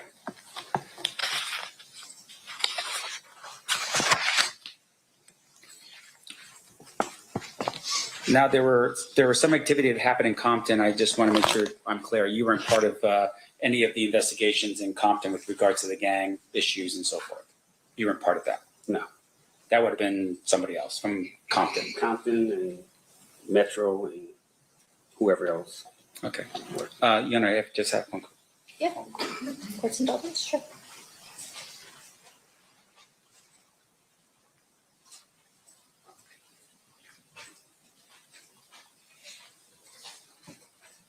Your Honor, I pass the witness. Thank you. Okay. Any redirect, Mr. Juckman? Just briefly, you brought up the fact that Mr. Davis said, basically, Sean Puffy Combs solicited the murder of Shogun Tupac during the course of that conversation. Yeah. Did he tell you where that conversation occurred? It's a deli called Greenblatt's, still there on Sunset in Hollywood in Los Angeles. if he never provides that portion of the information, what Jury, what's your question? How do y'all feel about the jury questions so far? Investigating a homicide that occurred in Las Vegas. Done. So it was that piece of information which provided LAPD jurisdiction to even be looking at this murder. You could say that. But like I said, on the Fed case with the RICO, that would have got incorporated into the RICO, the murder anyway. And that's what we were looking at. But yes, that's where it started. So you can use that also. And so when you were unable to confirm through ZIP the Puffy Combs angle of the case, at some point your agency said, hey, we got to tell Vegas what we've been doing. Yes. And at that point, Dan Long comes down and you are in a room with Dan Long, Mr. Davis, his lawyer, and there's a conversation that occurs. That's correct. At that time, the only person left alive in the vehicle was Terrence Bubba Brown, right? Yes. Mr. Brown was a resident of LA, correct? Correct. And was there at least a discussion between you and Dan, hey, if Mr. Brown ever gets himself into some real trouble, maybe we'll have some leverage to talk to Mr. Brown? Yes. And then unfortunately, Mr. Brown got killed as well. Yes. And so the last person alive in the vehicle is Mr. Davis. That's correct. Nothing further. Anything further, Mr. Sant?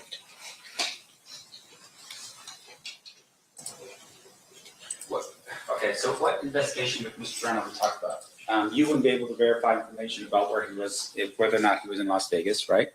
You're saying you with Mr. Brown. We wouldn't be able to? Yeah. We could have, I guess. Right. We would have got to that, yeah. Sure.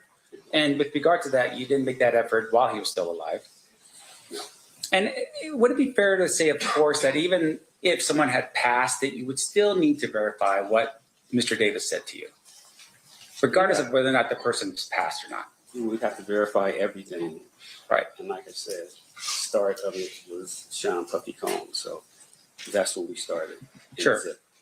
And your focus is a little different, but in terms of the actual murder of Tupac Shakur, information with regards to, these other individuals in the car, that would have been given to Metro to handle here in Las Vegas. Yes. Okay. No further questions. State, anything further? Of course you do.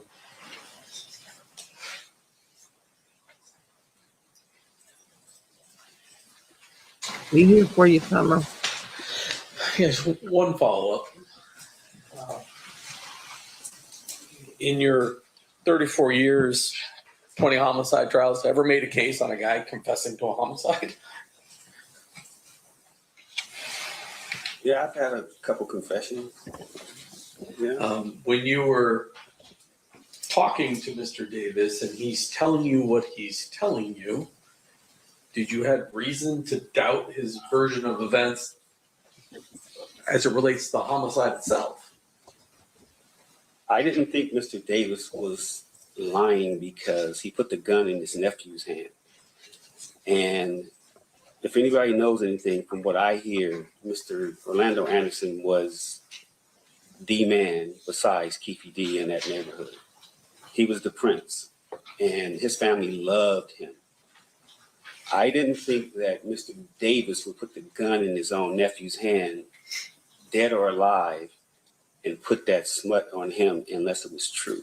The person that killed Tupac, well, in the neighborhood, he's a hero. In the world, he's a villain. So I didn't think Mr. Davis, me personally, would do that unless it was true with his own nephew, because I know he loved his nephew. They all loved Orlando. And so that particular fact, knowing the culture, and now it's 2008. I mean, it's, let me ask you this. Was Tupac Shakur larger than life after death?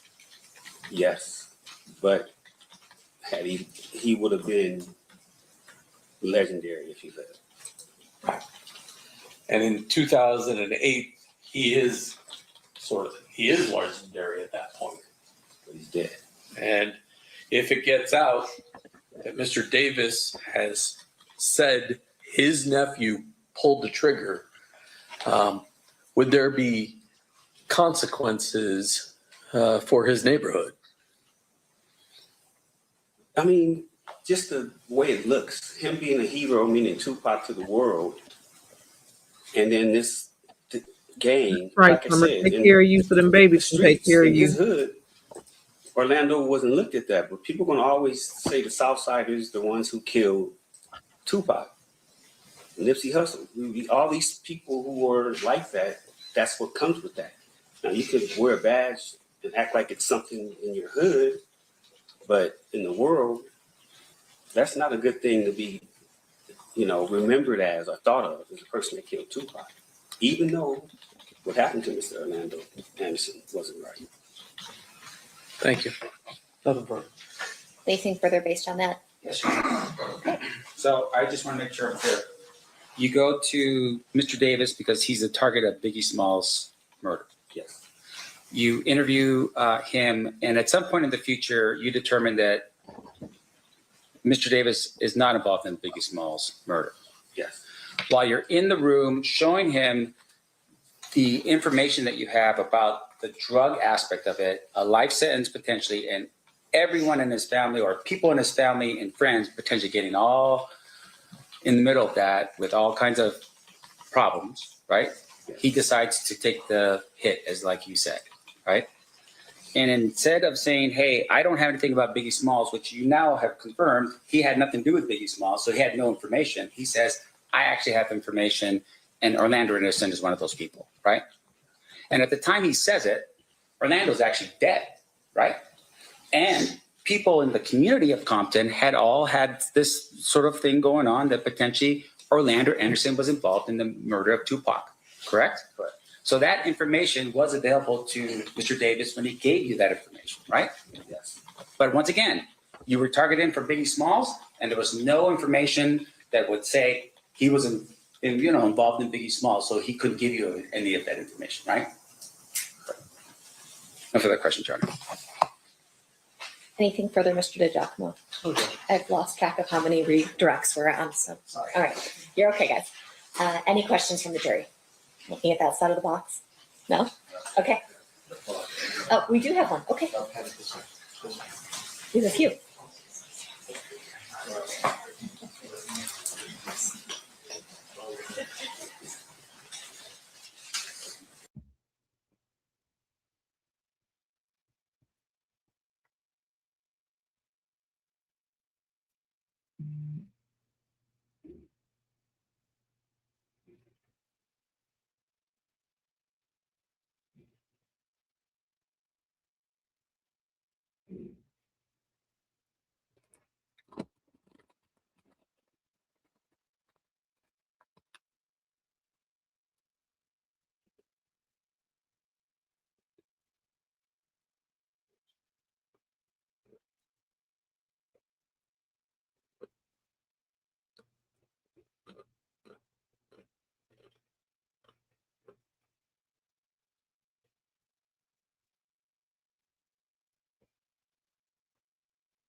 All right, a question from one of our jurors for you. For clarity, would you say the feds were more worried about the bigger fish and the whole puzzle rather than the pieces, being you had the information from Keffe and didn't need to put it together?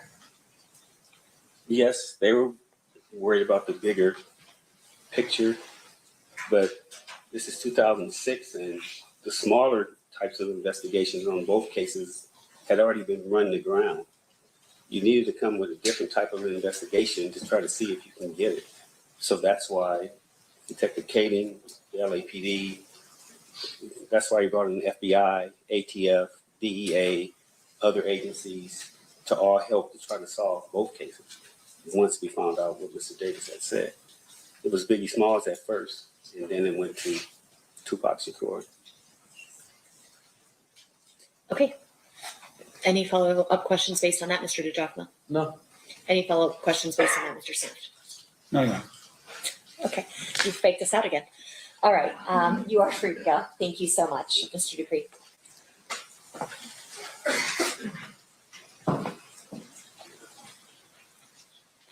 Your Honor, one quick thing before the witness leaves. Oh. May we approach? If you want to just have him wait in the hall, or where do you want him to wait? If he can just be back on the stand for a second. Oh, okay.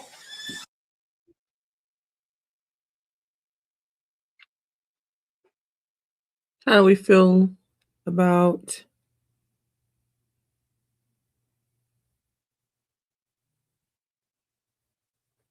Detective Dupree?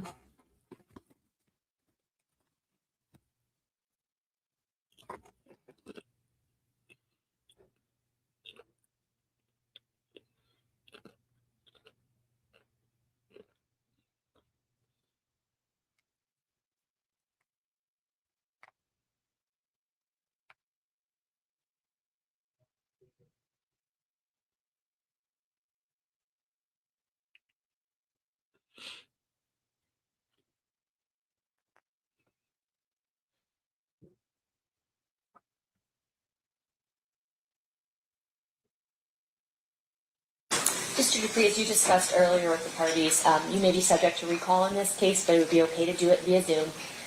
If you could refrain from, you're ordered not to discuss your testimony with anyone else in this case until you are released from that potential recall. Okay, thank you. You are now free to go.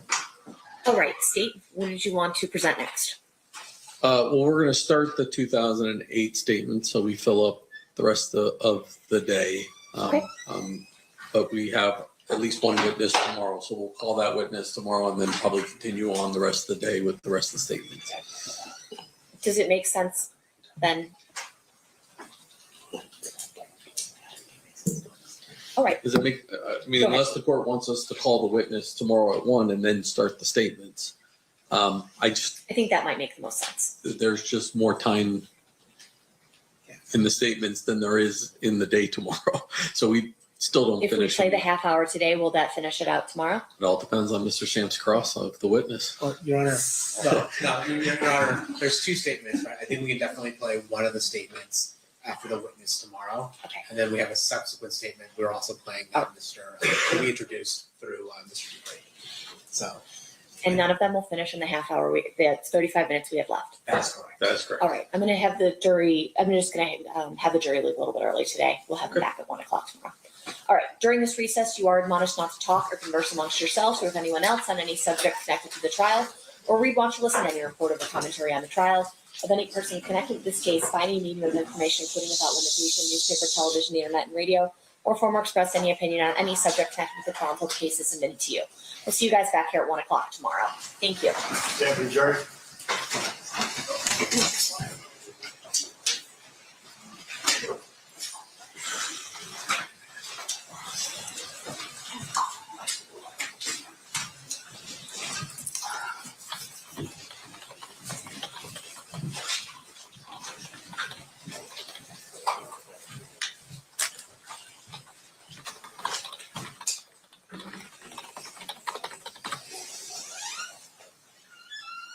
For the record, the jury has exited the room.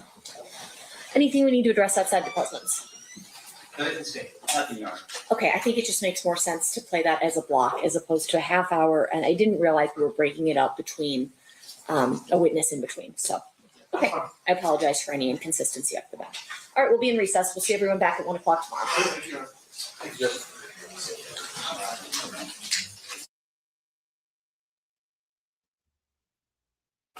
All right, guys. So that is it for now. We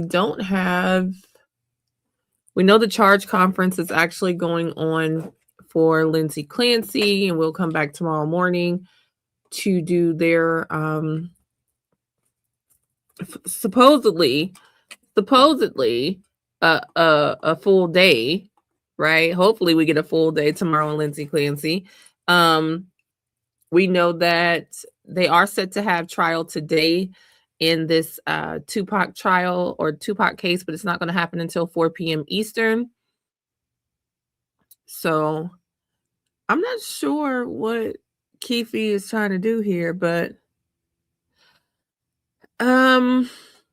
well, actually, yeah, it was Clancy that did it today. In Nevada, they already had a few days scheduled where it was going to be afternoon only, and yesterday and today were a couple of those days that are afternoon only. So that's why it seems like Nevada's getting out early, but they were only in trial for 3 hours yesterday. So we went ahead and caught up with it for anybody who didn't watch it yesterday on their own to get that information. I am committing to getting the Tupac recaps done before the weekend is over. And then we have to also know that Crap and a Half, is it next week? I think it's next week. I'm gonna have to get my double duty skills together because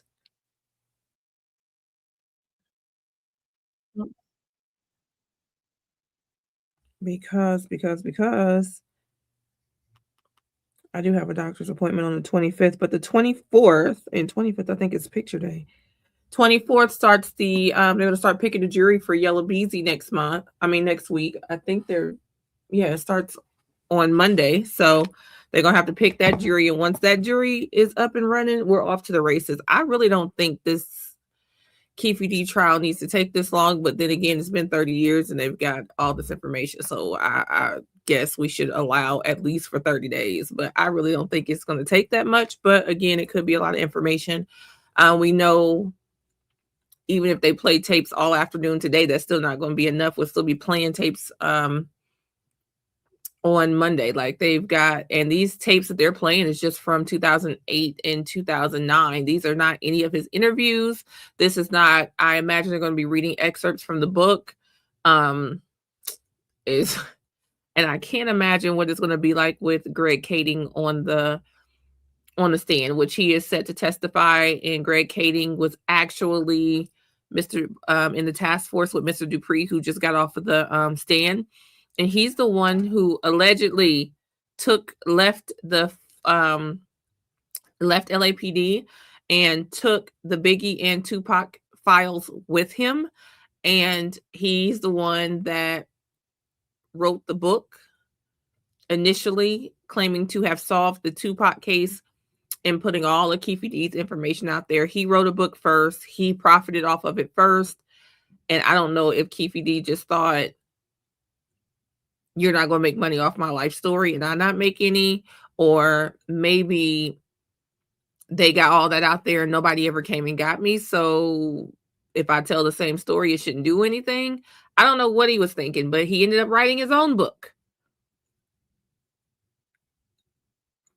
That's the thing, Hannah, you can't. So the defense referred to him as disgraced former detective Greg Kading. And but whatever he was thinking, he wrote a book too, and now he's in a world full of shit because Proffer was only, as somebody described it, great, queen for a day. That was it. It was one day. Now, I think they also found out that while they were all giving Keffe D queen for a day and in the promise of confidentiality, I think they named today, Dupree said, Bill Holcomb actually recorded that proffer and they did not know, but later heard and found out that it was recorded. So that was the other thing. Maybe Keffe D thought, hey, I was supposed to get confidentiality that wasn't supposed to be used against me. So y'all recorded it, not me. Y'all dropped it, not me. Y'all supposed to keep me protected confidentiality. So maybe he thought it was out there and maybe he could say it. I don't know what he thought. But it obviously was with goofy intent, okay? Our 4 measly videos today about what happened in the Clancy trial this morning are up. Like I said, I'll get to Tupac. I will watch Tupac this afternoon. If y'all would like for me to go live, we'll see if we can do that. I do have a meeting this afternoon. But we'll get all that handled. But as of now, all trial is done until about 4 p.m. Eastern, and keep, they're arguing right now. Thanks for the updates for Carmelo Anthony's argument for a new trial in front of the new judge, Judge Chidi. And it sounds like, we never know, but it sounds like they're making a good case. So just keep that in your thoughts and prayers. They do have updates up, but it's more like it was for the Diddy trial where there's the live tweets. So that is up on in several places on YouTube as well. Where's the people in the entourage? Half of them, they might be gone. A lot of them are gone. Because a lot of the people, maybe 2 of the outlaws that I've heard so far are still alive. Frank Alexander, he self-deleted. Somebody else in the outlaws self-deleted. It's been 30 years. Clancy is done for the day, baby. After the way that the Sprague put belt to ass on that chaplain today, I think everybody need to go home, take a nap, and try it again tomorrow. I don't think Reddington saw that going like that. That was bad. That was bad. That was tough. It's in the first hour of this video. No, not all the outlaws are gone. Not all of them. They got podcasts and stuff like that. We found out Mob James got a podcast. That might be my next guilty pleasure. Because as of yesterday, my new guilty pleasure after Leslie Jordan, I don't know who was the genius that thought it was a good idea to take that fart spray and spray it in the vent of people who are in them blow-up costumes. But baby, I have been in tears. He looked so... That chaplain didn't wake up this morning and go with God first. She didn't go pray first. She did not get in her prayer closet, because there's no way you came today with that. There's no way. Yeah, I might have to find Mob James podcast, and even Big Unc went back and watched Mob James. Yeah, she wasn't thinking, and I don't know. I don't know that she got a lot of folks that would like to be would like her to be their shepherd, because I'm telling you, if somebody knew what happened with me, and I turned around and said, I'm so glad my kids are safe after that happened. Or YouTube. Yeah, he said podcast. He said, I said it on my podcast. But sometimes older folks say podcast, I mean YouTube channel. Everything is the same if they streaming, So take that with a grain of salt. He said my podcast. Yeah, had I said that to Evangelist Sherry Irvin, the way she would have put that oil across my forehead and grabbed me and loose her demon right now in the name. Yeah, I wouldn't have been able to say that without retribution. They wouldn't have cared about my back or nothing else that was happening in that office. Them cops would have been so confused after they got finished laying hands, and she would have called the cavalry. She would have called every last one of her sisters, everybody, and they'd have all been in there singing and with Bible and yeah, it would have been pretty much an exorcism at that point, because you said who the kids is what? Yeah. Mm-hmm. All right, y'all. I'll see y'all in a minute. Well, yeah, in a minute. I think we should be able to watch the church together for emergency prayer meeting. Baby, the way I would have been, everybody would have had my name on that sick and shut in list, because baby, you got to pray. They told everybody I wasn't in my right mind. All right, y'all. Have a good one. See y'all in a little bit.